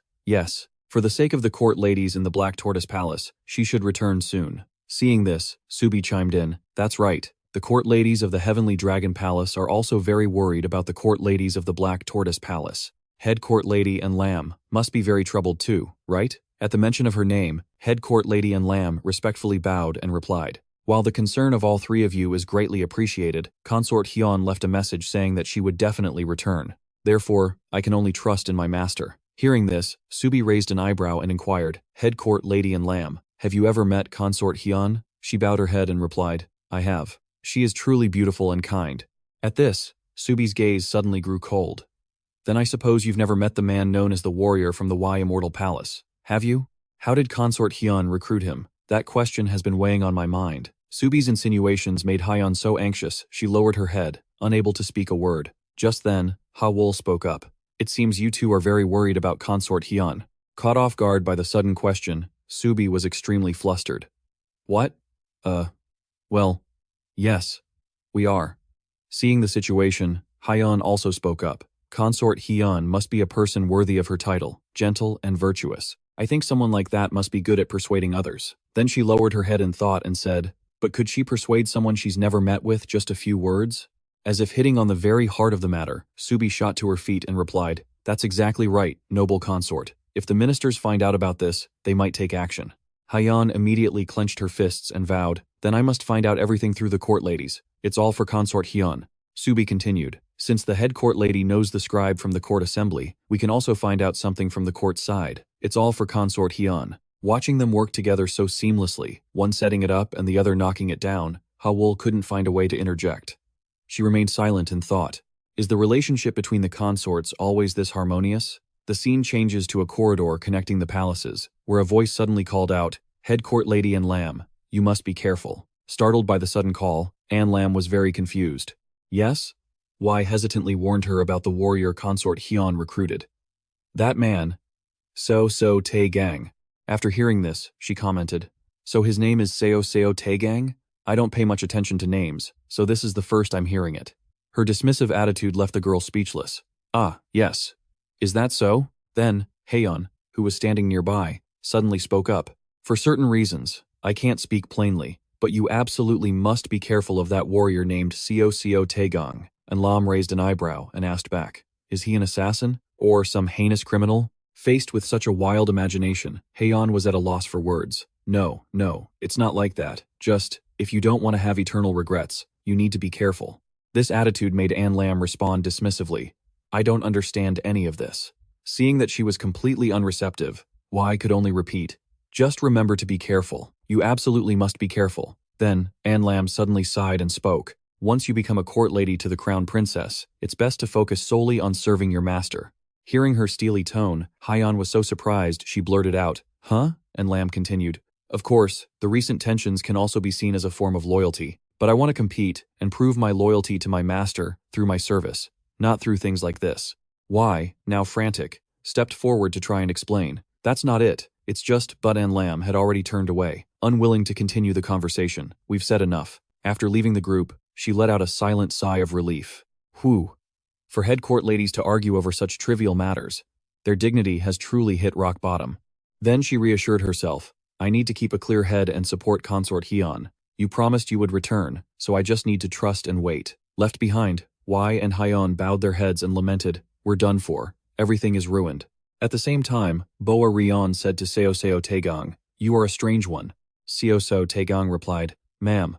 Boar Hayon continued, you do bold things without the slightest hesitation. When I'm with you, all my worries seem to vanish. The two of them walked and talked. Boar Hayon continued speaking animatedly to Seo Tae-gang, you've helped me achieve every goal. I feel like when I'm with you, all my worries disappear, and I feel truly happy. Boar Hayon gave a bright smile, but inwardly she was calculating. With you by my side, I'll definitely find that old woman. 1 week later, Boar Hayon shouted in anger. Still no sign of her? Seo Tae-gang, standing beside her, said, Lady Boar Hayon? Day 1, at the foot of Wai Mountain, a voice asked, you mean that person? The man told Boar Hayon and Seo Tae-gang that he hadn't seen her recently. Perhaps she went to another mountain to look for medicinal herbs? Day 2, escaping from pursuers. Day 3, a messenger from the Doxion chamber, Boar Hayon told him. A grass cutter who gathers herbs at the foot of Wai Mountain. She said to the man, I want to know more about her. The man replied, come back and see me in a few days. Day 4, escaping from pursuers. Seo Tae-gang was chased, and he fought with his pursuer. But how could he possibly be a match for Seo Tae-gang? He was swiftly defeated. As for Boar Hayon, she huddled in a corner, thinking, what are we going to do now? But Seo Tae-gang reassured her, please try to keep your spirits up, my lady. Boar Hayon replied, I've had more than enough. Then, she wearily stood up. I no longer have the face to ask you for anything else. The handmaidens of Xuanwu Palace must be struggling to maintain it without their master. Boar Hayon spoke sincerely to Seo Tae-gang. Even so, I tried my best until the very end. I have no regrets now, and it's all thanks to your help. Hearing those words, Seo Tae-gang stood lost in thought for a moment. He suddenly said, but we still haven't received any news from the messenger of the Doxion chamber. Boar Hayon's expression was blank. Seo Tae-gang continued, let's just go there and see before you make a final decision. Boar Hayon nodded. The scene changes to another location, where a voice rings out. That person is already dead. Boar Hayon, in disbelief, questioned Selin again. Selin replied, her name was Nam Bo-yeon. The mysterious person then recounted, that old woman used to grow tea in the vast fields of the Manhwa region, east of the Cheongdo nation. After a natural disaster, both her family and farm were wiped out, so she had to find a way to the imperial capital. After that, it seems the old woman scraped by, living in a dilapidated house at the foot of Wai Mountain by selling medicinal herbs. The mysterious person continued enthusiastically. However, about 6 or 7 years ago, she passed away during a plague that swept through the imperial capital. Then, the mysterious person handed them a scroll and said, this is the testimony from the officials of the imperial capital who handled the old woman's body. The specific details are recorded on this bamboo slip. This is all I could find out. Boar Hayon then took the bamboo slip, staring at it intently as heavy rain poured outside. Boar Hayon was still inside, reading the words written on the bamboo slip. She said to Seo Tae-gang, it turns out the old woman didn't abandon me to save her own life, but because she didn't want me to catch the plague, so she let me go. Suddenly, Boar Hayon began to sob, and Seo Tae-gang placed a hand on her shoulder to comfort her. Outside, the rain poured, and the two were taking shelter. Seo Tae-gang brought over a tray of food and said to Boar Hayon, now that your wish has been fulfilled, when the sun rises tomorrow, I think you should return to the palace. Boa Rion replied, I feel so ashamed before you. You went through so much hardship just to fulfill my wish, only for it to end like this. Suddenly, Seo Tae-gang's unexpected reply surprised Boa Rion. This journey was not meaningless at all. He said, at the very least, you now know that the old woman let you go because she truly wanted what was best for you, Your Highness. In his heart, Seo Tae-gang felt he could completely understand their separation. All he could do now was to take good care of her during this time, and then escort her back to the palace. Boa Rion spoke up. I have so many regrets. Seeing this, Seo Tae-gang asked, do you mean about leaving the imperial palace? Boa Rion replied, when the fever was raging, I would have rather died. She curled into a ball, hugging herself, and said, for an abandoned girl, life was worse than death, yet that old woman still shared her meager food and medicine with me, even as she herself went hungry. Now I believe that I was the one who pushed her to her end. Seo Tae-gang comforted her. But isn't it also because of that old woman's devoted efforts that you are alive today? Boa Rion replied, but that old woman died because of me. Seo Tae-gang said, the old woman died from the plague. But Boa Rion stubbornly insisted, no, it was my fault. She continued sadly, how could an old woman who spent her years picking herbs at the foot of a mountain possibly catch the plague? If it weren't for having to find medicine and food for a child like me, why would she have suffered so much? Seo Tae-gang was at a loss for words. Boa Rion went on, I regret so much for thinking wrongly of her. She remembered, one day, my fever had significantly subsided. At that moment, I was planning to open the door and run far away, because I didn't want to cause the old woman any more hardship and labor because of me. Seo Tae-gang asked inquisitively, and what happened after that? Boa Rion continued her story. I couldn't do it. When I opened the door, before me were endless mountains and forests. I had no idea where to go. So in the end, I went back inside the room. She curled up, saying fearfully, it's because I was too afraid of death. Seo Tae-gang remained silent, listening. He recalled a memory from his past, calling out the name of a killer. Before his eyes was the image of his father lying in a pool of blood. Seo Tae-gang remembered what he had said in the past. He was a vicious mountain bandit. I was just scared and wanted to live. Seo Tae-gang then clenched his fists tightly. He told Boa Rion, if you feel regret, then just cry your heart out. Seo Tae-gang stared at his hand and said, even though I once thought I had nothing left to regret in this life, I also experienced something that I regret endlessly. He confessed to Boa Rion, I can never forget the first day after I took a person's life. That memory is truly terrifying. Seo Tae-gang said wearily, therefore, you, just like me, should try to forget the sadness and keep living. It's only natural that people in this world will have many regrets for the things they've done. Hearing this, Boa Rion lowered her head and cried. But Seo Tae-gang continued. But that is our nature. It's just something people have to go through. Seo Tae-gang tried to comfort her. So now, looking back on those things, if you're in pain, just go ahead and cry. Boa Rion replied, okay. Boa Rion, now cheerful with a bright smile, said, it's time for me to return to the palace. Seo Tae-gang, standing beside her, said, the subordinates of the Black Dragon Hall must be very worried. We should depart quickly. Boa Rion replied, you're right. I will apologize to them when I get back. She turned her back to him and said, but right now, I have something important to do. Wait for me for a bit. It'll be quick. The two of them built a grave for the old woman as a memorial. Then, Boa Rion took a cloth and sat down, caressing the grave and saying, Grandma, thank you for giving me so much. But now, this piece of cloth is all I have to give back to you. Her voice trembled as she told the old woman, Grandma, I promise I will live a good life so as not to disappoint you. So please, rest in peace. Seo Tae-gang said to Boa Rion, now that you mention it, I just realized. How long has it been since you've spoken with your hometown dialect? Boa Rion replied, you're right. Then she turned back to look at Seo Tae-gang with sparkling eyes and said, because now, I am the one who holds power in Xuanwu Palace. At a distant palace, the footsteps of Seo Tae-gang and Boa Rion echoed as they walked. Boa Rion said to Seo Tae-gang, you know, now that I'm returning to Xuanwu Palace, I'm reminiscing about my time there. Seo Tae-gang replied, it truly wasn't easy at all. Boa Rion turned her head to speak to Seo Tae-gang. I almost forgot. I said I would reward you, didn't I? So, what reward do you want? She thought for a moment, then added, I lived in the countryside for quite a while, so I only remember a few of the palace rules. I'm not quite sure how to properly reward someone. How about this? Would you like to join me in Xuanwu Palace? I can help you. Seo Tae-gang replied, I appreciate your kindness, your highness, but I have no intention of being promoted. Seo Tae-gang then said to Hyun-gang, you don't know all the palace rules. I don't know what to say. I'm worried about you. Hearing this, Boa Rion asked. All right, I'll learn, but did you have to say it like that? Seo Tae-gang then said, in that case, when we pass through the Great Stargate in a moment, please don't be afraid no matter what happens. Boa Rion asked, puzzled. What do you mean? Suddenly, a large group of soldiers appeared, pointing at Po-ung and Seo Tae-gang and shouting, we've found the target, tie him up. Trembling in fear, Boa Rion explained, I'm so sorry everyone, this is all my fault. I just wanted to walk around and see how things were. They forced Seo Tae-gang to the ground and threatened, servant of Lyly Cherin Palace, don't resist if you don't want to die. The soldiers stood before Boa Rion and asked her, Your Highness, are you all right? Did he harm you in any way? Boa Rion stared at Seo Tae-gang's face and replied, what the hell is this? Before he could finish, the soldiers said, take him to the Great Prison and report to the Marshal General to await trial. As Seo Tae-gang was restrained, he thought, my crime will surely be reported to the officials. But those officials aren't the ones who can pass judgment on a royal consort's crime, he thought. Only the emperor or the crown prince can do that.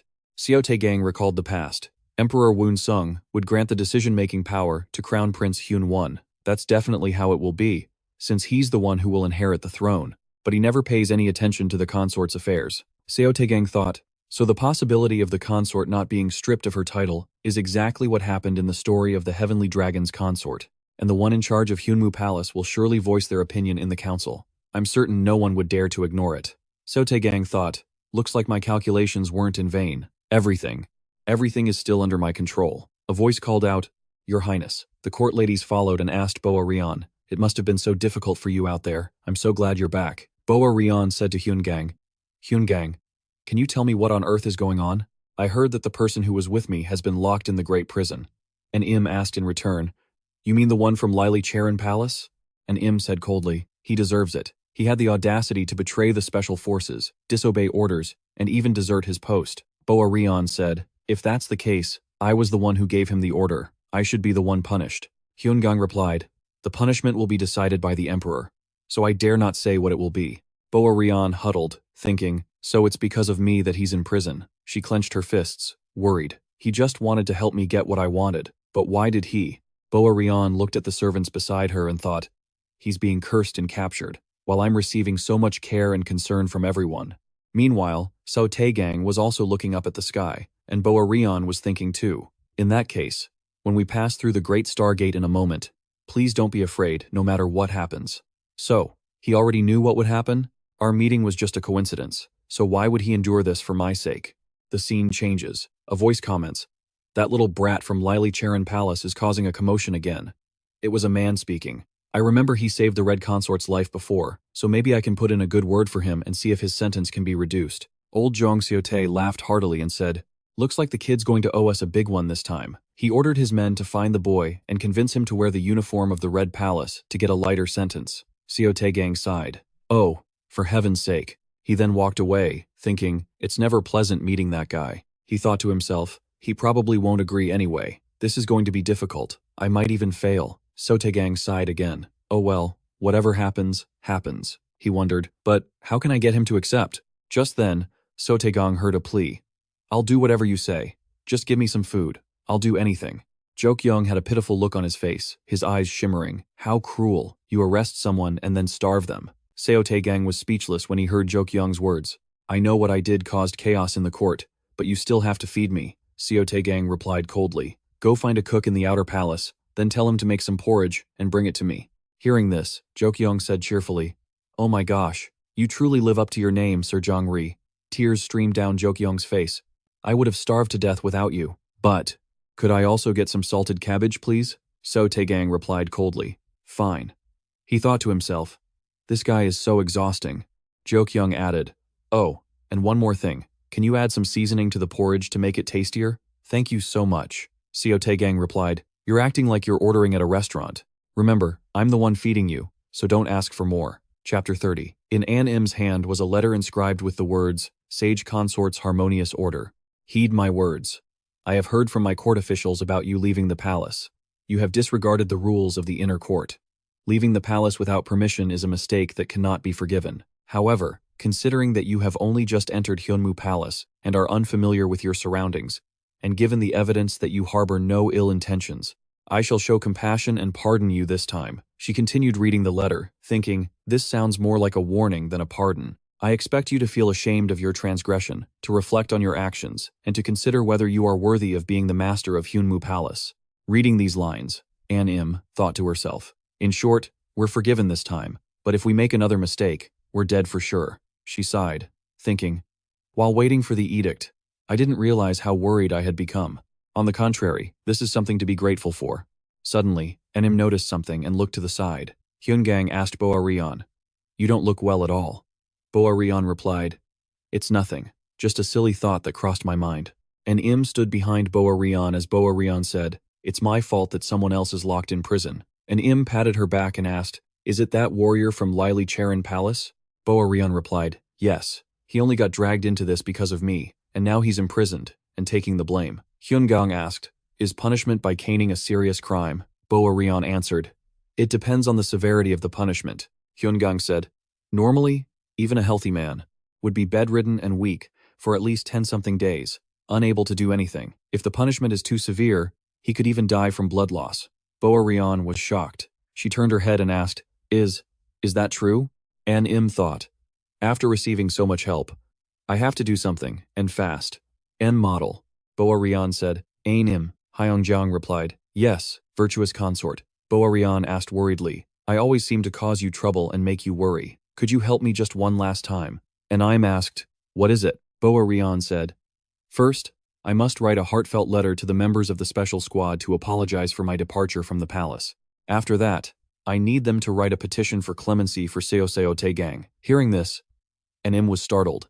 Hyunjiang said, but, virtuous consort, the master of the Black Tortoise Palace, is not allowed to send public letters like that, or do things such as humbling herself to beg warriors for help. Hearing that, Boa Rion asked, then what do you suggest I do? Boa Rion then looked at Hyunjiang with pleading eyes, causing Hyunjiang to stammer. Therefore, since the members of the squad have also returned to their own palaces, it would be better to send the letter to the person in charge of each palace. As for the letter, please allow me to arrange the text appropriately on your behalf. Boa Rion said cheerfully, thank you, An Im.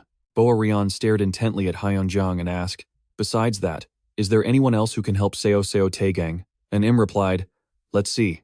Since he is a warrior of the Wai Immortal Palace, it would probably be best to meet and speak directly with the Wai Immortal Elder. Boa Rion asked, who is the Wai Immortal Elder? Hyunjiang replied, he is a Taoist master responsible for all matters related to spiritual arts within the palace, treated with the same respect as an official of the 3rd senior rank or higher. And he was also a close confidant of the late emperor, so even the high-ranking ministers of the court dare not disrespect him. Boa Rion sprang to her feet excitedly and said, all right, I will go to the Wai Immortal Palace myself to explain the situation clearly. She added, now that I think about it, there's a grand assembly at the Black Tortoise Palace soon, isn't there? Hyunjiang replied, yes, that's right. But before she could finish, Boa Rion said, then I will humble myself and bow my head to ask for the help of the other consorts. And Im replied, what? No, virtuous consort, you mustn't do that. It will leave you with a great debt of gratitude that will become an inconvenience for you later. Besides, there's no reason why the others would be willing to help someone like him, who has no supporters. Boa Rion asked, how will we know if we don't try? Boa Rion clenched her dress as Hyungyang continued. That man is locked in a dungeon, suffering every single day. If I stay here in the Black Tortoise Palace enjoying this prosperity and luxury without daring to endure a little hardship to help him, Boa Rion said sadly, then that would be a great shame for me. She thought to herself, no matter how difficult and painful it is, please, just hold on a little longer. Water was splashed on Seo Tae-gang. He sighed, his stomach completely full. He thought to himself, to understand why life in prison is so relaxing, I have to go back to 3 days ago. In the prison, a voice rang out. At the upcoming assembly of ministers, General Trin Tai will speak highly of you. Hearing this, Seo Tae-gang replied, is that so? That is truly a great favor, Jungre said. But there is no favor in this world that doesn't come with a price you must pay. Jungre added, on his behalf, I was ordered to inform you that after you leave the Wai Immortal Palace, you must join the Red Palace. He asked Seo Tae-gang, this doesn't affect you in any way, so what do you think? Seo Tae-gang replied, I'm fine with it. For the general to have to tell such lies to help a third-rate warrior like me, now that would be the true act of treason. Jungre asked, do you have some other help that makes you so confident? Seo Tae-gang replied, it's not like that. Isn't it likely someone else will step forward to ask for my sentence to be reduced? Jungre said coldly. At a time like this, how can you be so strangely calm and leisurely? With a nonchalant expression, Seo Tae-gang told Jungre. The vice commander isn't so idle that he needs to waste his efforts on someone like me. He is a man destined for great achievements. I cannot stand in his way. That is my loyalty, Jungre said coldly. On the contrary, you're the type whose mouth would still float even if you were drowning. He shook his head and added, fine. I suspected you would refuse. You're probably afraid that you'll show a weakness, be forced into the Red Palace, and never be able to return to care for the Wai Immortal Palace again, right? Then Jungre turned to leave, adding, but remember, this offer is still valid until the deliberation begins. Just then, Sellen suddenly appeared, clinging to the iron gate and saying to Seo Tae-gang, I can't believe it. Look at you.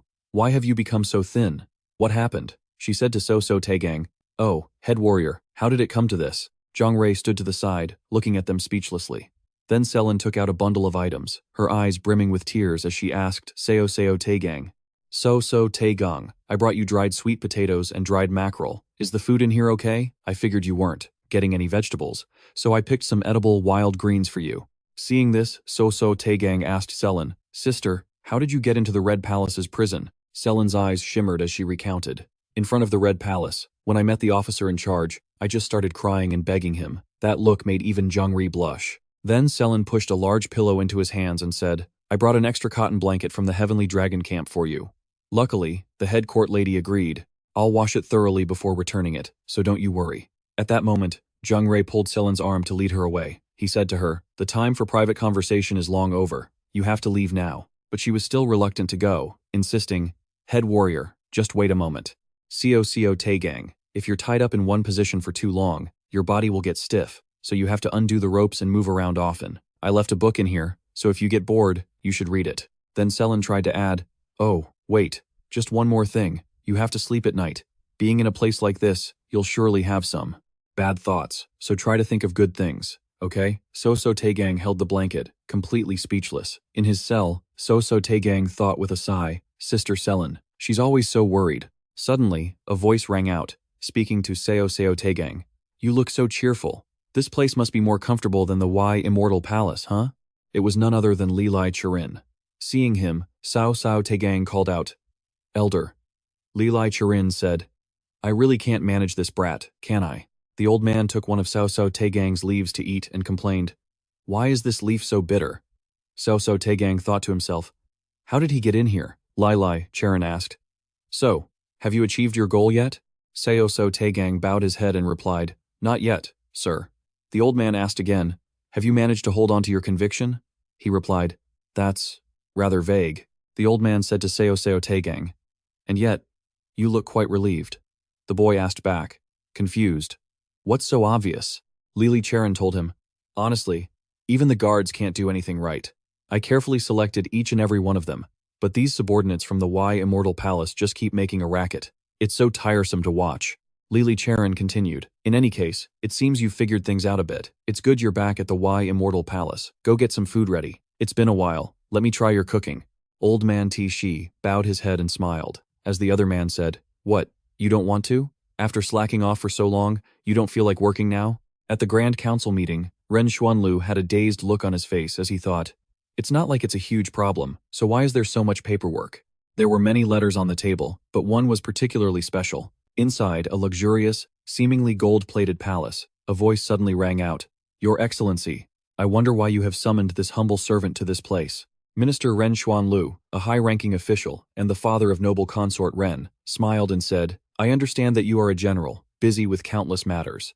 Allow me to be brief. During today's imperial court session, an issue concerning a military officer from the Wai Immortal Palace was brought up for discussion. My daughter mentioned that this person was her rival in swordsmanship. She heard he was imprisoned to temper his will and train his techniques. Hearing this, Zhang Sote let out a hearty laugh and replied, I have to admit, his swordsmanship is truly formidable. There's no denying the noble consort has a very sharp eye. As he spoke, Ren Xuanlu's voice suddenly turned strange. There's a rumor that the general has spoken up to have his circumstances reviewed. The old man's eyes flickered, recalling the image of Gong covered in blood, and he replied, that's right. Before the incident at Wai Sparrow Mountain, he was the benefactor who saved the minister's daughter. Zhang Sote also nodded in agreement. Indeed, matters discussed in the imperial court must be assessed objectively. Even as a father, it's hard not to be swayed by emotion, but his eyes suddenly narrowed as he lowered his voice. However, there's something that I can't stop thinking about. Seo Tae pulled out a letter and asked, "Just to defend a third-rate warrior, Lady Ah Xuan personally wrote a letter to me. Do you have any information about this?" The old man glanced at it a few times before hesitantly saying, "Based on my understanding, nothing happened." Seo Tae bowed his head and said softly, "In the upcoming court session, will the matter of deposing Lady Ah Xuan still be discussed?" Hearing this, Xuanlu replied, "That has not yet been brought up for discussion in the session." Ren Xuanlu's voice kept ringing in his ears. "The general has been wholeheartedly loyal to Lady Tianlong for many years. I am well aware of that. Although I hate to admit it, the fortune of Tianlong that protects the imperial capital has significantly waned recently. From the outskirts of the capital, demons have begun to emerge in increasing numbers, which is making everyone feel uneasy and anxious." Hearing this, Seo Tae hesitated. "I heard that near the nation's border, signs of high-ranking demons have begun to appear." Xuanlu immediately nodded in agreement. "That's why your eyes are now on the military officer of the Wai Immortal Palace. Rumor has it that he comes from the Sellen Jia clan of the Huazhong school." The graceful figure of a woman suddenly appeared in their minds. Seo Tae silently assessed. If he's a descendant of the Sellen Li sect, the high officials in the palace will shun him like the plague. Not only that, but to bring such a person into the palace, and even personally write a letter defending him.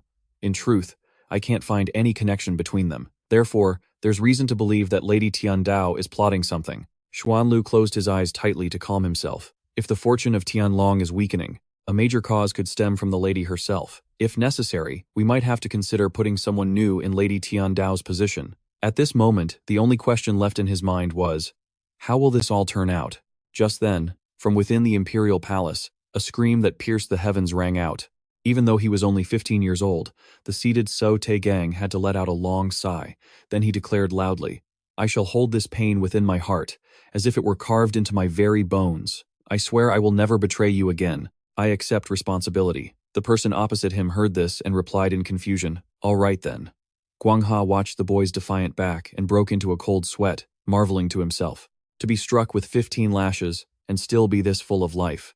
Meanwhile, Seo Tae-gang looked up at the sky and clicked his tongue. Teask, if only I had some tofu, I'd slurp it down to satisfy this craving. Afterward, he walked along, thinking, It's been almost 2 months since I last returned to the Wai Immortal Palace. No, it's probably been considerably longer. Seo Tae-gang happily hummed a few tunes and thought to himself, everyone has probably gone through a lot of trouble because of me. It's been a while since we had a proper feast instead of just eating bone broth. As he was walking, he suddenly saw Yunri crying and complaining, and a headache began to form. I feel really bad about what happened with Miss Yunri. She was crying because she dislikes bone broth, and I just ignored her. I treated her like an older brother. Selin just asked, "What are you talking about?" Thinking about it carefully, I really have realized my mistake. With that, Seo Tae-gang grabbed the tray of vegetables, turned, and left under her horrified gaze. Today, I must bring her something delicious and offer a sincere apology. Just then, Yunri suddenly approached to talk to him. "Oh, Seo Tae-gang, you're here." Seeing her, he exclaimed with great suspicion. "Huh?" Seeing Yunri's pale face, Seo Tae-gang frowned and thought, "What is this? Why does your face look like that?" Out loud, he still asked with concern, "What's going on?" Yunri stammered, "Noble Consort Pohyeon is waiting for you." These words made Seo Tae-gang's heart sink to the pit of his stomach. He cried out in confusion, "What are you talking about?" A moment later, boar Rion was standing before the two of them, saying, "I escaped from the Black Tortoise Palace." Seo Tae-gang frowned and asked, "This happened again?" Seeing his expression, she frowned and began to complain. "The walls of the Black Tortoise Palace aren't high. Jumping over them is as easy as blinking. In any case, I just wanted to see your face for a moment before I head back." But hearing this, Seo Tae-gang could only think in silence. It's not that the walls are low, but that noble Consort Pohyeon's strength is truly far beyond my expectations. After a moment, he hesitated and mumbled, "Noble Consort Pohyeon probably still doesn't fully understand the etiquette of the inner palace."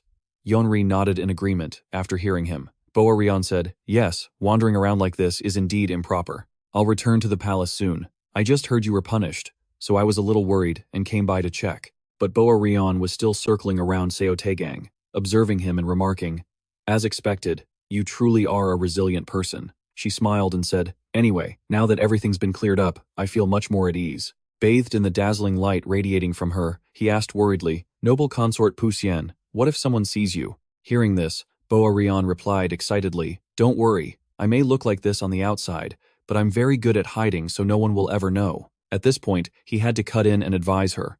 But regardless, just then, Wang Han suddenly rushed over, shouting, "Hey, Seo Tae-gang, you must be back, right? I heard you just fought against the Special Forces team." The old man just kept rambling on.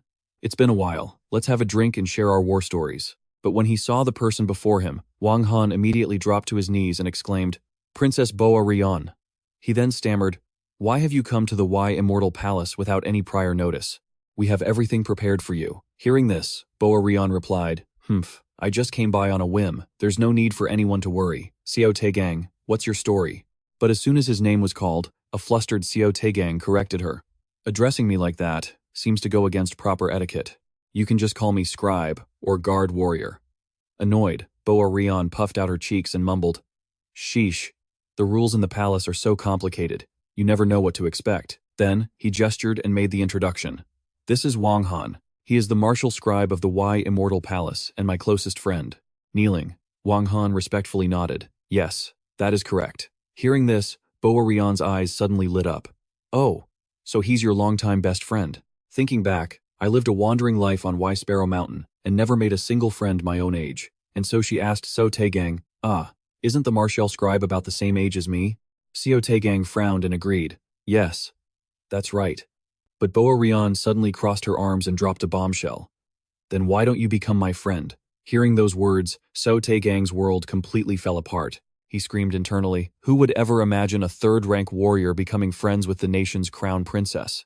With that thought, he quickly replied, "The palace rules clearly forbid it. How can a third-rank warrior possibly befriend the crown princess?" But Boa Rion just clicked her tongue. "Oh, come on. You've just arrived at Cheongdo Palace, and you're already using the rules as an excuse. I guess I'll have to get used to this." Then she frowned and said softly, "Anyway, you're lucky you only got punished with a caning. If it weren't for the one who caused that commotion at the festival, I don't know what would have happened." Hearing this, a bewildered Seo Tae-gang asked in return, "Your Highness, what festival are you talking about? Did something happen?" At this, Boa Rion broke into a bright smile and explained, "I attended the banquet, bowed my head to the other consorts, and begged them to help you. It turns out Noble Consort In and Consort Suk are both very kind and understanding." She recalled Consort Suk vowing loudly, "Of course we have to help. He's a warrior who has tirelessly devoted himself to Princess Boa Rion." The one standing beside her also nodded eagerly. "Exactly. How could we possibly repay kindness with cruelty?" After that thought, she continued her story. "After hearing the story, they immediately rolled up their sleeves and helped you without hesitation." Halfway through, Boa Rion remembered something else. Consort Diok was a bit hesitant and just watched from the side, but you can't blame her. Meanwhile, Seo Tae-gang, still kneeling, was completely horrified. You asked for help from the masters of the other 4 great palaces?" Boa Rion replied confidently, "That's right. I always thought the 4 great consorts didn't get along, but they were happy to help you. It was truly beyond my imagination." But after hearing this, Seo Tae-gang's face went pale and sullen.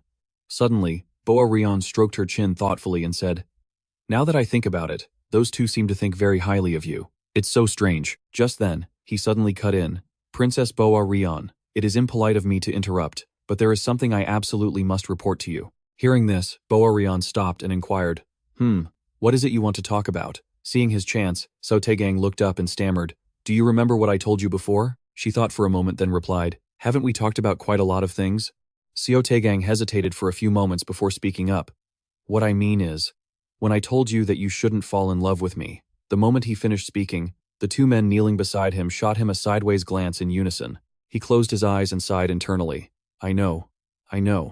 Can you please not look at me like that?" Hearing this, Boa Rion fell silent for a few seconds. Indeed, his words were enough to make anyone feel uncomfortable. Seo Tae-gang stammered on, "It's not because I think too highly of myself, so please don't be surprised.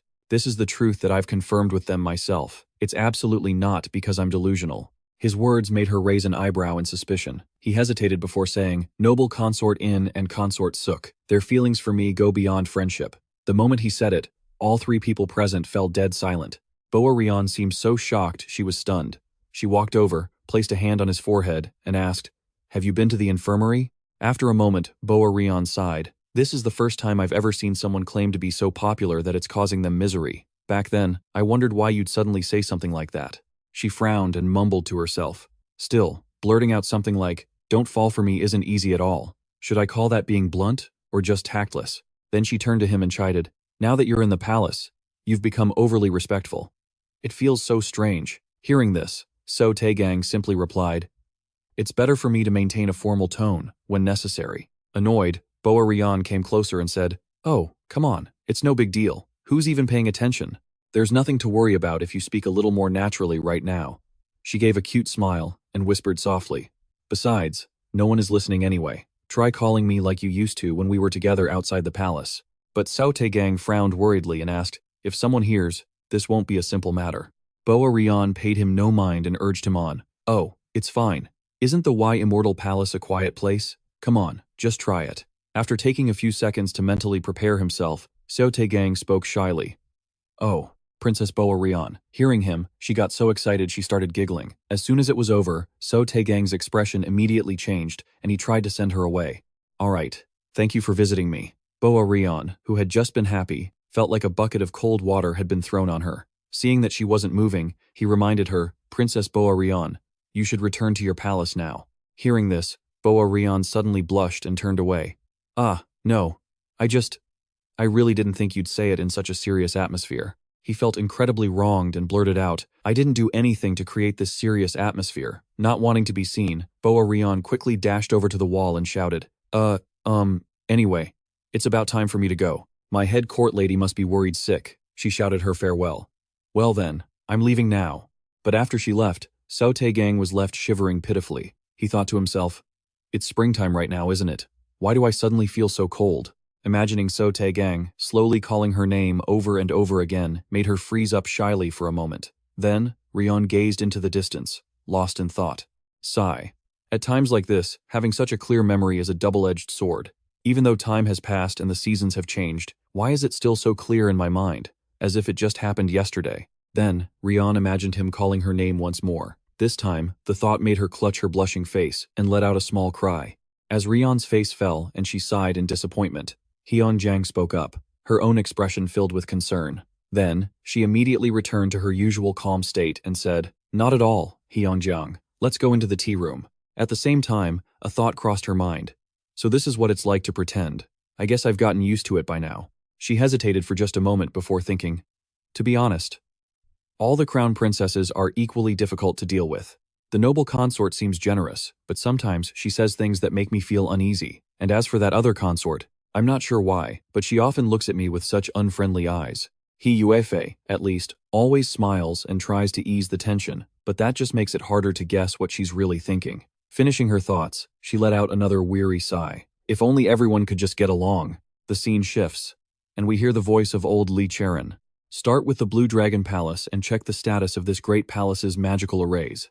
Jungre's eyes widened, and he asked in surprise, "Pay special attention to the Blue Dragon Palace. I have a feeling that a few of my talismans there have been nullified.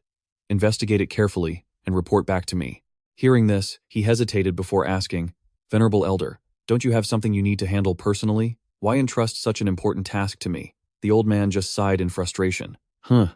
Talking back again, are we?" Jungre then stammered, But wouldn't it be better if you checked on it yourself, Venerable Elder?" Lyly Cherin replied that he had other, more important matters to attend to. When he anxiously asked what they were, the old man looked at him with a dead serious expression and said, "The aura of the heavenly dragon has weakened considerably." After hearing that, he could only think to himself with a sense of defeat, "Well, I guess there's nothing I can say to that." Recently, even on Wai Sparrow Mountain in the Wild Capital, the very place where the heavenly dragon's aura is supposed to be, strongest demons have started appearing. Now that I think about it, was it mentioned in the Song of the Heavenly Dragon as well? From the perspective of the saga of the Heavenly Dragon, that was all in the distant past. I don't really know. But what's important right now is his train of thought was interrupted by a sudden voice. "You're going into the 4 great palaces?" It was Wang Han. He added, "If what I heard from Yeonri is true, then for you, wouldn't the 4 great palaces be even more dangerous than a battlefield?" He had to agree with the old man on that. Wang Han then crossed his arms, looking serious. "All right, look. You just need to check the magical arrays and get out of there. No need to run into anyone." Still, I have a bad feeling about this. Jungre agreed. Yeah, especially about those talismans in the Blue Dragon Palace being destroyed. His words hung in the air, plunging them both into a tense silence. The old man finally spoke. Talismans inscribed with the immortal arts are not easily destroyed. Jungre elaborated. The only way to destroy them is to either rip out the entire pillar they're attached to, or have the spell itself weakened by a powerful demonic aura. Unless, Wang Han trailed off, and with a grim expression, Jungre finished the thought. Or someone with enough skill simply removed it. The old man looked like he thought that was absurd. That's impossible, Wang Han explained. These are talismans made by the Wai Immortal Elder himself. To remove it, you'd need someone with at least half the Elder's skill in the immortal arts. And who, in the Blue Tao Palace, is that powerful? As he said that, an image of Subie flashed in his mind, and he stopped short. He waved his hand dismissively toward a troubled-looking Jungre. You know, I really wish I could go in your place. But I'm buried in official duties out here. I haven't even had time to swing by the Wai Immortal Palace. After his dramatic little speech, Wang Han crossed his arms and declared loudly, "But when, my dear friend, my sworn brother, is in danger, how could I possibly treat it as if it's not my problem?" Then he slung an arm around his shoulder. "Come on now, let's figure this out. From what Yeonri told me, the crown princesses aren't completely unreasonable. Subie, however, is harder to read." Next to him, Jungre asked calmly, "So?"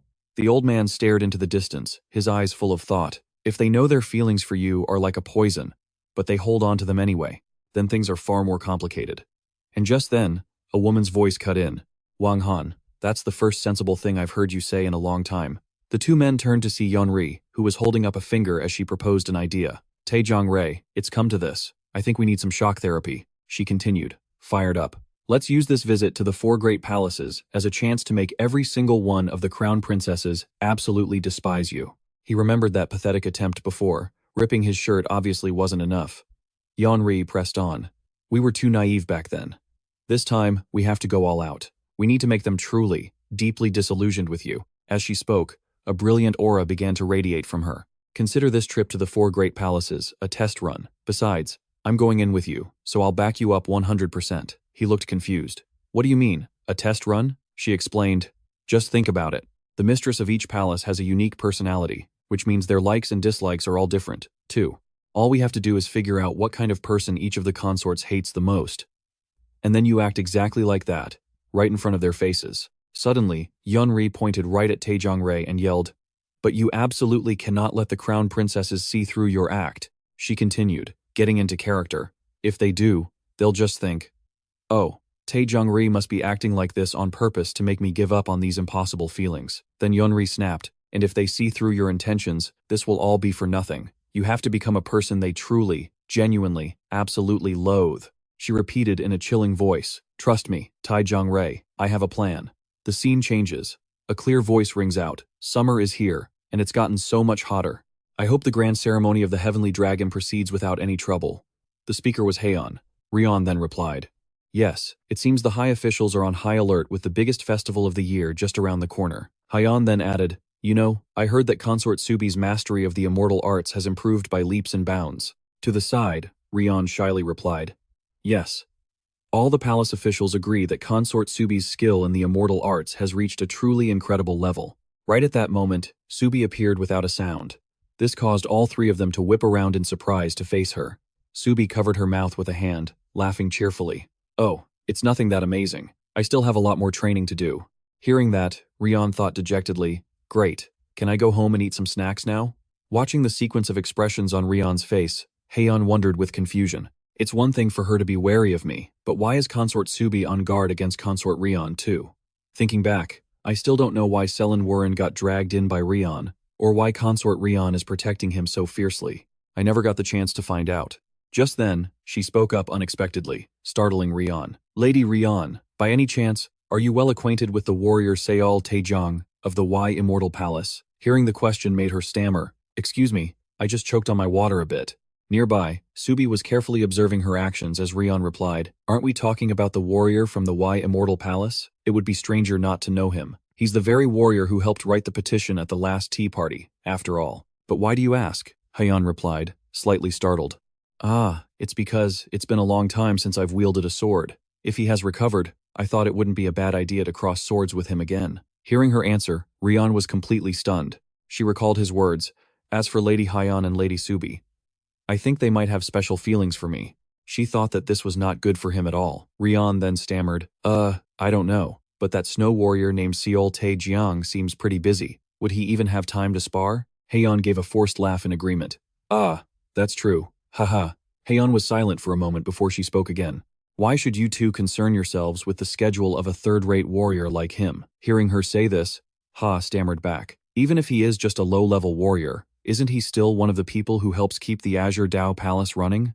If you don't keep an eye on those at the bottom, it's those at the top who will fall first. That's just common sense. Hearing Hyan's explanation only made Ryan want to cry. It felt like walking on thin ice. I just hope this all ends quickly. A voice suddenly rang out. My ladies, please excuse the intrusion.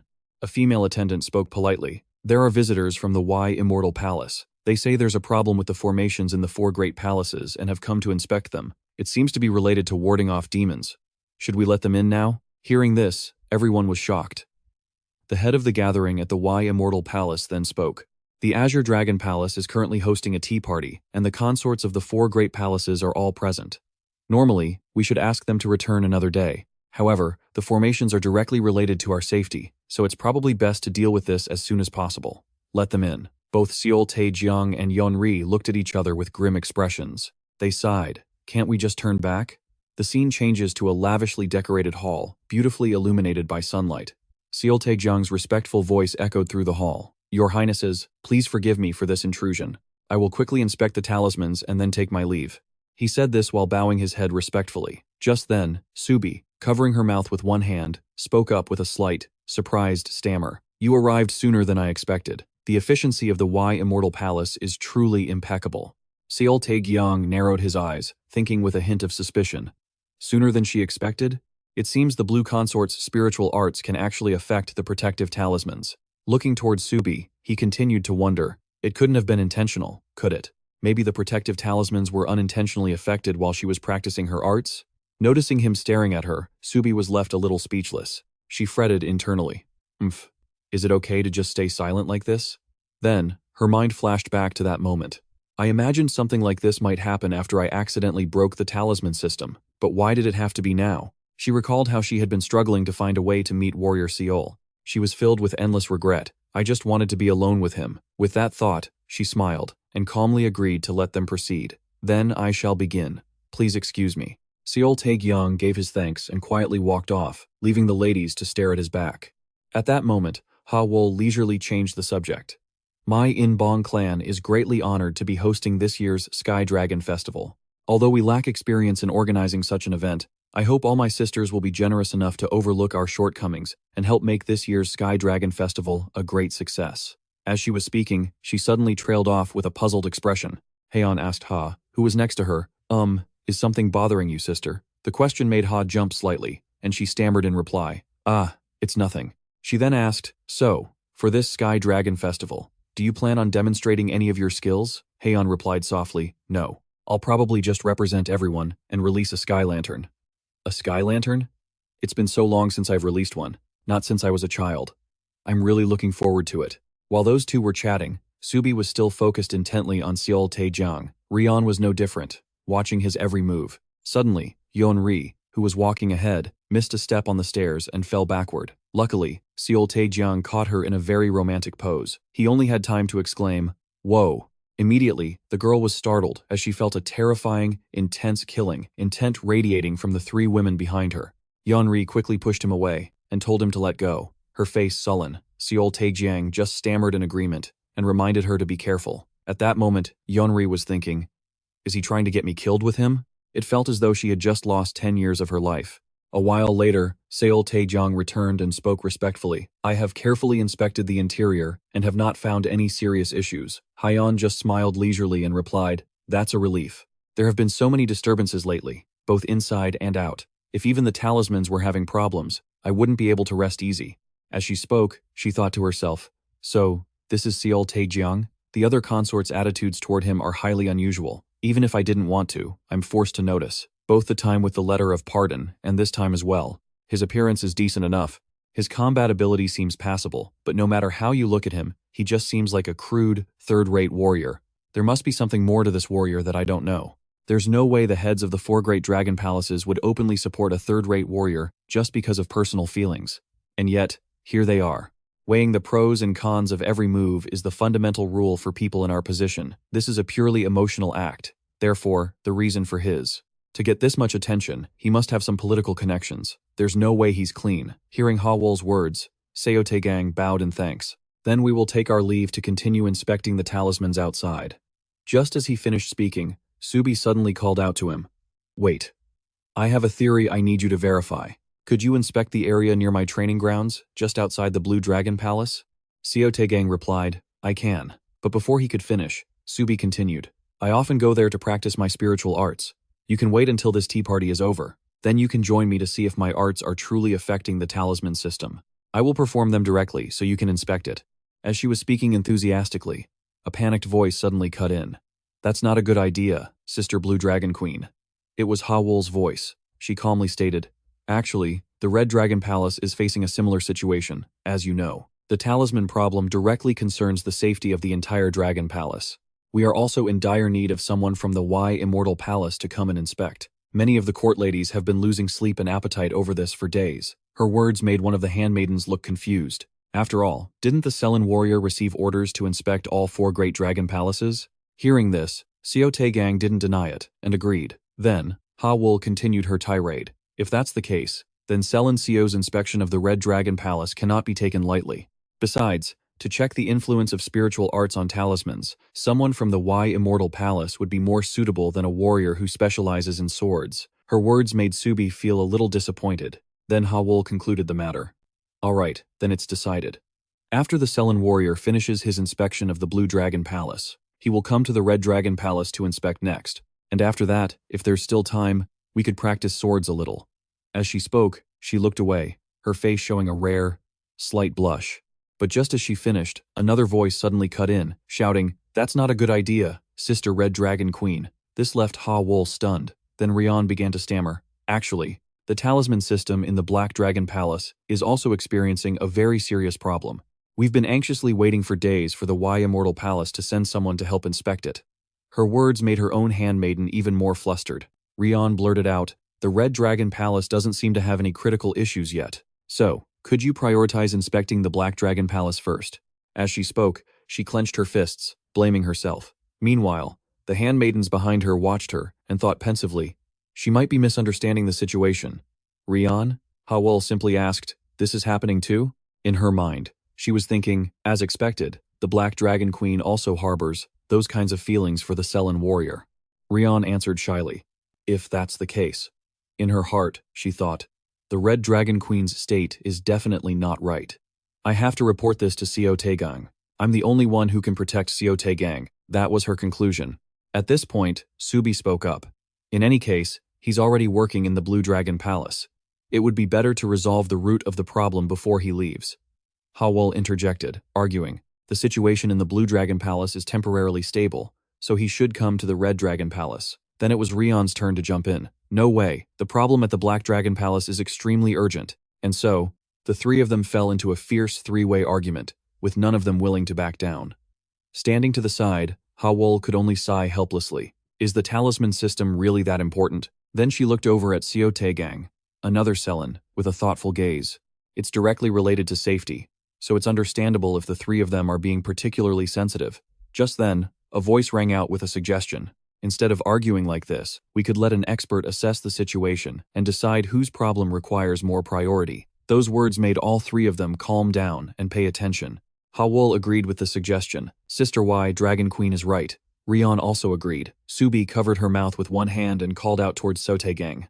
Well then, Warrior So, you answer. After this tea party is over, which dragon palace do you think should be inspected first?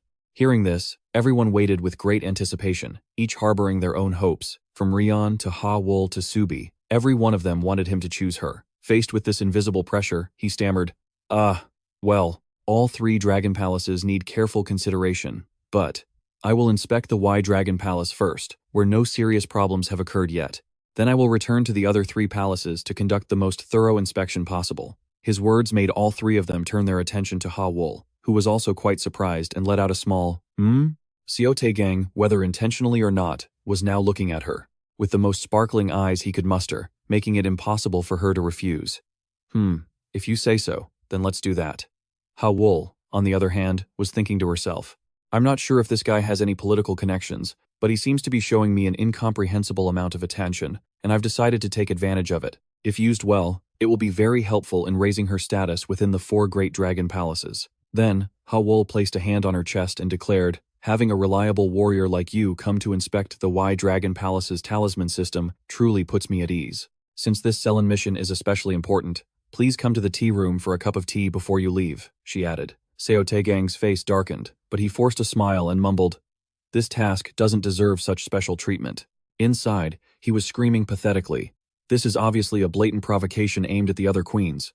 Please stop, Wai Dragon Queen. Ha-wol then added, you are the one who helps ensure the safety of our dragon palaces, so receiving such treatment is completely deserved. She was speaking, but she didn't realize that behind her, the other 3 were staring intently at Ha-wol. As for Ha-wol, she fell silent for a moment and thought, what is this sudden chill I'm feeling? It seems she had noticed it too. He stood there, lost in thought. If you had to pick a favorite character in Heavenly Dragon's love song, it would be hard to choose just one. But, if I had to pick the most hated character, I wouldn't hesitate to name one person, Grand Consort Ha-wol. That's because she's a villain, who's willing to do any dirty deed to seize power. Most of the calamities that happen in the 4 great palaces originate from Grand Consort Ha, and she is the greatest enemy of the female lead, Selin. For a long time, Ha-wol explained that Consort Ha-duk was one of the people who stood in Selin's way and always caused trouble. Consort Gui, Consort Shuk, Consort Hyun, and characters like Lady Lee were all so calm, so a character like this was absolutely necessary. She explained that as the first part of the Song of the Heavenly Dragon's love reached its climax, Consort Ha-duk even plotted to poison Consort Gui, the most powerful of the consorts. Ha also said that since I haven't reached the end of the Song of the Heavenly Dragon's love, I don't know how Consort Ha-duk's story will conclude, but it's guaranteed to be a tragic one. In the end, she's the type of character who suffers all sorts of karmic retribution, bringing a sense of satisfaction to the reader. The scene changes to a place with a clear view, where sunlight filters through the leaves, shading the eaves of a roof. A voice echoes from there, saying that the Wai Tiger Palace is also safer than other places. Seo Tae-gang, standing with Jungre, looks at the Wai Tiger Palace from the outside, and remarks that the palace's protective formations seem to have no particular issues. Standing beside him, she nods in agreement and says, yeah, it's only the Blue Dragon Palace that's affected because of Consort Shuk's spiritual power. Jungre also thought that after observing the Wai Tiger Palace, the other palaces seemed to be fine. To be certain, he said, even so, we still have to check the extent of it. Jungre spots a figure in the distance and, worried, quickly whispers to Seo Tae-gang, there's someone in the 4 great palaces. Keep your distance from me. He asks in surprise, what? Jungre then explains to Seo Tae-gang, I don't know if you've noticed, but I felt my life was in danger at the last tea party. She tells him with annoyance, you need to understand that your very existence is like a plague that could wipe out any woman you come into contact with. Seo Tae-gang says defensively, you make it sound like I'm doing something evil. Jungre sadly tells Seo Tae-gang, honestly, I'd love to just not care whether you live or die. But since we both come from the Wai Immortal Palace, I can't do that. He replies, all right. I really appreciate it, Miss Jungre. Jungre whispers urgently to Seo Tae-gang, instructing him, for now, let's just head back to the Wai Immortal Palace. We'll know what to do after we visit the Vermilion Bird Palace and the Black Tortoise Palace. Suddenly, a voice interrupts their conversation. You two have worked hard. Jungre jumps, exclaiming, huh? Selin speaks to her. Consort Ha-duk would like to invite you for tea. She asked me to bring you inside. Arriving at Consort Ha-duk's residence, she says, come to think of it, I haven't even had the chance to thank the Wai Immortal. Since he has come to the 4 great palaces this time, I wanted to invite him for tea. Consort Ha-duk explains to the 2 of them, but since the Wai Immortal is so busy, I wanted to at least treat his subordinates with kindness. She says, cheerfully, it feels like I'm hosting my own friends, so I hope you 2 will feel at ease and speak freely. Jungre, standing beside him, trembles as she takes the teacup, while Seo Tae-gang stammers, thank you, Your Highness. Consort Ha-duk looks at the 2 of them with a sharp gaze. Come to think of it, during the last tea party, Consort Pohyeon went to great lengths to lessen your punishment. Both he and Jungre feel a wave of relief after hearing Consort Ha-duk say that. Consort Ha-duk notes, it seems the consorts of the 4 great palaces owe you a debt of gratitude. Seo Tae-gang replies, it wasn't a great favor, just a small bit of help. After hearing him say that, Jungre turns around, covering her smiling mouth with her hand. She says, oh, in that case, Could you tell me what kind of help you provided? Seo Tae-gang answers, I helped treat Consort Shook when she was ill. I protected Consort Ingui from demons during the incident at Sok Mountain, and I found the person Consort Pohyeon was looking for. After hearing Seo Tae-gang list his deeds, Consort Hadyok says thoughtfully, it seems your luck is indeed quite good. But those are hardly favors great enough to warrant her speaking up to defend you. How suspicious. He replies shyly, that's probably because Consort Hyun is a merciful person, don't you think? As for me, it's something I'll be grateful for until I die. She says, haha, you're so modest. He replies, you're too kind, your highness. She looks off into the distance with a sad expression, deep in thought, then snaps her fan shut against her hand and says, Warrior Seol, you have a very agreeable and trustworthy appearance. You must be surrounded by many women, right? He says in surprise. Huh? No, not at all. Seeing this, Consort Hadyok says smugly, is that so? It seems you only focus on your martial arts then. She says to the two of them, now, it would be rude to keep you any longer, wouldn't it? I just wanted to invite you for a cup of tea, but thank you for talking with me. You must be busy, so you may go. Seo Tae-gang immediately replies, then I will take my leave. Thank you for the tea, your highness. After walking a short distance, he looks back wistfully at something. Seo Tae-gang stares at Consort Hadyok, sitting in a daze, but it seemed as though she was smiling triumphantly on the inside. Once they were far from her residence, he says to Yeonri, it seems Consort Hadyok has figured something out. Yeonri, distressed, grabs her hair and says, This is a huge problem. If Consort Hadyok starts looking for evidence, what will happen? Hearing that, he thinks to himself, that's right. The consort will do anything to expand her power. He also thinks that if she discovers the crown princesses have developed feelings for a third-rate warrior, it's highly likely one of them will be dethroned. And then I'll die too, Yeonri says loudly. Seo Tae-gang, she says worriedly, we can't just sit around like this. We need to come up with a plan. He replies sadly, but what can we do? Yeonri answers in despair. You're right. Our opponent is the mistress of the Wai Tiger Palace, she says dejectedly. We can't even do anything. It's so useless. Yeonri thinks it's all over now. He furiously thinks to himself, does it really have to end here? He imagines himself being dragged away to be beheaded and thinks, get a grip, Seo Tae-gang. What a miserable end. Seo Tae-gang looks up at the high sky and speaks. Seo Tae-gang. Suddenly, Yeonri comes up with a solution. I've thought of a good plan. He quickly asks, a plan? What kind of plan? She quickly stands up and says calmly, that's right. We'll think about the future later. The important thing now is to stay alive. A determined look appears in Yeonri's eyes as she shouts, we have to survive, even if it's just for a little while, or for one more moment. Seo Tae-gang quickly calls out to her, Yeonri. She stands alone, shouting at the top of her lungs, humans exist to live, so we have to fight to find a way to survive, even if it's just a little bit longer. This is our life. He immediately replies, you're right. Then Yeonri says calmly, so, listen very carefully to what I'm about to say. He replies, okay. Yeonri moves close to Seo Tae-gang and places her hands on his shoulders.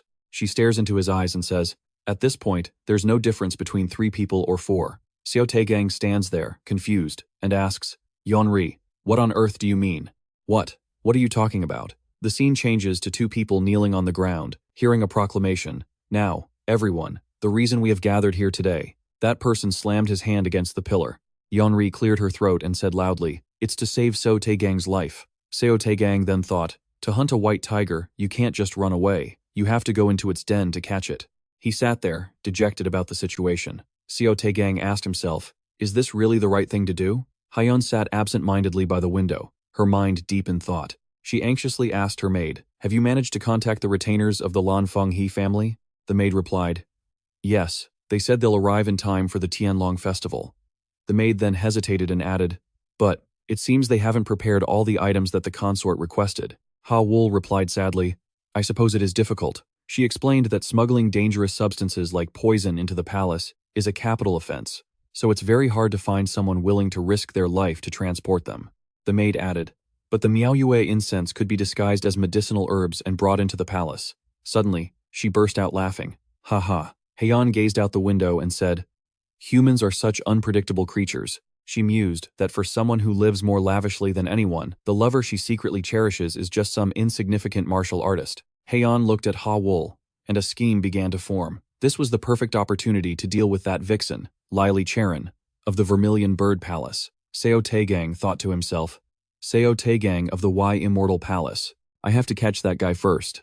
The scene changes to a clear blue sky, with warm sunlight filtering through the leaves. A voice says loudly, "If Hawol has already grasped the entire situation, she will most likely try to approach Seo Tae-gang." Wang Han stated that it would be difficult to do anything with just the claim that the consorts have feelings for Seo Tae-gang. If you want to use this as a political weapon, you need proof.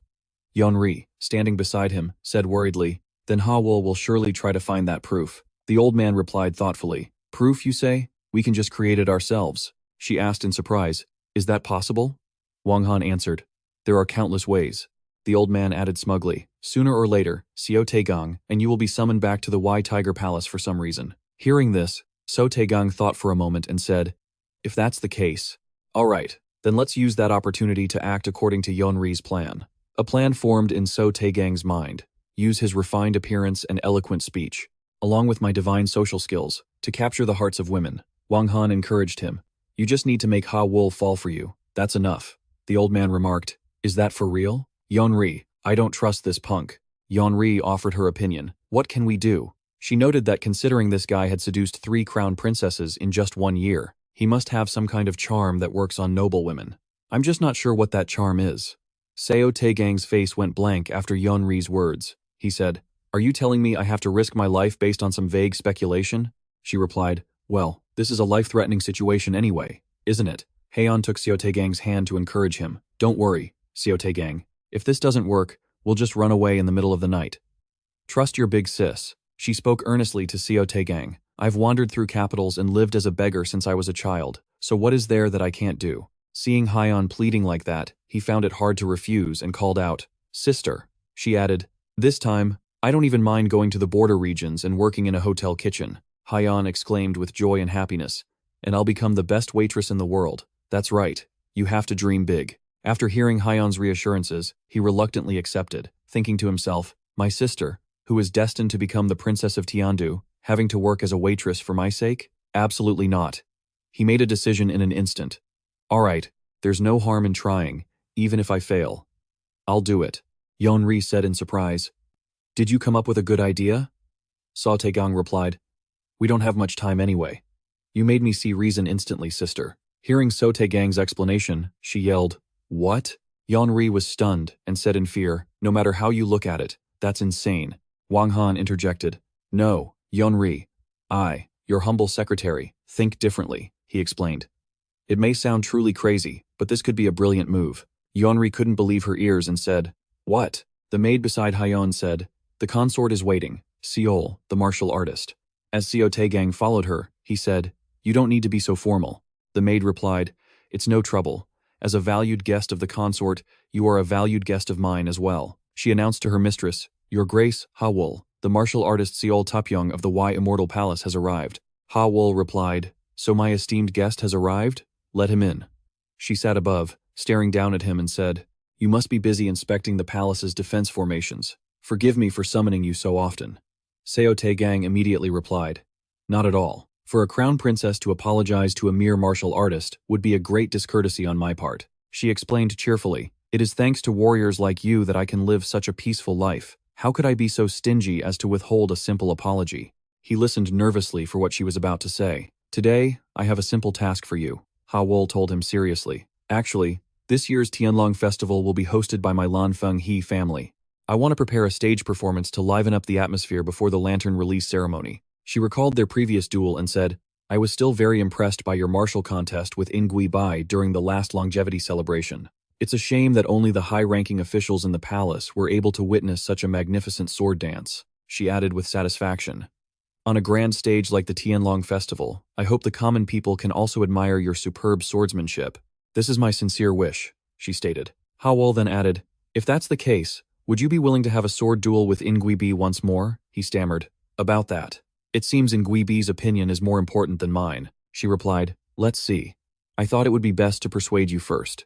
Seo Tae-gang replied, "Yes, Your Grace." Hawol said, "In any case, I will ask for Ingui Bi's opinion later. Right now, I am asking for yours." He nervously wrung his hands and replied, "Regarding that matter, I cannot obey your command." She asked, annoyed, "Tell me why." Seo Tae-gang replied bluntly, "In this world, sometimes the most loyal act is to not reveal the reason." Hawol shot back, "I thought you were a man who knew his place, but I never expected you to be so disrespectful to me." She began to speak harshly to Seo Tae-gang. You are surely aware of the rules of the Blue Sword Palace. He replied, if your grace wishes to know, then I will speak. Ha, Wool said.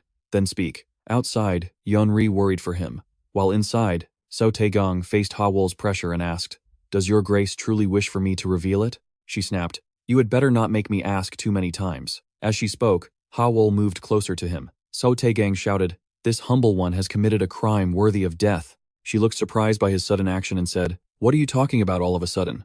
He replied, as I have said, I have dedicated my entire life to maintaining my loyalty as a warrior of this Blue Sword Palace. She replied nonchalantly, and that is commendable. He quickly cut her off, but Seo Tae-gang hurriedly explained to Ha Wool that during Selin's last birthday celebration, after watching Ha Duk-fi's heavenly dragon dance, even when I close my eyes, TR image, like a fairy descended from the heavens, always appears before me. He shouted anxiously, I, Seo Tae-gang, am nothing but a humble martial artist, so I can only dare to pine for Ha Duk-fi in my heart. Ha Wool was stunned by the words coming from his mouth. So if I continue to meet with Ha Duk-fi to prepare for the Heavenly Dragon Assembly, then this disloyal affection will snowball out of control. Finally, Seo Tae-gang said, that is why I cannot carry out Ha Duk-fi's command. Lyly Cherin Ryu BG confessed and got scolded. Ha Wool suddenly yelled in his face. What? Seo Tae-gang mused to himself. Well, that's some good intensity. When someone confesses unexpectedly, they're usually startled at first, then they feel shy and embarrassed, and after a while, they get flustered by the other person's sincerity. Does that make sense? She then thought to herself. That's the kind of thing that only happens in a romantic comedy. Ha, Wool shouted in his face. What? A martial artist having feelings for the crown princess. Yes, that's not something one can say lightly. Wang Han said worriedly to Jungre. No, Jungre. Secretary Wang Han, I think differently. Even if Ha Duk-fi is angry, she can't push Seo Tae-gang away. She impatiently asked, what? Why is that? He explained to Jungre. Think about it. To Ha Duk-fi right now, Seo Tae-gang is like a precious sword worth 1,000 pieces of gold, a sword that can eliminate royal consort in Hayan. Wang Han said seriously, Seo Tae-gang, remember this, before Ha Duk-fi uses every trick in the book to get her evidence, everything must be perfect, and the royal consort must not reveal any weaknesses. Her only weakness is herself. Wang Han said, you are the best person for this. Seo Tae-gang shouted, please punish this disloyal subject. Ha Duk-fi was taken aback by his words. Please, grant me the sentence of death. Ha Wool frowned, covering half her face with her fan. Your disloyalty deserves a harsh punishment. But can a person's heart be swayed by loyalty alone? Seo Tae-gang's eyes welled up with tears as he asked emotionally, will you truly forgive me? She quietly reminded him. Lower your voice. But he burst into tears, wiping them away as he wailed, I want to cry because of Ha Duk-fi's generous heart. Hearing this, she was helpless. I told you to keep your voice down. Suddenly, he insisted. But how can I possibly be forgiven? The Heavenly Emperor cannot overlook this injustice. Hearing this was giving Ha Wool a headache. She exclaimed in alarm. What? He clenched his fists, shouting with a guilty expression, I, Seo Tae-gang, will confess all my sins and accept a severe punishment. She replied, flustered, I told you to wait. But he was resolute. No, even if I'm writhing in agony from torture, I will never forget Ha Duk-fi's merciful heart. Ha Wool angrily snapped, her fan shut and ordered, would you please just shut up? She reluctantly continued, fine, then let me pass judgment myself. Hearing this, Jungre trembled, sweat beading on her face. Seo Tae-gang was also surprised. Ha Duk-fi is going to sentence me herself? She fanned herself, an indifferent expression on her face as she spoke. Enough. You said you don't want to live in shame before the Heavenly Emperor, right?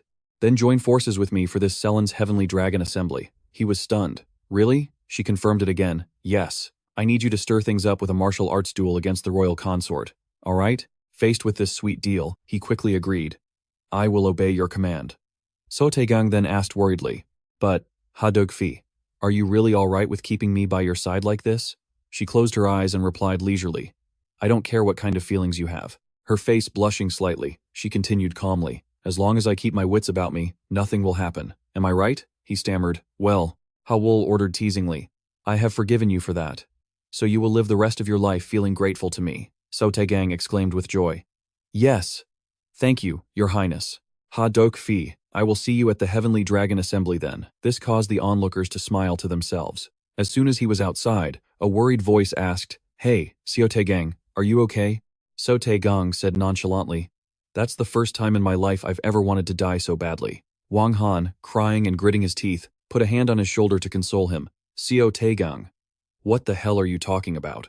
Just then, Jungre, who was standing behind them, spoke up. In any case, we were able to confirm a few things. Just as Hani predicted, Ha Duk-fi isn't going to let Seo Tae-gang go that easily, she added, gesturing animatedly. But she wants Seo Tae-gang to get on the dueling stage with the royal consort during Sellen's Heavenly Dragon Assembly. Hearing this, he was stunned. Seo Tae-gang and the royal consort? She nodded slightly. Yeah, Wang Han said suspiciously. Just hearing it sounds fishy.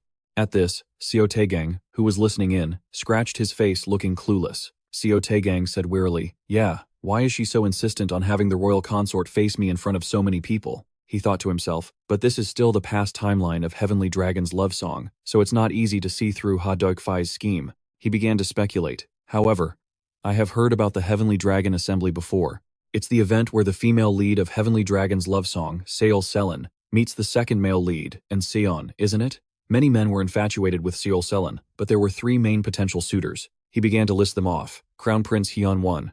Next is General Jungre. And finally, the white-haired man with a cunning smile, the Wai Taoist An Seon. Seo Tae-gang recalled that the first meeting with Crown Prince Hyan 1 was on his birthday. An image of the two of them walking together appeared. The first encounter with Jungre took place on a path behind the Lyly Cherin palace. If he meets the Wai Taoist An Seon, the final character, then the past storyline of Heavenly Dragon's love song will come to an end.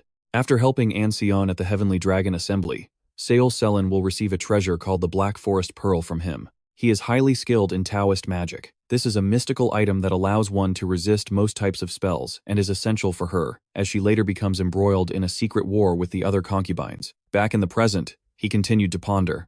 The Black Forest Pearl is a must-have item to become the princess of the heavenly capital. With that thought, he stared at Sellen and asked, Sellen, you'll also be going to the Lingyao district on the day of the Heavenly Dragon Assembly, won't you? She replied slowly, yes. Since Princess Hayan is also attending, all the court ladies from the Heavenly Dragon Palace must be there to serve. He reminded her, then just focus on your own duties, but she refused worriedly. How could I do that? She added, of course, my work is important too, but you're betting your entire life. Seo Tae-gang chimed in with his analysis. Sister is a handmaiden of the Celestial Dragon Hall. How could she possibly leave the Celestial Dragon Assembly? He figured that for tasks beyond her own capabilities, Hawul would use people from the Wai Immortal Palace to handle them. Sellen crossed her arms and called out anxiously, Seo Tae-gang. He stressed once more, Sister Sellen, just focus on your own work. With that, Seo Tae-gang closed his eyes, actively trying to deduce things. The Celestial Dragon Assembly is a critical time for the Sellen sisters, he thought. We must be resolute. He thought this while looking at her, standing right in front of him, remembering the fated connection between Sister Sellen and the Wai Taoist Lyly Cherin, as well as that whole chain of events with Subie. His eyes were vacant as he continued with his line of thought. It sounds crazy, but I'm going to win over Consort Hawul. At that moment, in a lavish and magnificent room, someone stammered in their report. Imperial Consort Ren, according to the letter from Hawul. Hayan, holding the letter, cut the other person off. I've already read it. She fell into a deep contemplation, thinking she would have to cross swords with that man again. She stared at the short lines written inside, wondering if she could refuse. But she covered her mouth with her hand and muttered arrogantly, in any case, I know the difference between right and wrong. Wouldn't it be a loss of face to refuse? Besides, this is also a chance for me to exchange martial arts techniques. Hyan Jungre presented a wooden box and announced, furthermore, the lady of the Wai Tiger Palace has also sent you a scented pouch as a gift. Hearing this, she asked in astonishment, a scented pouch? Hyan Jungre continued. It said the lady of the Wai Tiger Palace embroidered it with her own hands. Looking at the scented pouch inside, she couldn't help but exclaim, it's so beautiful. Hawul's skills are truly amazing. Hyan's face flushed red as she rambled. She made this for me with her own hands. It would be utterly improper to refuse her invitation. She took the pouch in her hand and ordered, tie this sachet to the hilt of my sword. It'll be a wonderful accessory. Hyan Jungre obediently nodded. Yes, your servant understands. With that, she glanced at her mistress, who was happily humming a tune. She held the pouch, her heart heavy with thought, wondering to herself if the head handmaiden, Wai, would think the same, or if she might repay this kindness with malice. Meanwhile, Seo Tae-gang was in a pavilion. He looked up at the sky and mumbled, according to Jungre, I have to win the heart of Consort Hawul, just like the other crown princesses, to avoid trouble in the future. He propped his chin on his hand, speculating, I didn't say anything because I didn't want to drag Jungre and Haner into this, but there's no way Consort Hawul would let this slide. Seo Tae-gang suspected this was an opportunity to eliminate the imperial consort. If so, I need to apply pressure to find evidence showing that Ha Wool is using deceitful tactics. His spirit was firm. I must maintain a state so cold and sharp that we could kill each other with a single sword strike. When the opportunity arises, I'll also inform Imperial Consort Ren of the situation. I'm sure she'll cooperate. Honestly, this method is more practical than seducing Ha Wool. Thinking this, Seo Tae-gang breathed a sigh of relief. I'll need to be careful with everything from now on. Suddenly, someone approached and called out to him, "Seo Tae-gang, get up." He jumped in alarm. He was surprised to see the man and asked, "Master, you've only just returned. So late?" Lyly Cherin stroked his beard and replied calmly, "Oh my, I'm so hungry. I just got back from Wai Mountain, and I'm starving to death. Quickly, prepare a meal for me." He offered caringly, "Yes, master. If you need new blankets, should I wake Jungre?" The old man said in a low voice. "No, don't. After I've had a full meal, I'll get some sleep. This old body has really been through a lot." Suddenly, Seo Tae-gang's eyes widened in alarm. He stared at Lyly Cherin and stammered, "Master?" The old man asked, puzzled. "What is it?" He replied, "I'll wake Jungre and have her bring you a fresh set of clothes." The old man's face went blank, and he said nothing more. Looking at the splotchy bloodstains on the other man's clothes, he guessed it was demon's blood. Hearing this, Lyly Cherin burst out laughing. "Huh? Ha ha ha. Turns out it's on my sleeve." He called out softly, "Master." The old man quickly cut him off. "Don't ask unnecessary questions. Haven't I told you before?" Seo Tae-gang glanced to the side, then slowly stated that the celestial dragon's aura had weakened considerably. Under the full moon, Lyly Cherin calmly reminded him, "Seo Tae-gang, the celestial dragon festival is approaching." He replied softly, "Yes, master."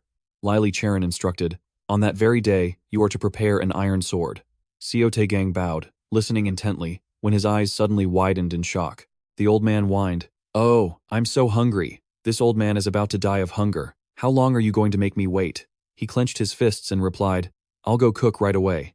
As he entered the kitchen, he thought with concern, "This is strange. As far as I know, there are no demons on the night of the Celestial Dragon Festival. Why prepare an iron sword? I have a bad feeling about this."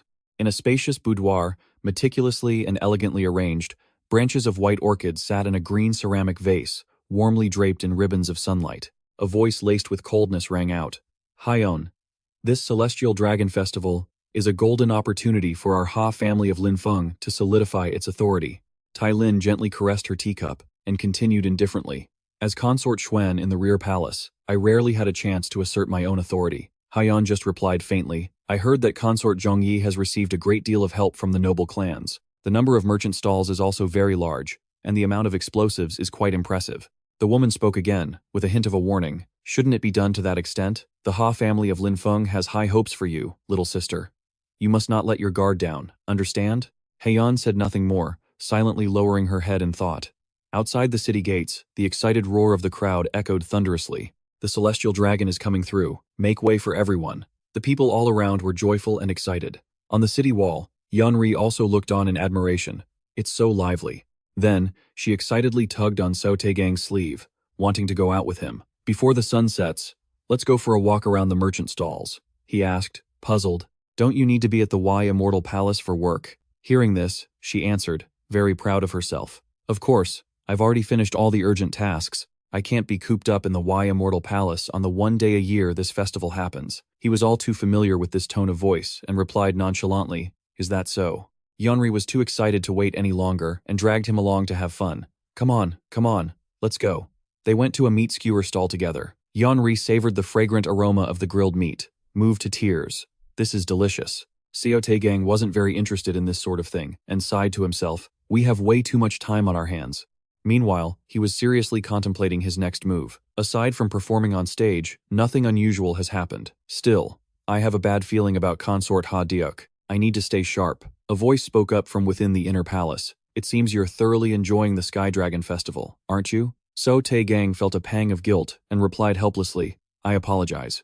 Jungre explained with a blank expression, "I'm not reprimanding you. You arrived on time." Seo Tae-gang suddenly felt awkward. He quickly changed the subject. "I will be entering the stage from this direction, correct?" Jungre nodded and said, "All right, I'll give you one of my wooden tokens. Show it to the soldiers, and they'll let you inside." Following his instructions, he entered the tent. Seo Tae-gang knelt on one knee, paying his respects. "I am Seo Tae-gang of the Wai Immortal Palace. and it is a true honor to be sharing the stage with the noble consort today. Hayan, who was having her hair brushed by Hayan, glanced over. Recognizing him, her radiant face couldn't help but let out a small gasp. Ah! Realizing she had to maintain her composure, she coughed in embarrassment. This time, Hayan put on an unapproachable expression and spoke coldly, "You haven't changed at all." Seo Tae-gang replied politely, "Yes, I still have many shortcomings." She maintained that tone, "as long as you're aware." After putting on that serious, CEO-like act, Hayan still turned to listen attentively as he spoke. "My apologies for disturbing the noble consort while she is preparing. I have paid my respects, so I will now take my leave and head to the stage." She hastily stopped him. "Wait." He forced a smile. Unsure of her intentions, Seo Tae-gang said, "Yes?" She scolded him in an annoyed tone. "I have not given you leave, yet you act on your own. You have no sense of propriety." He could only helplessly comply. "I apologize." Seo Tae-gang realized she was intentionally saying one thing but feeling another, and he felt utterly confused. It seemed like she was trying to push him away. What's the point of looking over if you're just afraid of getting hurt? A few seconds later, she suddenly spoke, "Take your sword and go to the stage first."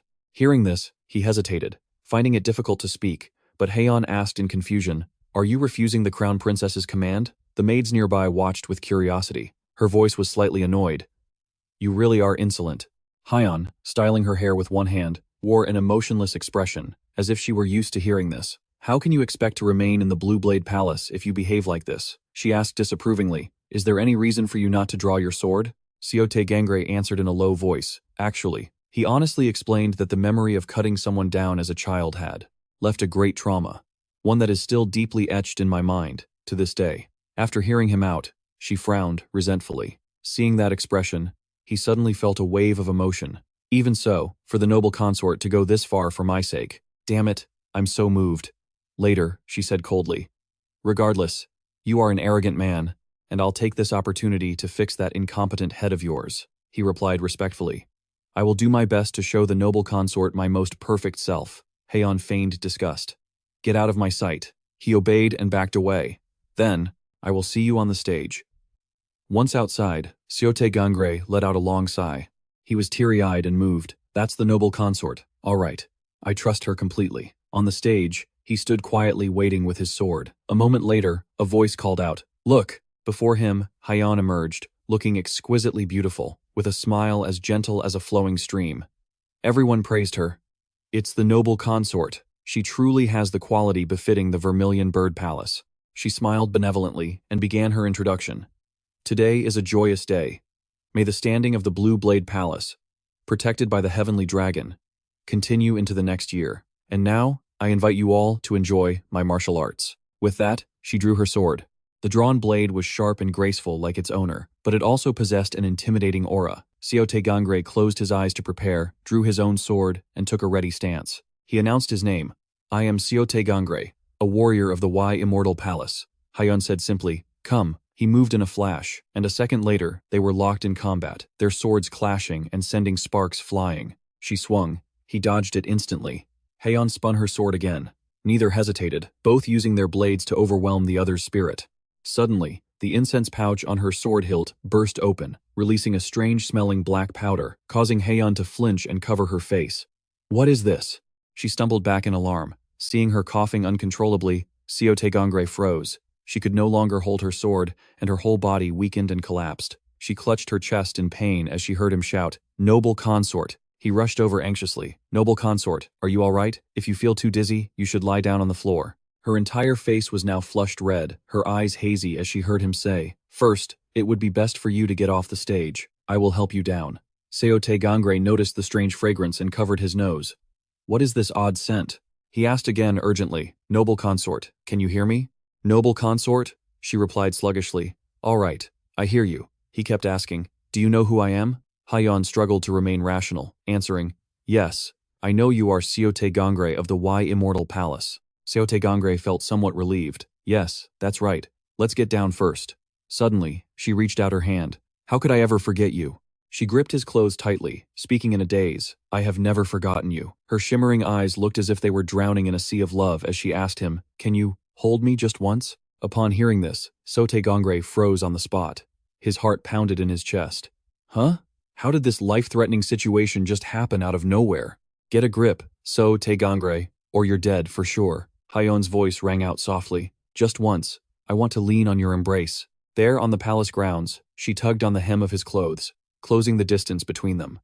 Can you grant me this one request? Faced with this sudden, seductive invitation, he stiffened, unable to speak. Terrified, Seo Tae-gang quickly supported her dazed form and shouted, the noble consort seems to be suffering from severe heatstroke. For now, please help get her to a tent to rest. In his arms, Hyan was still murmuring, an embrace is still what I want more. He could only whisper pleadingly, please lower your voice, noble consort. Please, compose yourself. In this moment of crisis, he caught Hyan's eye. Seeing the situation, she immediately stepped in front of them and said in a loud, stern voice, make way, the warrior from the Wai Immortal Palace will support the noble consort. Clear the surrounding area at once. The servants below responded in unison. Yes, yes. Hyan quickly helped Seo Tae-gang support Hayan. He said urgently, head court lady, the noble consort's condition is. She observed Hayan with a worried look. Hayan thought for a moment and speculated that she had been poisoned. It could be Manhwa poison, which causes a fever, or Jiseong poison, which confuses the mind. It might also be a type of aphrodisiac incense, like Yao wool incense, or Sanghi incense. Then she quickly warned, be careful how you breathe. Seo Tae-gang carefully replied, yes, I am. She continued, first, let's get the noble consort back to her tent. Meanwhile, Hayan was still mumbling deliriously, Seo Tae-gang? Hayan was a bit surprised. Noble consort? She whispered again. Seo Tae-gang, that's right. Your name is so beautiful. The syllables roll off the tongue, so resonant and full of spirit. It truly suits you. She continued to pour her heart out, leaving the two people beside her completely bewildered. Last time, at the tea party, when Consort Pohyeon called your name, I wanted a Sellen to be called just like that.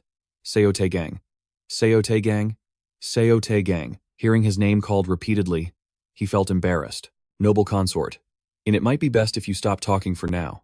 Fortunately, Hayan was quick-witted. She quickly covered Hayan's mouth to stop her from rambling. She urged him, hurry, take this chance to bring the noble consort back to her tent to rest. On the way, no matter how hard Hayan tried to speak, only a few mournful whimpers came out. When they arrived, Hayan's face was filled with urgency as she gave orders to the people outside. The noble consort's condition is not normal. It could be poison incense, so do not let anyone enter the tent under any circumstances.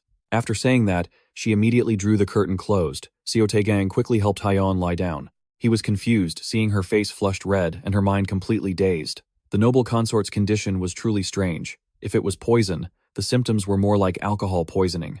Hayan prepared a basin of water and said, Her Highness has never lost her composure. Even when under the influence of alcohol, her mind has always been sharp. For her to lose control of her body like this, it's truly bizarre. Seo Tae-gang quickly asked, Head court lady, do you have any idea what it could be? Her eyes were pensive. It's not that I don't have a suspicion. Meanwhile, Hayan, no longer restrained, called out repeatedly, Seo Tae-gang, are you here? He turned to see her swaying unsteadily and said with concern, Noble consort. You really don't look well. I'll lay out the blankets on the bed. Please hold on to the armrest and sit down. She just kept whispering in a low, breathless voice. Seo Tae-gang quickly pulled out the blankets, and a few seconds after he had neatly spread them out, he heard her call his name. Seo Tae-gang? He instinctively turned around. Suddenly, Hayon pushed his entire body down, causing him to let out a startled cry. She didn't say a word, only bringing her gorgeous face, now flushed pink from the poison, closer to his. The distance was a mere handspan, making Seo Tae-gang panic. Just then, she grabbed the front of his robes and silently gave him a sweet, passionate kiss. In that moment, the life drained from his eyes. Witnessing this dramatic forced kiss, Hayan stood there, dumbfounded, as if struck by lightning. After the kiss, Hayan looked as if she had just eaten a juicy berry. She let out a satisfied, delighted sigh. Savoring the moment, her beautiful eyes smiled brightly down at him as she teased, When you hold a sword, your eyes are as sharp as a wild beast's. But right now, you have the innocent look of a boy your age. After a few seconds, Seo Tae-gang finally came to his senses and tried to push her away. Noble consort. This can't be happening. But she paid him no mind, grabbing his clothes provocatively. What's wrong? Was it too short? As she leaned in for another kiss, Seo Tae-gang gasped for air, as if the amorous atmosphere was suffocating him. He quickly pushed Hayan's shoulders away, scrambling off the bed to escape. As he rushed off, he was engulfed by a thick cloud of smoke, causing him to cough dryly. Seeing this, Hayan quickly asked, Courtier, are you all right? Hayan smiled gracefully and continued to tease him. What's the matter? Want to try being a Sellen who holds my shoulders tightly? Your arms feel so sturdy and reliable. Seo Tae-gang looked weary as he spoke up. Noble consort, and you've lost your composure right now. But she didn't care. So what if I've lost it? I'm just asking for your opinion. Still not satisfied, she turned to him with a sad, wronged expression. Or, do you despise me? Seo Tae-gang felt immense pressure, helplessly pleading with her. Noble consort, and this is not the time for such words, but she just continued to ramble on about her feelings. I just need one person, someone to hold a sword with me, to discuss the meaning of life with me. She looked straight into his eyes. Her glittering eyes, lost in passion, suddenly lit up with a decision. If that's the case, then in my name as the master of the vermilion bird, I hereby command it. Anyone who disobeys this order will face severe punishment. Even if I have to use my authority as a lady from a refined noble family, I will show no mercy. Her demeanor suddenly shifted to a commanding one, startling Seo Tae-gang. Hayan immediately ordered, no matter what I do to you, you are not to resist. Her steps were so forceful they seemed to kick up smoke. He was completely stunned, frozen to the spot. Seeing the fire in her eyes, as if she wanted to devour him, his mind screamed, I have to run. Now. Seo Tae-gang's jaw dropped as he bolted, fearfully shouting back, Please forgive me, Your Highness. I will accept any punishment you deem fit. Seeing the urgency of the situation, Hyan splashed the entire basin of water on Hayan. She gasped for breath as the fire of passion within her vanished. Hyan called out in distress, Noble consort in! With teary eyes, she wiped the consort's face. I'm so sorry, Hyan whispered wearily. Hyan Jungre? Hyan continuously guided her to regain her strength. Take a deep breath in, and slowly breathe out. Just keep repeating that. You must keep breathing the fresh air. Meanwhile, Seo Tae-gang, having just escaped being devoured, stood there in a complete daze. Finally, peace returned to the tent. Hyan spoke with relief. That was incredibly dangerous. She is currently unconscious and resting in bed to recover. She added, What happened inside this tent? I will take it with me to my grave. Seo Tae-gang, exhausted from the ordeal, replied wearily, You've saved my life, head court lady. Hyan felt a little guilty. No, from the beginning, the noble consort and I were the ones who owed you our lives. Consider this, Sellen, as a way to repay that debt. But then, her expression turned serious as she stated her conviction. There is one thing that must be made clear. Based on my speculation, the one who used this tactic was most likely Consort Hayon of the Wai Tiger Palace. Seo Tae-gang listened as she asked, back on the ceremonial stage. Was there anything unusual about the incense pouch attached to the noble consort's sword hilt? He recalled how a large amount of black powder with a strange scent had fallen from the pouch, causing Hayan to quickly cover her face. It was most likely that incense pouch. Hayan, understanding the situation, became more certain. It seems your guess was correct. That was the gift sent by Consort Hayon from the Wai Tiger Palace. A drop of sweat trickled down Seo Tae-gang's face. That's right, this is it. The weakness I've been looking for in Hawol, the consort of the Wai Tiger Palace. But perhaps something was nagging at him, making him restless and thoughtful. But what is this? This sense of unease. He recalled the image of Hayan's bright, pure, and innocent smile, but his heart held a conflicting opinion. A person blinded by power, causing all sorts of despicable and cruel things. Truly the greatest of all villains. That was the image of Hayon Deokbi in the Cheon Ryong Yonga. Based on her role in the story, she would be satisfyingly defeated in the latter half. As a character meant to bring readers a sense of catharsis, she was sure to meet a miserable end. Still, when Sellen recalled her image, he grew thoughtful. But thinking back on it, something felt very strange. She was the master of the Wai Tiger Palace, a position of the highest rank within the inner courts of the Thondo Palace. It made him feel like there was some hidden connection tying everything together. And yet, back then, Hayan hadn't even become the Heavenly Way Maiden. So how could she have possibly judged her? What exactly happened that led to her punishment? I haven't read that far, so I don't know. But a growing sense of unease whispers to me. Jungre's gaze deepened. He was certain that something was still being hidden. The sky was beautiful right now. Someone was thinking that Lady Hadian had collapsed on the training grounds, supposedly due to heat stroke. That person glanced around, musing to themselves. How strange. The palace was deserted. They thought that by now, the palace should be buzzing with rumors that the noble consort had developed feelings for a warrior. But instead, it's heat stroke? The person continued. Things are developing in a very unusual way. Back at the camp, it was now nighttime. Jungre knelt before Hayan and Hayan Jungre. The atmosphere was strangely silent. Hayan turned her face to the side grimly and said, And yet you come right back to the tent to see me like this. You really are cruel. Jungre stammered, About that, she continued. Don't you have even a bit of decency to wait for someone to compose themselves? Hearing this, he had no choice but to explain. I beg your forgiveness, my lady. But there is something I must confirm immediately. Hayan heard this and replied shyly, "Right, about my rude behavior earlier. I apologize. I just hope you can forget what you just witnessed." Then she cleared her throat and added, "My acting so improperly, it must have been because of the incense in the sachet." Jungre spoke up. "I have spoken with the head court lady. Although it's unclear what exact type of incense it was, we can confirm that the sachet was cursed by someone." Hayan thought of the incense sachet and guessed, "If that's the case, then surely you also know that the one who gave me that sachet was Lady Ha-wol?" He replied, "Yes, but something is very unusual." Jungre thought back to Hayan and continued, "You yourself know well that Ha-wol is a master of strategy in matters like these. If she had cast the spell herself, it was too clumsy, unbelievably sloppy." Hearing this, Hayan had to agree. "Indeed, your assessment can't be taken lightly. Why would someone like Duckfi be foolish enough to risk using magic, knowing that if it failed, she could be stripped of her title? It makes no sense." Hyan Jongri then spoke up. "I received that sachet from someone wearing the robes of a court lady from the Wai Tiger Palace." Then she looked at Hayan and added, "It's very likely that someone stole the court lady's robes from the Wai Tiger Palace and used them to cast the spell." Hayan replied, "That must be it. As you said, there are still too many unexplained mysteries. We must send someone to investigate who is pulling the strings behind this." But as soon as she finished, she said, "On second thought, never mind."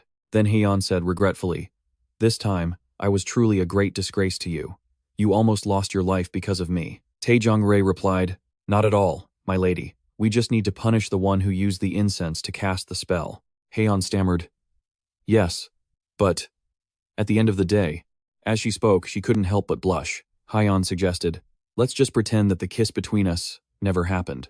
She reasoned that in matters like this, the will of the people involved is what's most important, and this was just an accident caused by that strange incense. "Powerless," Jungre said. "What am I supposed to say to that?" Hayan added, "And furthermore, the words I said back then did not come from my heart. Please, do not misunderstand." Then the atmosphere fell silent again.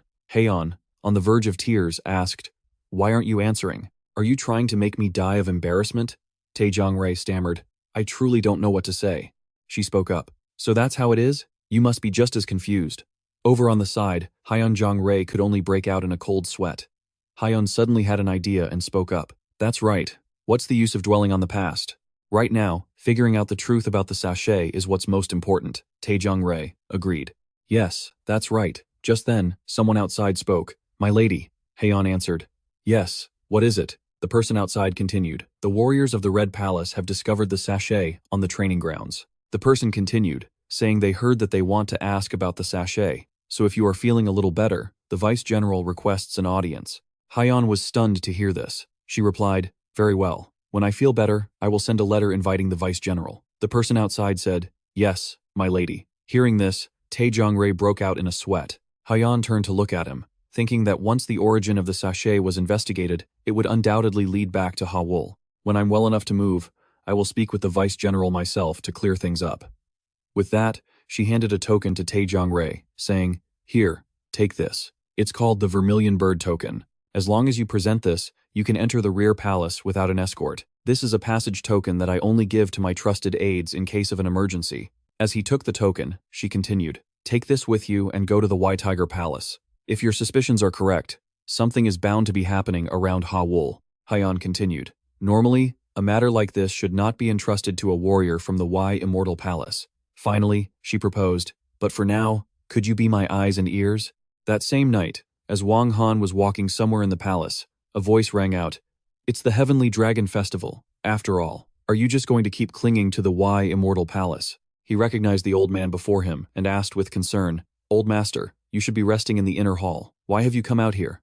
Lyly Cherin replied, all right, just sit down." Then one of them said, "When the sky lanterns are released and the fireworks go off, the view from here is quite good. I'm waiting for that moment." The other remarked, "That sounds rather fanciful." Tiske.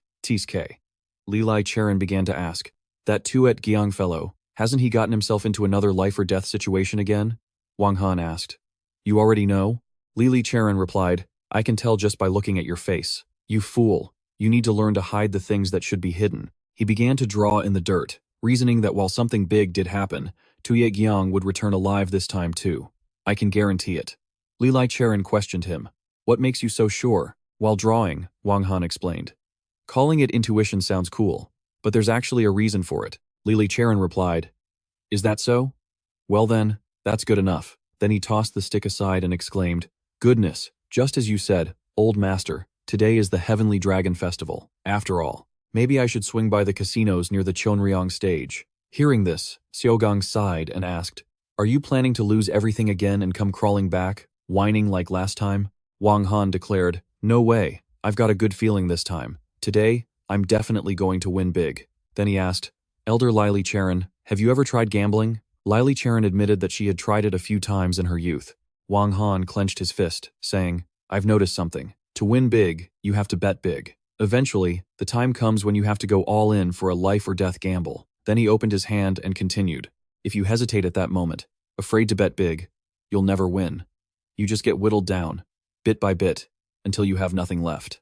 Hearing this, Lyly Cherin had to agree. You really do talk in circles, Wang Han assured them. But this time, I'm really going to win. Seo Tae-gang heard this and continued to object. You're all talk. All right, enough talk. Wang Han just grinned enthusiastically. Lyly Cherin was surprised that he still hadn't stopped talking. He figured, of course, the things I've realized are probably simple matters to an elder like Lyly Cherin, but there's something I've always thought about. Whether it's the game of power or gambling, they're strangely similar. Wang Han drew a diagram on the table, continuing, Even in Go or chess, you can't capture every single piece on the board. Then he concluded, That's why, sometimes, you need that one thing, he emphasized, a sacrificial piece. At that same moment, at Hyan's residence, someone spoke up. Your Highness Dokbi, perhaps it is time for you to head towards the Yongyeon stage. Hyan was stunned, wondering, has that much time already passed? Seeing this, Hyan said with concern, You seem very lost in thought, Your Highness Dokbi. Hyan stared at the lotus pond before her without a word. She thought to herself, Well, of course I am. Hyan looked at her own hands, thinking that neither the supreme poison blade she was supposed to receive from the Hajin Peng family's subordinate, nor the Yao Liang, had come into her possession. She worriedly guessed, It's as if someone intercepted them. She lamented internally, This feels like a very bad omen. Hyan spoke up again from the side. Your Highness Dokbi, she continued, Jungre has just entered Baeko Palace. Hyan was surprised to hear this, asking, Jungre came to Baeko Palace in person?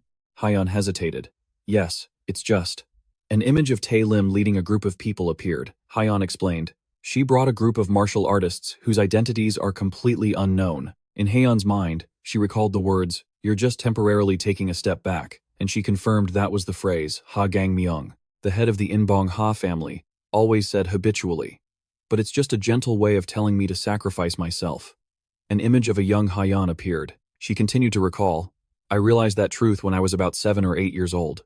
A man from her memories spoke, You just need to take one step back. When the time is right, you can return to the palace. She thought bitterly, My uncle, Jin Myung, resigned from his post and retired to the countryside just like that, but he was never able to return to the imperial capital again. Another person spoke up, You must step back for now. When the opportunity arises, I will definitely get you out of prison. Hayan continued to remember. The family vassal, Sok Jun, was framed and thrown in jail like that.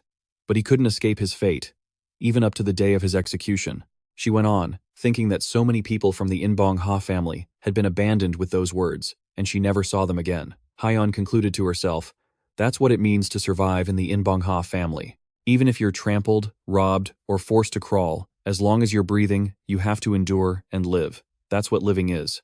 It was still night at the palace. Tae Lim and her followers arrived, and Hayan questioned them, Your Highness Jungre, what brings you here at this hour? In the middle of the Chonryong festival. You must be very busy. Tae Lim replied, I've come because there is a serious matter to attend to. Hayan glanced over the group. Before her stood a group of people with their faces covered. She observed them, guessing. They're not wearing the martial uniforms of the Red Palace, but different attire. Faces covered with black cloths. Could they be the Guisu, the elite unit under the direct command of the royal family? Tae Lim then began to speak. I heard that concubine Jungre collapsed on the training platform at Yongyeon stage. Have you heard the news? Hyan, on the other side, didn't rush to answer. Seeing this, she continued. At the scene, they discovered a sachet that seemed to be laced with poison herbs.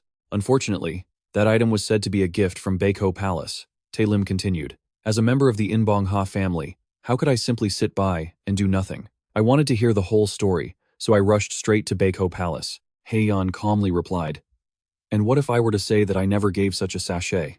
Tae-lim seemed a bit confused. She thought that they would only question her more harshly to find out if that was truly the truth. Hayan suddenly ordered, "Take the court ladies inside." "Hayan?" Hayan called out in confusion. "Yes?" Hayan snapped. I said, "Get inside." Hayan jumped in shock.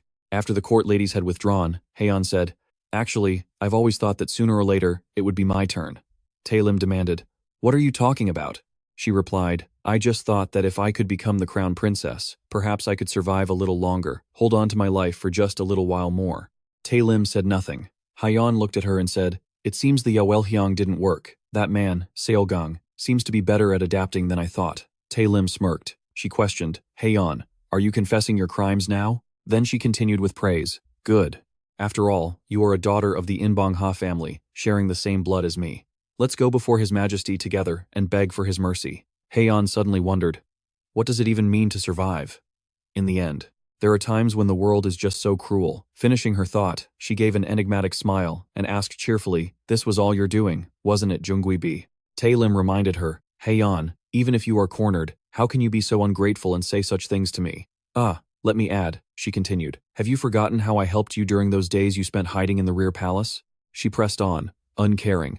"Does the master know about this?" In the dead of night, the voices of two women rang out one after another. "You went to such great lengths to place me in the Wai Tiger Palace, so I'd like to think the master wouldn't so easily discard me like a pawn.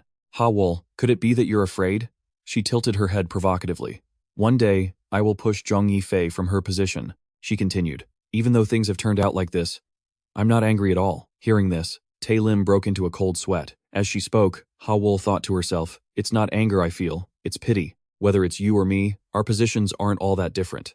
If I had gotten my hands on the Yao Yuexiang at the right time, I would have done the same thing." She suddenly recalled, "It's just that. That Seo Tae-gang fellow is better at turning the tables than I ever imagined." The outcome would have been the same. An image of Seo Tae-gang appeared, desperately crying out, "This humble servant has committed a crime worthy of death." Ha-wol thought, perhaps he saw through everything even back then. What kind of intuition does that man possess? In the end, she concluded, but none of that matters anymore. Back in the present, Ha-wol told Tae-lim, "If I go before His Majesty in this state, I will surely be executed." The other woman insisted, "I told you not to worry so much. Didn't I say I would plead for His Majesty's mercy alongside you?" A flame appeared in Ha-wol's hand as she said sarcastically, "Now those are some trustworthy words." Tae-lim was stunned, recognizing it as immortal arts. Ha-wol tossed the flame aside. Tae-lim glanced to where it was about to land, and saw it was festival explosives. The fire erupted violently. A confused Tae-lim wondered, "Is this why you dismissed the court ladies?" Men in masks stood blocking her path. Covering her face, she cried out, "What is this? Are you insane, Ha-wol?" The fire spread rapidly everywhere. The guards looked around and urgently said to each other, "She's escaped. Find the suspect. Now. Search inside the Wai Tiger Palace. The court ladies must have fled through the back gate." Their shouts echoed through the palace. "We must find Ha-wol." Meanwhile, Consort Hayon was in a room, collapsing into a coughing fit. She touched her injured ear, telling herself she couldn't stop here. Looking out into the corridor, she thought, "Somehow, I have to get out, get past the guards in front of the inner palace, search the carriages, and then leave the imperial capital." She started running but stumbled forward. She questioned herself, how could a plan like that possibly succeed? As she struggled to her feet, she despaired. Am I going to die here? Ha-wol pushed herself to keep running. She told herself, as long as I can get past those guards and get outside, it's not completely hopeless. After all, I know the layout of the Wai Tiger Palace better than they do. I just need to open the kitchen window and run to the backyard. With that thought, she opened the door, but before her, the kitchen was engulfed in a sea of flames. She looked up at the staircase, realizing, the kitchen route is blocked. So, she went straight up the stairs, thinking, there's only one way left. She stood on a windowsill, looked down, and decided to jump from the second-floor storeroom. She glanced at her feet, panting, then decisively leaped. She landed with a cry of pain. She crawled back up, thinking, for what it's worth, that was a pretty quick escape. The heavens are on my side. But the person who appeared shocked Ha-wol. She recognized him. It was Seo Tae-gang. He was walking toward her. He glanced down at her. Ha-wol thought in despair, have even the heavens abandoned me? They've sent a grim reaper to take my head. She thought it was all over. But Seo Tae-gang knelt before her and said, Consort Ha-diok, Your Highness. He offered a hand. I will help you up. Please, take my hand. Ha-wol looked up at him, bewildered. What? Seo Tae-gang held his hand out and said, let's leave the inner palace. Ha-wol asked in surprise. How? How did you get into the inner palace? Helping her up, Seo Tae-gang replied, Noble Consort In lent me her vermilion bird token. She gave you the vermilion bird token? He thought to himself that once they were out of the inner palace, there were plenty of places to hide. If things got bad, they could even hide with the Wai Immortals. She questioned him, confused. Why are you helping me? Seo Tae-gang was taken aback by her question. Meanwhile, Ha-wol continued. Don't you know what I was planning to do? He responded. Does your highness mean the matter of the scented sachet? He then added that there were too many inconsistencies to believe that Consort Hadeok acted personally. She asked, how would you know that? Seo Tae-gang began to explain. If Consort Hadeok had been the mastermind, there's no way she would have let her true intentions be revealed so clearly. The Consort Hadeok that I know is meticulous in everything she does. Ha-wol challenged him. And how many times have you seen me? He closed his eyes and thought. In Love, Song of the Heavenly Dragon, it's clear that Consort Hadeok suffers a tragic downfall, but the way it happened here is questionable. An image of Ha-wol appeared in his mind. He wondered, how could the mistress of the Wai Tiger Palace fall so easily? A cautious person who would use any means necessary wouldn't be so careless as to reveal her hand. For someone like that to fall, it's likely someone else was pulling the strings from behind the scenes. He spoke up. Your Highness was caught in an internal struggle within the Lanfeng branch of the Ha family, weren't you? Ha-wol was startled. You even. Seo Tae-gang cut in.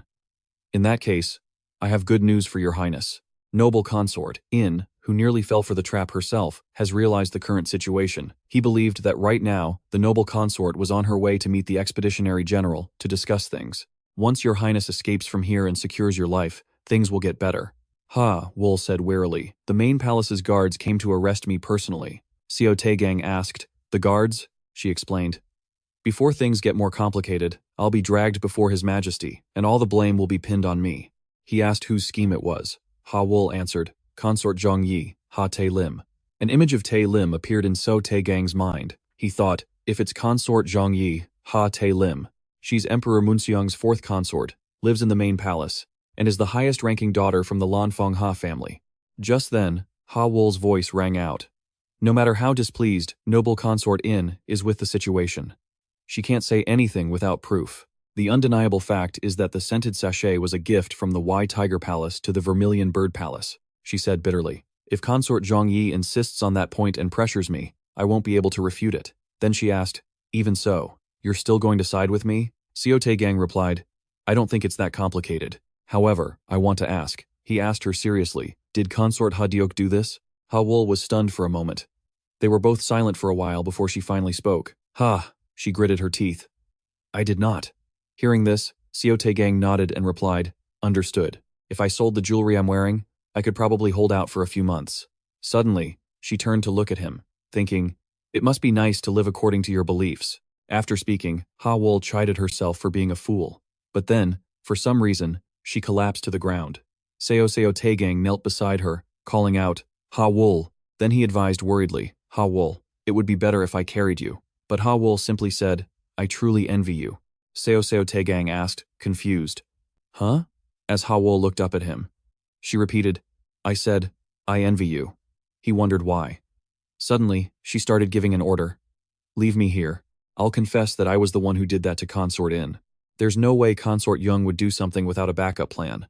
Siding with me will bring harm to you, and Consort In. Then, Ha-wol instructed, if you get obsessed with the cards you've lost, you'll never win. Remember that. Hearing this, Seo Tae-gang could only remain silent. He thought to himself, ironically, the incident caused by Consort Zhongyi, Ha Tae-lim, was an act that weakened the power of the Lanfeng Ha family. An image of the palace appeared as Seo Tae-gang thought. If the master of the White Tiger Palace commits a crime and is dethroned, then no matter how powerful the Lanfeng Ha family is said to be, they will suffer a great loss. But that person still wants to keep her position. An image of Tae-lim appeared, and he concluded, it's the same for everyone. One's own safety is more important than anything else. Outside, Ha-wol repeated, I said, I envy you. You're someone who always stays true to your beliefs until the end, no matter what challenges you face.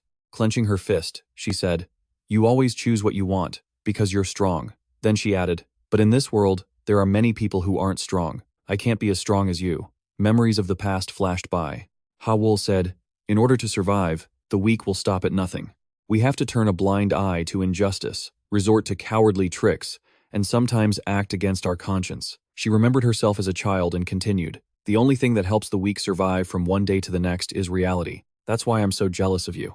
In the end, she concluded that she couldn't escape the Gui Su anyway.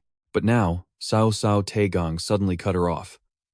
Wool, he urged. Stop saying strange things and get up. I have an idea. She suddenly asked, What? Seo Tae-gang replied, No matter what, survival is the top priority. As everything burned brightly around them, he asked again, Do you understand, Your Highness? Over at Taelim's location, a man appeared and said, I've assessed the situation. It turns out it was the Guisu captain, Woon Baek, he exclaimed with relief. It's a good thing Consort Jungre wasn't injured, she stammered. But, Wool. Woon Baek replied, We, the Guisu, will take responsibility for apprehending Wool. The Guisu are searching the entire rear palace, and there are guards at the Red Palace as well, so she couldn't have gone far. He continued, Soon, the soldiers from the main palace will arrive at the rear palace to put out the fire. When the crowd gets bigger, it will be much harder to find Wool, so we don't have much time left. Just as he finished speaking, someone came to report. A Guisu member approached and said, We've received a report that Wool has been found near the central gate. Woon Baek turned, thinking that the situation was resolved faster than expected.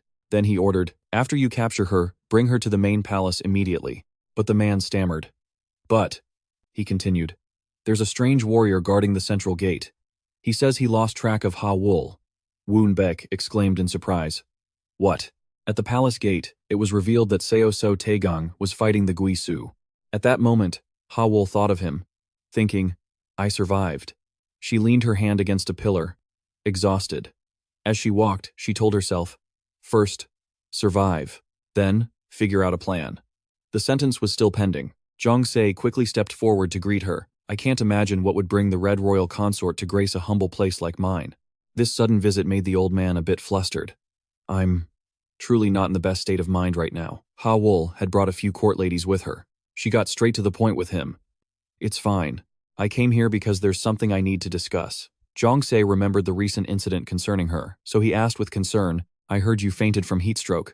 Are you feeling much better now? Wool quickly replied, I came here precisely because of that. Time is of the essence, so I'll be brief. Her gaze grew deeper, and her tone suddenly dropped.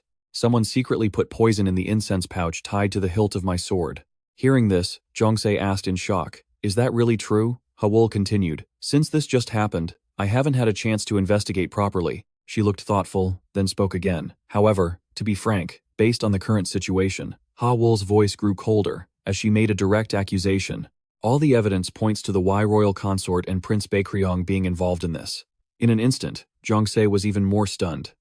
The old man found this hard to believe. How could the Wai Royal Consort?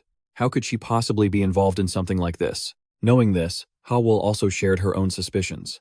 At first glance, it seems the Wai Royal Consort is the one pulling the strings, but looking deeper, things don't seem that simple. After explaining the urgent matter, she finally asked for his help. Therefore, General Song, could you investigate this case further? Jungse thought for a moment with a serious expression, then spoke slowly. If you're telling me this, it seems that other military officials might also be involved and need to be investigated. Wool pleaded gently. If this wasn't the Wai Royal Consort's doing, then there's no need for a thorough investigation. The only person I can rely on right now is you, General Song. As he spoke, he looked towards the nearby temporary palace, where thick plumes of smoke were rising, asking doubtfully, So, is this related to the recent fire at the Wai Dragon Palace? Jungse coughed slightly, gazing into the distance as he carefully voiced his concern. According to the information I've received, the Guisu from the palace have already been dispatched there. It seems you were not yet aware of this, were you? Wool urgently wanted to confirm what she had just heard. Are you certain about that? Jungse was a little surprised by her attitude. Why do you ask? Wool remembered the mission she had entrusted to Seo Tae-gang. I trusted my confidant and gave him the Red Dragon tablet to go to the Wai Dragon Palace, but now I've discovered a hidden danger, which makes me anxious. The Guisu. They won't do anything to put my confidant in danger, will they? Jungse, with a grim face, didn't dare to make any promises. That, I really can't say for certain. The one leading the Guisu is Woon Baek. He entered the palace with me.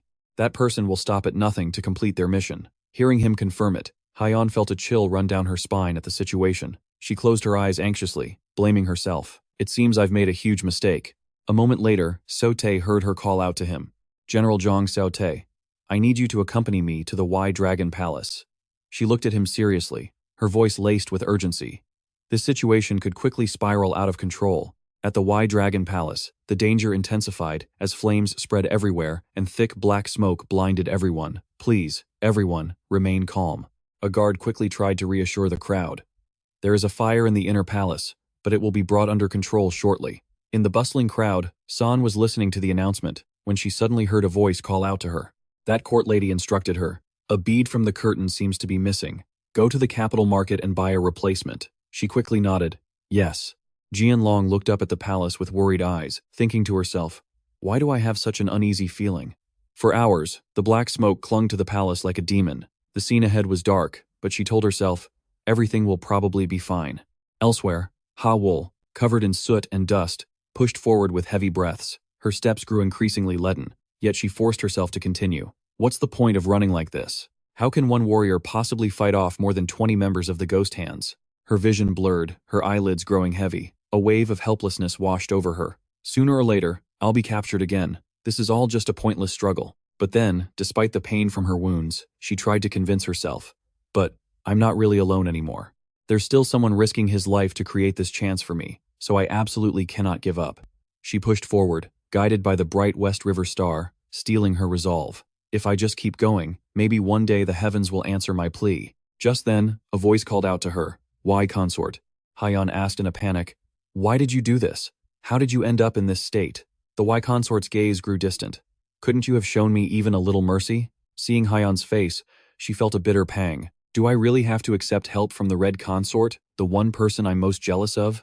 A frightened Seo Tae rushed to support her. Your Highness, let me help you. A few seconds later, they heard Ha-wol's voice.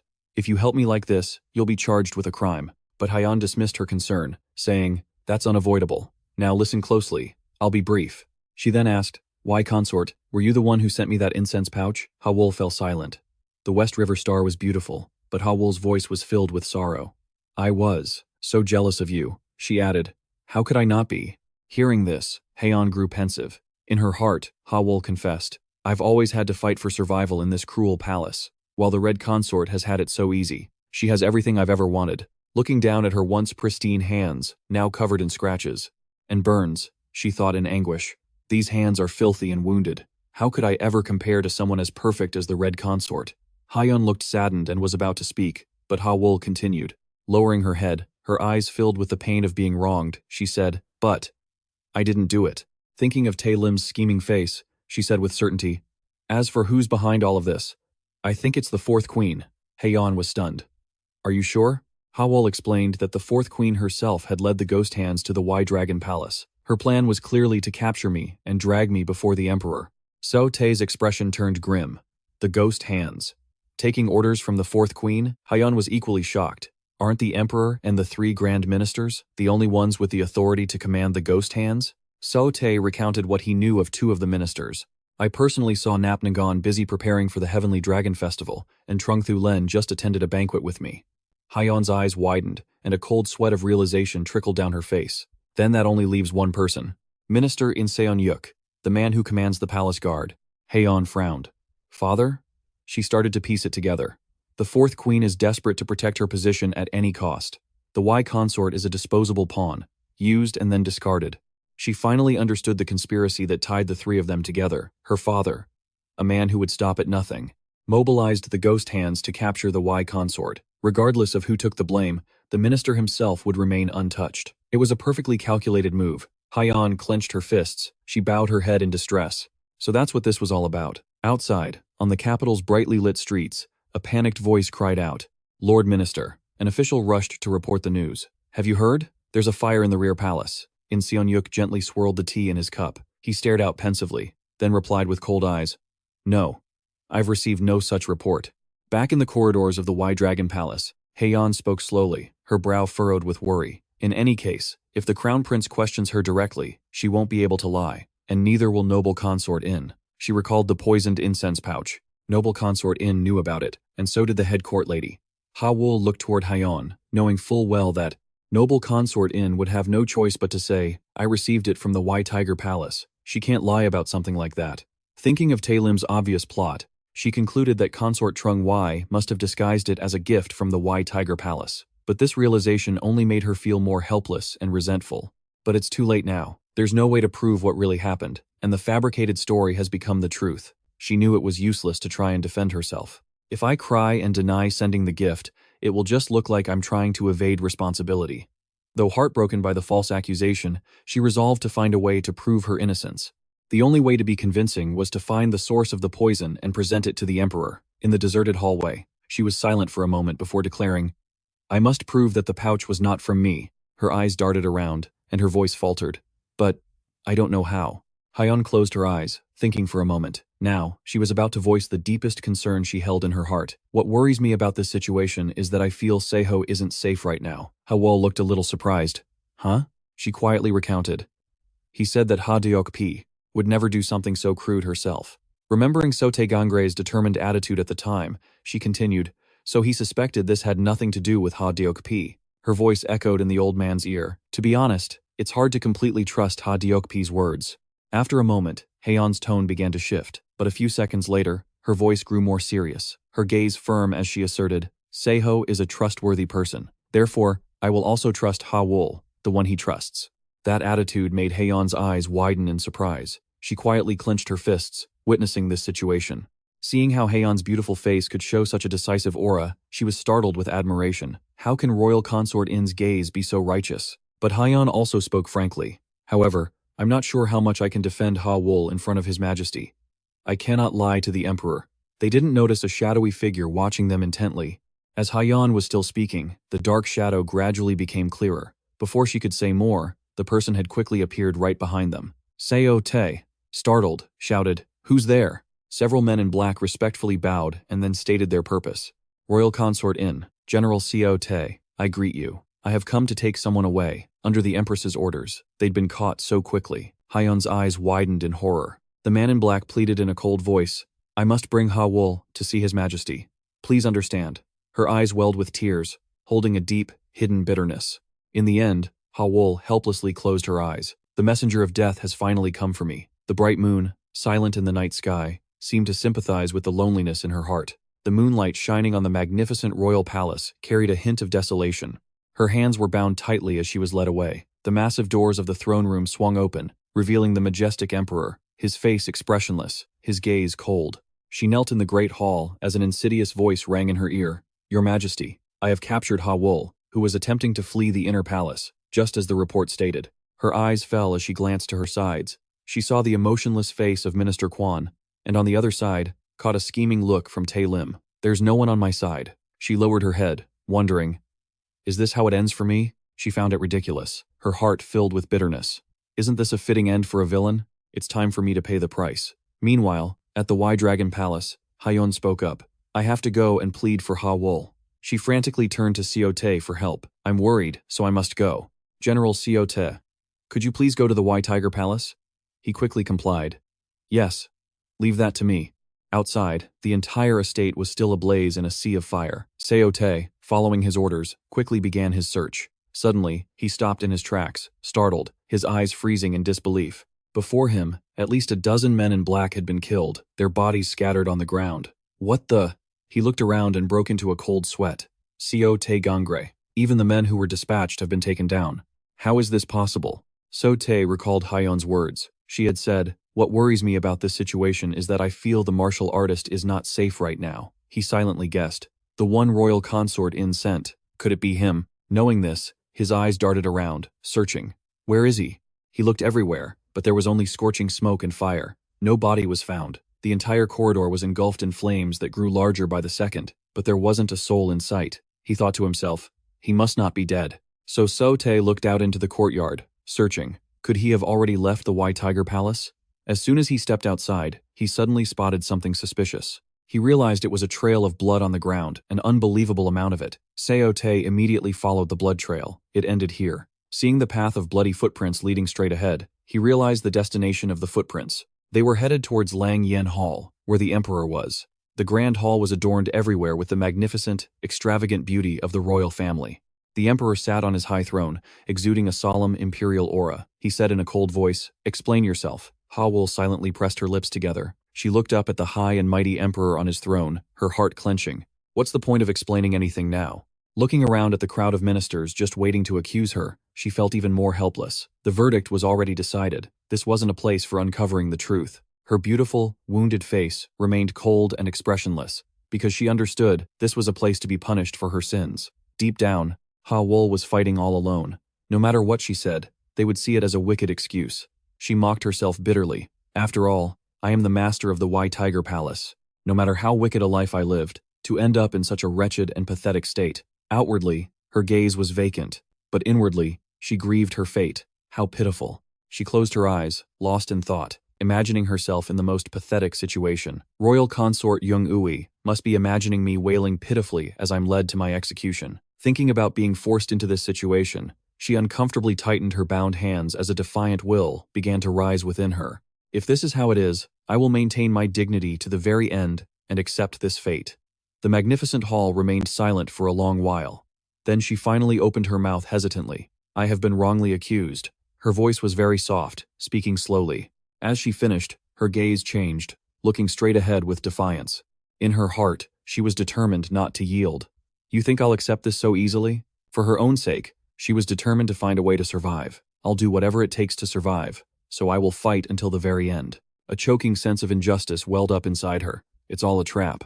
Ha-wol then declared loudly, someone is trying to frame me. The surrounding officials didn't believe a word she said, and even the emperor remained indifferent, showing no sympathy. But even so, she insisted, I have been wrongly accused. Suddenly, that scheming voice rang out again, interrupting her and causing her to freeze. Your Majesty. Tae-lim gracefully stepped forward into the main hall, putting on an act of extreme gentleness. I have something to say to your Majesty. The ministers on both sides were surprised.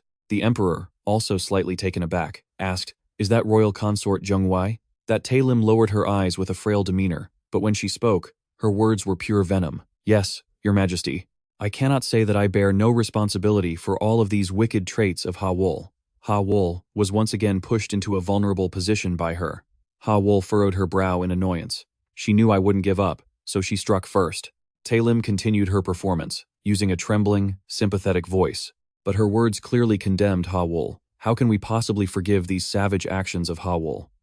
The emperor listened thoughtfully, as she spoke. However, because she is still young, perhaps Dokpi does not yet fully understand the strict palace rules for consorts. Just then, Hayan also entered the grand hall and heard her words. Tae-lim then deliberately added, anyone who intentionally violates the palace rules with such cunning tricks must be punished severely. To finish, she squeezed out a huge tear, the perfect final touch to her performance. She bowed her head sorrowfully and began to wail, pretending to defend Ha-wol. But that wasn't entirely Ha-wol's fault. Tae-lim explained with such a sincere tone that even Hayan was stunned by her brazenness. I was once a master of the 4 great palaces, and I have a close personal relationship with the women of the Ha family of Lin Feng, she added pitifully, as if she were some benevolent soul. I should have kept a closer eye on Ha-wol and taught her the palace rules more strictly. Tae-lim continued to play her part perfectly. This is largely my fault. The emperor, fooled for a moment, felt sympathy for her. Consort Jung-ui, raise your head. But she wasn't done with her act, pleading further in a weak voice. No, your Majesty. She cried more wretchedly, using herself as a stepping stone to confirm Hayan's guilt. I beg you, your Majesty, please consider this to be my fault. Consort Doik has committed a grave crime, but the disloyalty of those who failed to teach her is even greater. Getting deeper into her role, she added, please, your Majesty, lighten Ha-wol's sentence, and allow me, Consort Jung-ui, to be punished alongside Consort Doik. Hayan ground her teeth, almost laughing in anger as she watched the woman's pretense. The hatred in her eyes deepened. How cunning. The surrounding officials were waiting for her to speak. Hayan was certain that in this situation, pointing out Consort Jung-ui as the culprit would be no different than taking advantage of someone trying to protect her just to escape punishment. Then, looking at the emperor, she understood even more clearly. He might even reduce the sentence out of pity for the pitiful Consort Jung-ui. However, her eyes gradually sharpened. Hayan refused to submit weakly. So what if that woman put on an entire play? She would accuse her directly.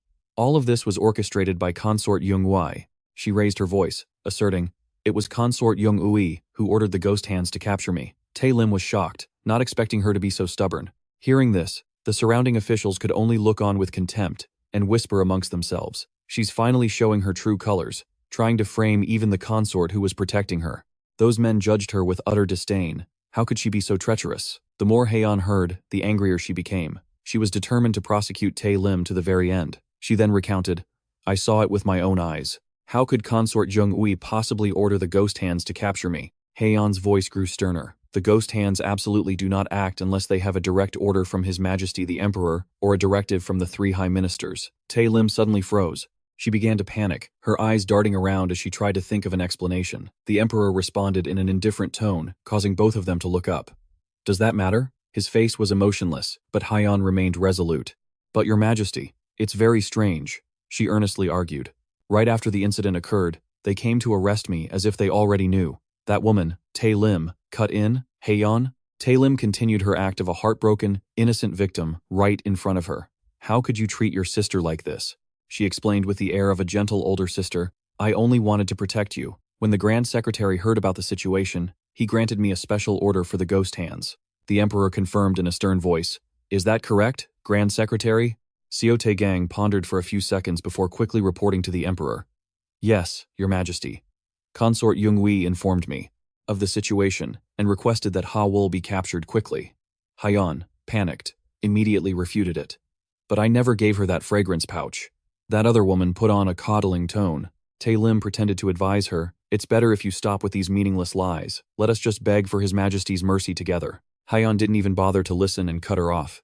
The fragrance pouch, she explained resolutely, her gaze harder than ever before, was a gift from Consort Jungre, who used someone disguised as a lady-in-waiting from the Wai Tiger Palace to deliver it. I never ordered my ladies-in-waiting to do such a thing. Everyone doubted her words, but she told herself that even if they all looked at her with contempt, she must not lose heart. Hayan's demeanor radiated with determination. She would fight to the end. This was the final stage where she had to fight to survive. In the middle of the magnificent chamber, she spoke out. The fragrance pouch was a gift delivered by someone disguised as a lady-in-waiting from the Wai Tiger Palace, an order given by Consort Jungre. Without a single flicker of hesitation in her eyes, she asserted firmly, I never instructed my ladies-in-waiting to do that. After she spoke, the great hall fell silent for a moment. The Emperor said nothing more, only bowing his head with a troubled expression. At that moment, a voice announced, Consort Hayon. She stepped forward onto the dais. Hayan respectfully bowed to the Emperor. He calmly asked her the truth. Is it true that you received this fragrance pouch as a gift? She bowed her head and answered honestly. Yes, that is correct. Hayan recounted the origin of the fragrance pouch that she had hung on the hilt of her sword. Through the head lady-in-waiting, Jungre, I hung the fragrance pouch that was presented as a gift on the hilt of my sword. The officials below murmured amongst themselves as they heard the details. The Emperor slowly continued his questioning. So, are you certain that you received that fragrance pouch from the Wai Tiger Palace? Hayan quietly confirmed, that is what I was told. She closed her eyes and sighed inwardly. It was testimony that was completely unfavorable to Hawol. But Hayan secretly glanced at Hawol, kneeling behind her. She knew exactly what she couldn't do right now. There was no way she could lie in front of the Emperor. Even so, she naturally felt anxious. Wasn't there any way to defend her? After a moment of silence, she finally spoke. However, Hayan skillfully presented her thoughts to the Emperor. If this was something Hawol did, then I feel this scheme is far too complicated. His eyes became a bit more thoughtful, and he told her to explain further. She gently reasoned, if there were any mistakes, it would instead push Hawol into a corner. Isn't that an all too obvious truth? That woman Tae-lim also listened intently to her words, covering her face to feign composure. I don't think Hawol would fail to consider that possibility and resort to such a trick. Hayan thought of a way to provide some relief. Although it was only speculation, it shifted things in Hawol's favor, even if just a little. Just at the right moment to turn the tables, Hayan immediately pressed her advantage. That's exactly it. Gaining momentum, she raised her voice to clarify. Your Majesty, this is too forced.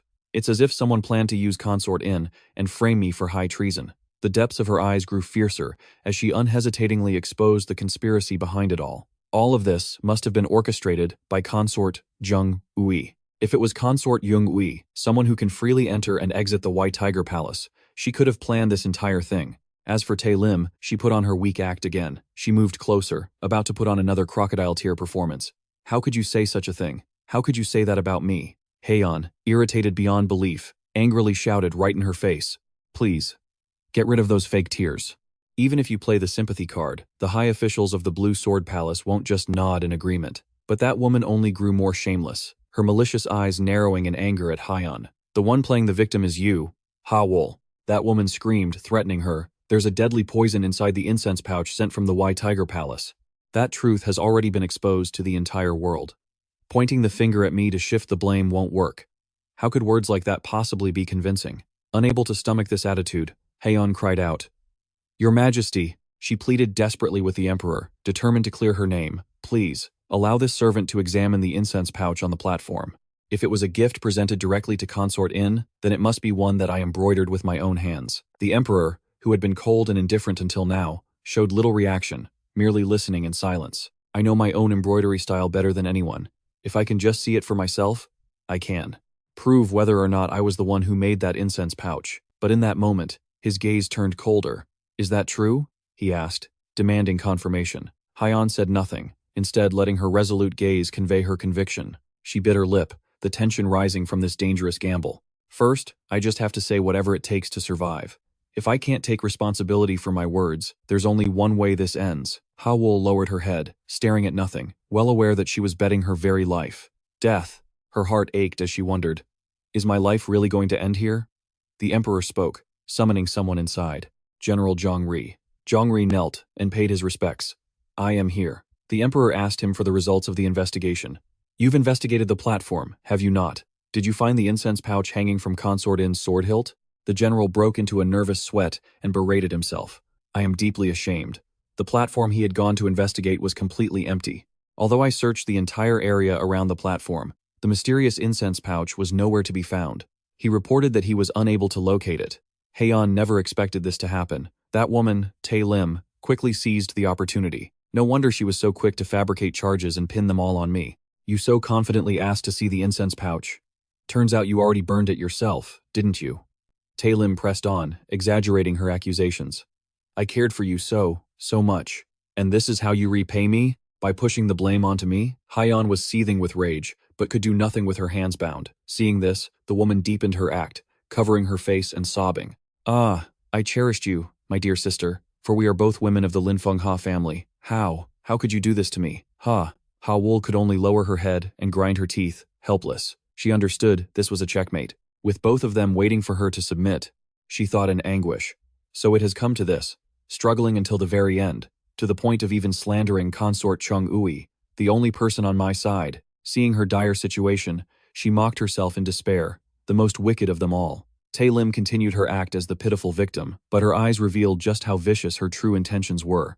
Seeing that Hyan could no longer resist, she smiled in triumph. The magnificent holy palace fell silent. After a moment, the Emperor asked nonchalantly, Do you have anything else to say? Hawol lowered her head, unable to say another word. Suddenly, there was a loud banging on the doors from outside. Tae Lim looked toward the door, puzzled, hearing a noisy argument. What do you think you're doing? Hayan was also startled, her attention drawn to the commotion behind the doors. Someone was being blocked from entering. Gods, he's strong. After a moment of chaos, a blood-stained foot appeared on the threshold, followed by footsteps. This is the holy sanctuary. Where do you think you're barging into? The man clutched a wooden token and stepped inside, ignoring the guard's frantic attempts to stop him. Stop him! Stop him now! Hayan was so shocked she covered her mouth, a wave of emotion rising in her eyes. She couldn't believe it. Why was he here? Before everyone stood Seo Tae-gang, his body covered in wounds, bleeding relentlessly, but his gaze was resolute as he walked forward. The palace was exquisitely designed and incredibly luxurious, a place of solemnity. But suddenly, that tranquility was shattered by the shouting of a guard who was trying to restrain Seo Tae-gang. How disrespectful! Do you know this is the holy sanctuary? Immediately, a command made him freeze. Stop. Jungre's footsteps approached slowly. With just a single glance, he recognized the man. So, it's Seo Tae-gang of the Wai Immortal Palace. Jungre then raised his voice. Where do you think you are? Acting so recklessly. Get out now before you face severe punishment. In stark contrast to the general's attitude, Seo Tae-gang spoke softly, admitting his fault. General, sir, this humble one knows this is disrespectful, but I have come because there is something I absolutely must report. Hearing those words, the general was taken aback and fell silent. Without waiting for a reaction, the young man quickly recounted everything. The nearby court officials listened, their mouths agape in astonishment. When he had explained it all, Seo Tae-gang bowed politely, expressing his gratitude for being heard. Understanding, Jungre stepped aside to let him pass. Full of brave confidence, Seo Tae-gang strode forward. Though his feet left bloody crimson stains, he remained utterly determined. Watching this display, Hayan's eyes showed a hint of admiration for Seo Tae-gang. The young man knelt, bowing his head respectfully to report, Your Majesty, I am deeply ashamed for my brazen actions. Seo Tae-gang's sincere words left Hyan feeling a bit flustered. I am so embarrassed to appear before your majesty in such a pathetic state. But Tae-lim was also intrigued, listening intently to his words. Please forgive me, your majesty. I rushed here only because the situation was dire. Seo Tae-gang introduced himself honestly. I am a third-rate martial artist of the Wai Immortal Palace, Seo Tae-gang, and I have found evidence that is absolutely crucial to this case. He then reached into his robes to retrieve an item. Seo Tae-gang quickly pulled out a charred incense pouch. The incense pouch that was hanging on Consort In's sword is here. Seeing the clear evidence before them, Tae-lim's face went pale with fear, and she began to stammer. She immediately cried out, Your Majesty, as for the evidence known as the incense pouch at the scene, everyone agrees. Yes, that is it, Your Majesty. Her eyes shone with sincerity as she spoke with conviction. That is definitely the incense pouch that was hanging from my sword. She explained the state of the evidence. Its shape has been warped by the fire, but I can recognize it. It is absolutely the one. However, a sense of unease grew within her. I spoke before I could even examine the pouch closely. She glanced at Tae-lim, unable to suppress her anxiety, but she figured if she just asserted it with confidence, no one would be able to deny that this was the pouch from the scene. In contrast to her tension, Hayan simply replied, Is that so? This, however, only made the other woman more terrified, and she could only bow her head low. Seeing this, Jungre offered a solution. Consort Hayon said that if you could see the incense pouch directly, you could prove your innocence. Selection official Yuk asked again, Is that correct? Hayan replied softly, Yes. His words were aimed directly at the bewildered Tae-lim. Observe the embroidery pattern on the incense pouch, and give me a convincing explanation. The woman's hands trembled, and she was unable to utter a word. The atmosphere fell silent again, thick with tension. Suddenly, Hayan spoke up. Your Majesty, she said calmly. This incense pouch is burnt all over and badly damaged. Hayan bowed her head to admit fault. This humble servant cannot make out the embroidery pattern. Hearing this, all the court officials showed clear surprise, while that woman's eyes widened in astonishment. But then Tae-lim exclaimed joyfully, I knew it. She fluently presented her opinion, heedless of the other woman's sorrowful expression, stating that it was definitely impossible to make out the embroidery pattern. Ha Deok-pi knows it too. Hayan could only listen in silence to Tae-lim's accusations. Otherwise, there's no way she'd speak so confidently. But at the same time, the woman glanced fearfully at her. If I can't get rid of her, I'm done for. Seeing her opponent's demeanor only fueled Tae-lim's resentment. If I don't drive this little brat to her death right here, the one who's finished will be me. The thought made her words even bolder. If you can't even make out the embroidery pattern, then what meaning does it have anymore? Your Majesty. Seo Tae-gang listened silently to Tae-lim's every word. There's no need to be bewitched by Ha Deok-pi's words any longer. Selection official Yuk also had no objections, so she became even more enthusiastic. If we continue to be swayed by such baseless accusations, what will become of the nation's laws? Seeing that reaction, she celebrated inwardly with glee. Excellent, the situation has completely tilted in my favor. At the same time, Tae-lim didn't forget to cast a wary glance toward him. Although I don't know how that guard, Seo Tae-gang, got his hands on the incense pouch, if the pattern can't be identified, it's meaningless. Suddenly, she realized something, and froze. Huh? Wait a minute. Tae-lim recalled the image of the pouch from earlier, bewildered. Even the enemy's guards couldn't find the incense pouch despite turning Yantai upside down, so how could that little punk have found it?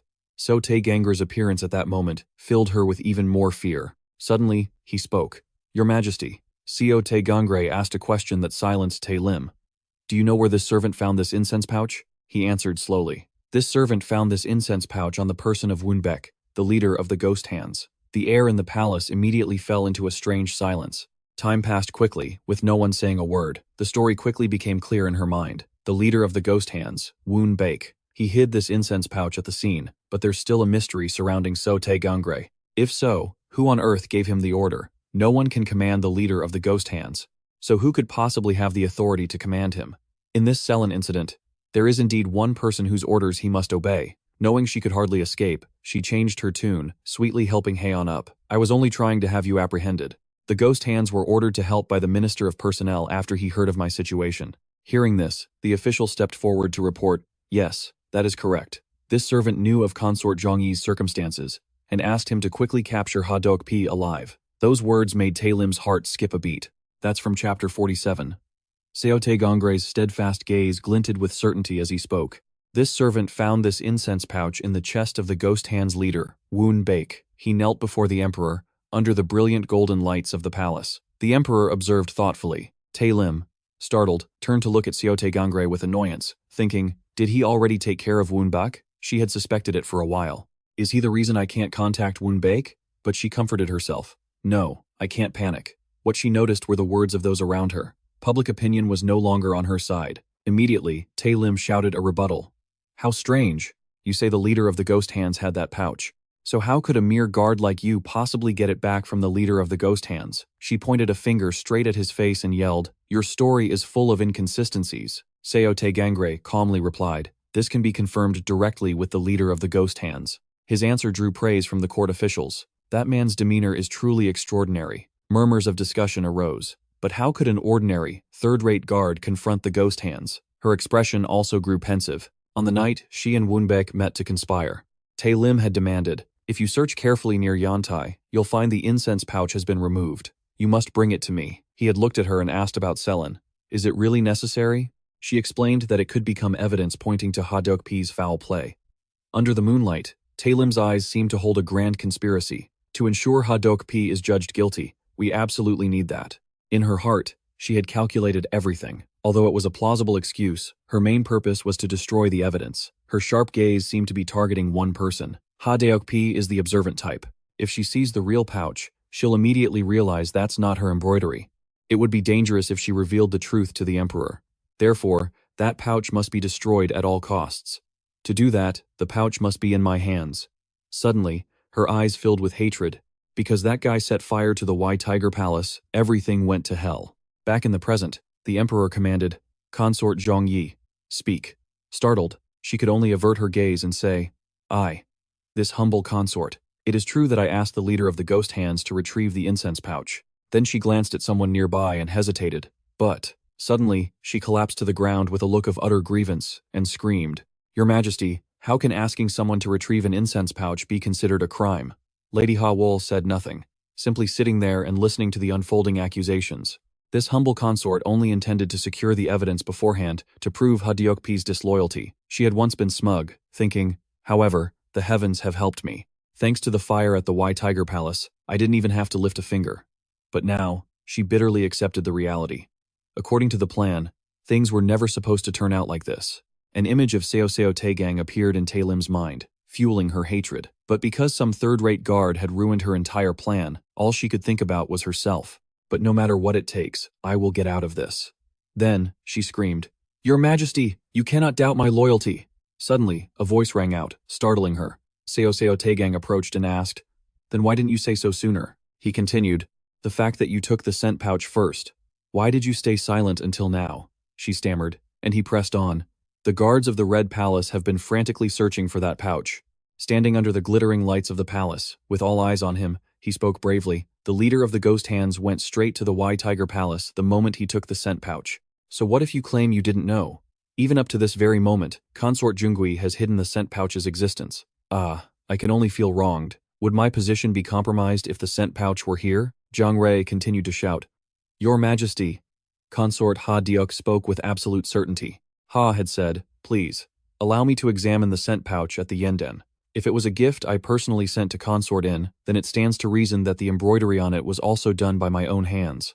The Emperor's expression didn't change, he just listened in silence. I know my own embroidery style best. If I could see it for myself, I could prove that the pouch was not made by me. In her heart, she thought, I'm just trying to live a little longer. An image of Seo Tae-gang appeared, reminding her, Please, you must survive. Even if it's disgraceful and pathetic, fight to live for one more second. She remembered him by her side in her moment of despair.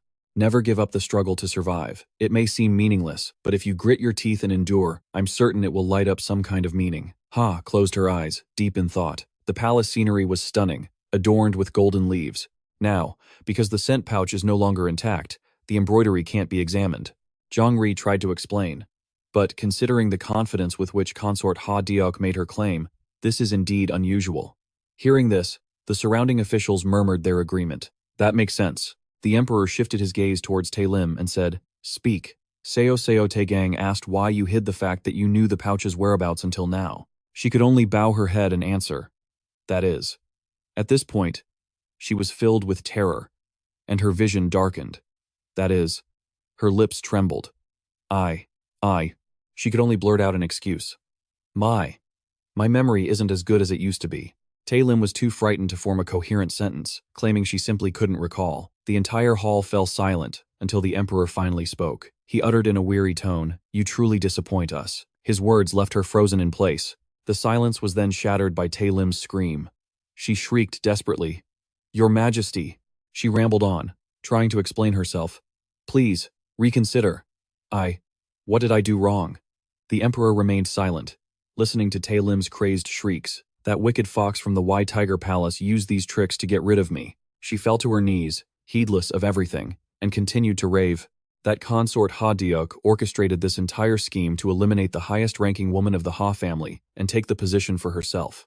At this point, her face became frantic. Her mouth hung open as she went on. I know that Consort Hayon would sell her own soul for power." Hawol frowned. Seeing the woman's desperate frenzy, she silently thought, "Such a pointless struggle." She recalled her own panicked face and thought, "But that's just human nature, isn't it? To struggle until the very last second in the most dire of situations. I was doing the exact same thing just a moment ago." Her thoughts continued. "Now, I can only hope he will listen. There's nothing else I can do." The scene shifted back to Tae-lim, who was still pleading, "Your Majesty, please, just listen to one more thing I have to say." As she spoke, a surge of strength seemed to flow through her. She let out an angry roar and threw off the two guards holding her. Then she collapsed, coughing. Suddenly, as if sensing something, Tae-lim looked up at the emperor, but he simply closed his eyes, ignoring her. Seeing his reaction, a look of utter loss washed over Tae-lim's face. Just then, as if she remembered something, she turned her head and called out in another direction, "Head of the Ha family." Despite his weary expression, Tae-lim continued to beg, "Head of the Ha family, please listen to me." Her face turned from flushed to deathly pale as she roared, "Don't you, of all people, know the true nature of that Consort Hayon?" Witnessing this, Jungre shouted in anger, "What are you waiting for? Take her away." Seeing this, Tae-lim continued to plead with the head of the Ha family in a small voice. As she was dragged away by two soldiers, her screams echoed through the hall. "Head of the Ha family, Your Majesty, please, listen to me." Ha watched the scene unfold, let out a silent sigh, and then lifted her eyes to the emperor. Next was Hayan. Jungre was no exception, but unlike the others who remained silent, he turned to say something to the soldiers. By now, Hayan's eyes were filled with sorrow. She glanced towards Hui Woon at the door. Seeing his injuries, she thought with a pang of pain, did he fight with the leader of the Ghost Hands? The fight must have been brutal. Seeing Hui Woon standing in the corner like that, her heart ached even more. He looked so battered. Hayan then lowered her head, thinking sadly, "But I suppose I don't look any different." She fell silent, lost in deep thought. A moment later, she bit her lip, making the already quiet space feel even more somber. The scene changed as the emperor's voice cut through the silence. "Consort Hayon, raise your head." In that moment, Hayan's silhouette seemed to loom larger. The emperor looked at Hayan and thought, Consort Hayon has always maintained an elegant demeanor, a woman worthy of being called a fairy descended to earth. The air seemed to freeze with his thoughts. But since when? Did I forget? His train of thought paused. The emperor looked at Ha's sorrowful face and thought, the truth is, she too is only human. Suddenly, tears began to stream from Hayan's eyes. She began to sob, thinking, I'm alive. Seeing Ha cry, the emperor's thoughts continued. I always thought of you as a cold person, unconcerned with worldly emotions like joy, anger, and sorrow. Hawol continued to weep, wiping away her tears. Hayan's thoughts echoed in her mind, struggling to survive. It wasn't meaningless after all. Seeing Hayan's tear-streaked face, beautiful even in sorrow, the emperor thought. But she's still just a young woman, barely 19 years old. From the doorway, Hui Woon saw Ha crying and quickly moved to stand behind her, but he lacked the confidence to get any closer, merely standing there quietly. The scene then shifts to the palace exterior, where sunlight bathes everything in a shimmering glow. Suddenly, a report rings out. Your Majesty, we have found the leader of the Ghost Hands, Woonbaek. Bring him in. This man looked towards the emperor and said, Your Majesty, my apologies for letting you see me in this shameful state. This was the masked man. He continued to explain. As for the Ghost Hand leader, Woonbaek, if you but give the order to deliver his head, I am at your command. The emperor then replied, All right. You said you were defeated by a guard from the Wai Immortal Palace. Are his skills truly that advanced? The masked man answered, His skills are incredibly high for someone his age, but he's not invincible. He recalled the moment from earlier when Hui Woon spoke in a low voice. It wasn't strength cultivated over a long period. It felt more like a natural-born talent. As if an idea struck him, he raised his voice. It's an instinct, one that awakens all the senses for the sole purpose of winning a fight. The emperor silently processed this information. Then, The masked man continued speaking respectfully. He is truly not suited for the position of a general, a role that requires discipline and the ability to command soldiers. I believe his talents are better suited for the demon hand than the red bow. Hearing this, the emperor finally spoke. If he were to join the demon hand, could he be forged into a leader even more useful than you? The masked man bowed his head and replied, more than being forged, it's as if he's already mastered it all on his own. He continued, I heard he comes from the Huazhong Soga. Then he mumbled to himself, I must meet him. Inside a cold, damp, and musty prison cell, which was thankfully tidy, a corner still allowed a sliver of sunlight to break through.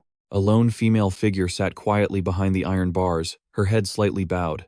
She was still lost in her thoughts, asking herself, where did I go wrong? The plan was perfect. Then she turned to blaming others.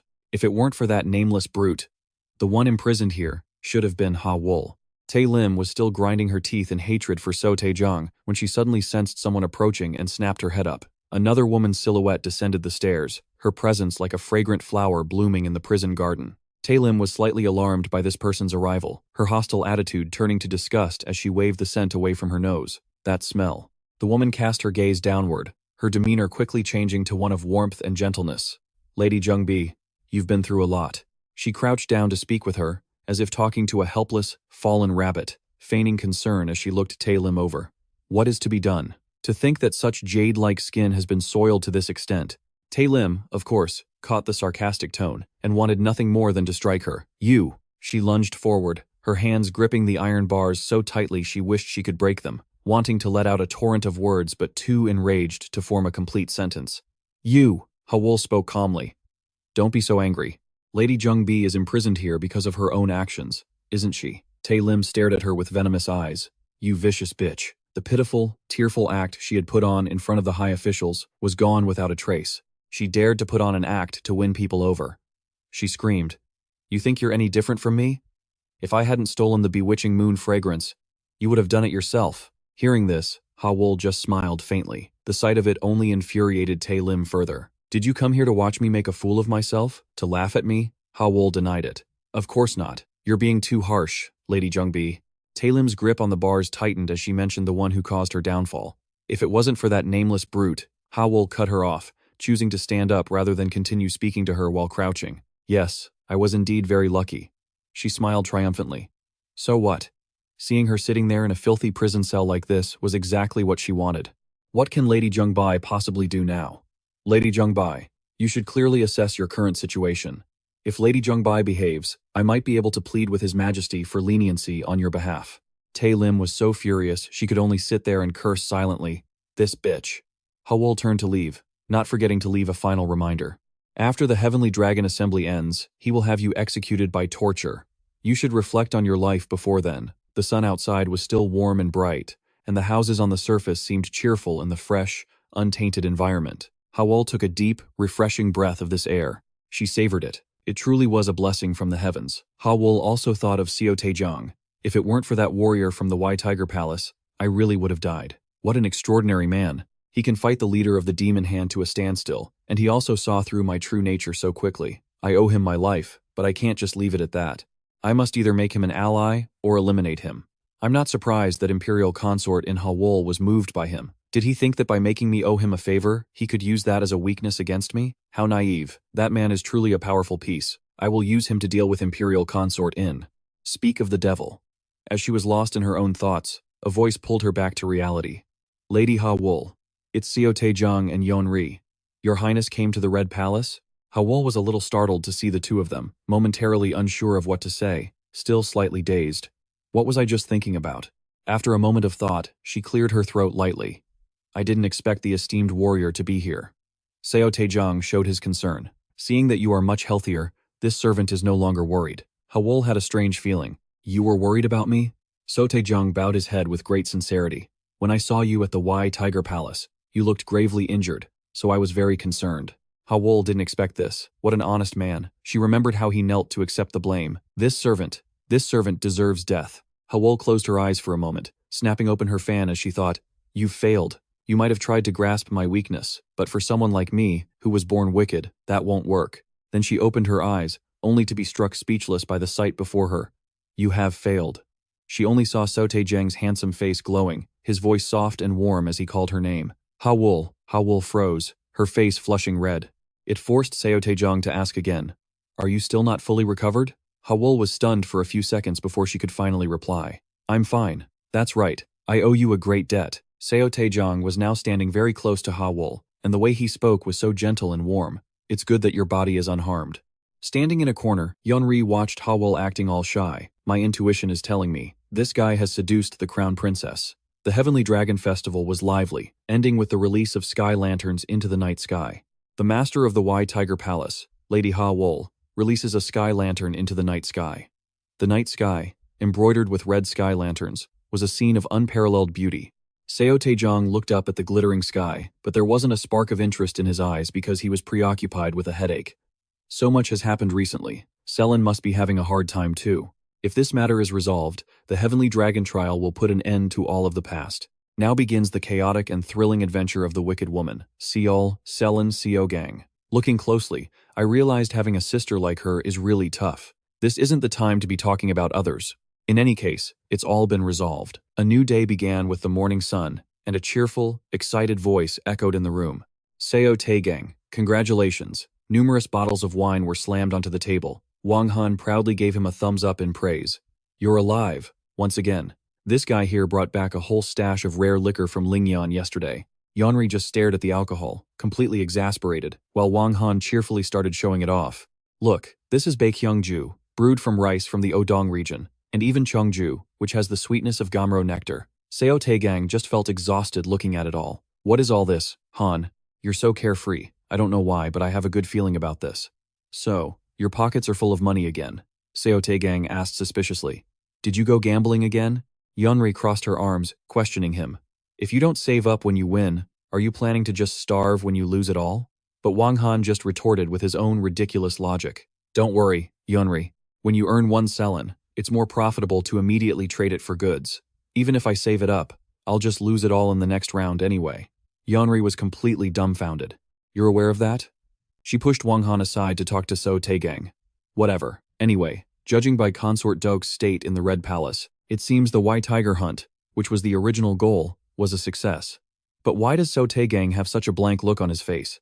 She voiced her suspicion. That expression. Don't tell me you have no idea? Just look at that blushing face. I knew it. Seo Tae-gang stammered, seeming not to have paid much attention. Is that so? Jungre tried to reassure him. That's right. Just trust your big sis, Jungre. What I mean is, from now on, Consort Deok won't do anything to harm you. Only then did Seo Tae-gang's face light up with happiness. Really? She chuckled. You've been through a lot, Seo Tae-gang. Wang Han was even happier, shedding tears of emotion. All right, Seo Tae-gang, this kid doesn't have to worry anymore. Jungre was still a bit embarrassed having to comfort these slowpokes, but she had to confirm it one more time. We did it. Seo Tae-gang finally caught on, wiping away his tears. Yeah, Han, Jungre, I survived thanks to you two. But their celebration was cut short. A voice from outside made the trio freeze on the spot. Hey, is Seo Tae-gang here? It was boar Ryan. Looking around, she commented, the fence here is pretty nice. The three of them ran out of the room in surprise. Consort Pohyeon, boar Ryan complained in a bored tone. Seriously, I just went to watch the Sky Dragon Festival with a friend for a bit, but I couldn't find anyone. Seo Tae-gang tried to explain again. Consort Pohyeon, this subordinate has told you before that.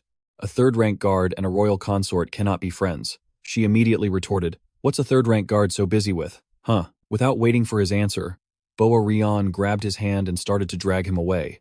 Anyway, since I couldn't do anything during the Sky Dragon Festival, I guess I'll just have to go for a stroll through the market with Seo Tae-gang. Seo Tae-gang was terrified.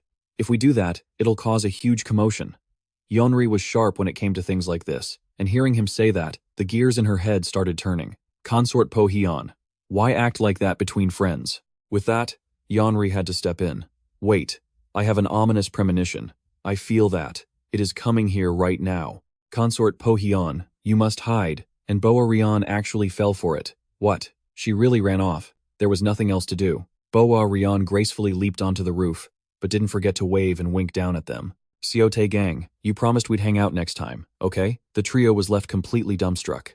Because right then, they saw someone else at the gate. A lot of people, actually, were approaching. Subie feigned innocence. Oh dear, I was trying to get to Lyly Cherin's place, but I seem to have taken a wrong turn. Anyone could see right through her excuse, especially with that many handmaidens in tow. Subie blushed and said, "In that case, could you show me the way to Lyly Cherin's quarters?" Knowing he had no way out, Seo Tae-gang agreed. "Ah, yes, of course." His face turned pale with fright. His two friends behind him could only remain silent, thinking, "There's nothing we can do." The sun sparkled, shining down through the leaves and flowers. Walking behind him, Subie couldn't hide her happiness. Her whole world was filled with hearts. Meanwhile, Seo Tae-gang was pale as a ghost. He silently prayed for someone, anyone, to save him. Subie happily started a conversation. "The weather is lovely today, isn't it?" And then, another person showed up to cause more trouble. "Oh my, isn't that Consort Subi?" Subie's face darkened as she turned to see noble Consort Hayon, dressed from head to toe in fiery red. She said to Subie, "I was on my way to see Seo Tae-gang to exchange swords. Does Consort Subi need something from him?" She answered honestly, "He is guiding me to the main hall of the Wai Immortal Palace." Hayan, wanting to seize the opportunity, glanced behind her. "Then, it seems I've come at the perfect time. The destination is right over there, so Seo Tae-gang only needs to lead me to that point, right?" Subie's eyes were filled with disappointment, but she had to yield. "Thank you." Then, if you'll excuse me. Yeonri and Wang Han trailed behind them. Just watching made them feel exhausted for Seo Tae-gang. He was completely drained. The bright sunny sky now looked like nothing but black and gray to him. How on earth did it come to this? Hayan looked him over. "Last time, it seemed like you were quite seriously injured. It's a relief to see there's no problem now. But it looks like there's a different kind of problem." She shyly scratched her cheek. "Anyway, about what happened that day. You didn't tell anyone, right?" Wang Han and Yeonri, listening in, couldn't believe their ears. "What's he hiding from us now?" Hayan, probably unaware of the eavesdroppers, continued. "Sorry, I had decided to pretend nothing happened, but because I was so anxious, but now I'm getting too embarrassed." She turned to leave. "In any case, I'm relieved to see you're healthy. I'll be going now." The two comrades finally came out of hiding. Wang Han said with a choked voice, "I was going to ignore it." Yeonri continued, "But this situation has gotten much worse, hasn't it?" Wang Han stroked his chin thoughtfully. "Actually, there is one way to solve this entire situation." Of course, everyone was curious. What is it?" He said mysteriously, "It's guaranteed to work, but it requires a great sacrifice." Yeonri was getting impatient. What could be more important than his life? "Hurry up and say it." Wang Han spoke slowly, building the suspense. "And that is, at the upcoming Sellen tea party. Drop your pants? And..." Yep, everyone went silent again. Wang Han was still very pleased with his idea. Sacrifice is a noble human virtue. Yeonri wept for Seo Tae-gang. "Han? Seo Tae-gang is a human being," Wang Han retorted. "But Seo Tae-gang's life is in danger." As for Seo Tae-gang, he was at a loss, feeling nothing but fear and horror, unable to say a word. Just then, Hawol was passing by and lingered, hearing the commotion inside. To everyone's surprise, Yeonri was now agreeing with Wang Han. "But you know, Seo Tae-gang, it might actually work out better than we think." He finally surrendered to his two friends. Hayon, having heard this, abruptly snapped open her fan. "What on earth are you talking about?" Yeonri. "What is history? It is a story that repeats itself. But there are also existences that escape that rule, even if they currently lack the time and opportunity." She remembered what Lyly Cherin once said, "It is natural that one cannot know the will of the heavens, but to be unable to even fulfill one's own desires. That is the small creature we call a human being." His gaze was firm and profound. However, the effort to survive is never meaningless. Seo Tae-gang could only let out a long sigh. Yeonri simply smiled. For now, just being by his side was enough. Seo Tae-gang's long and arduous struggle for survival had only just officially begun.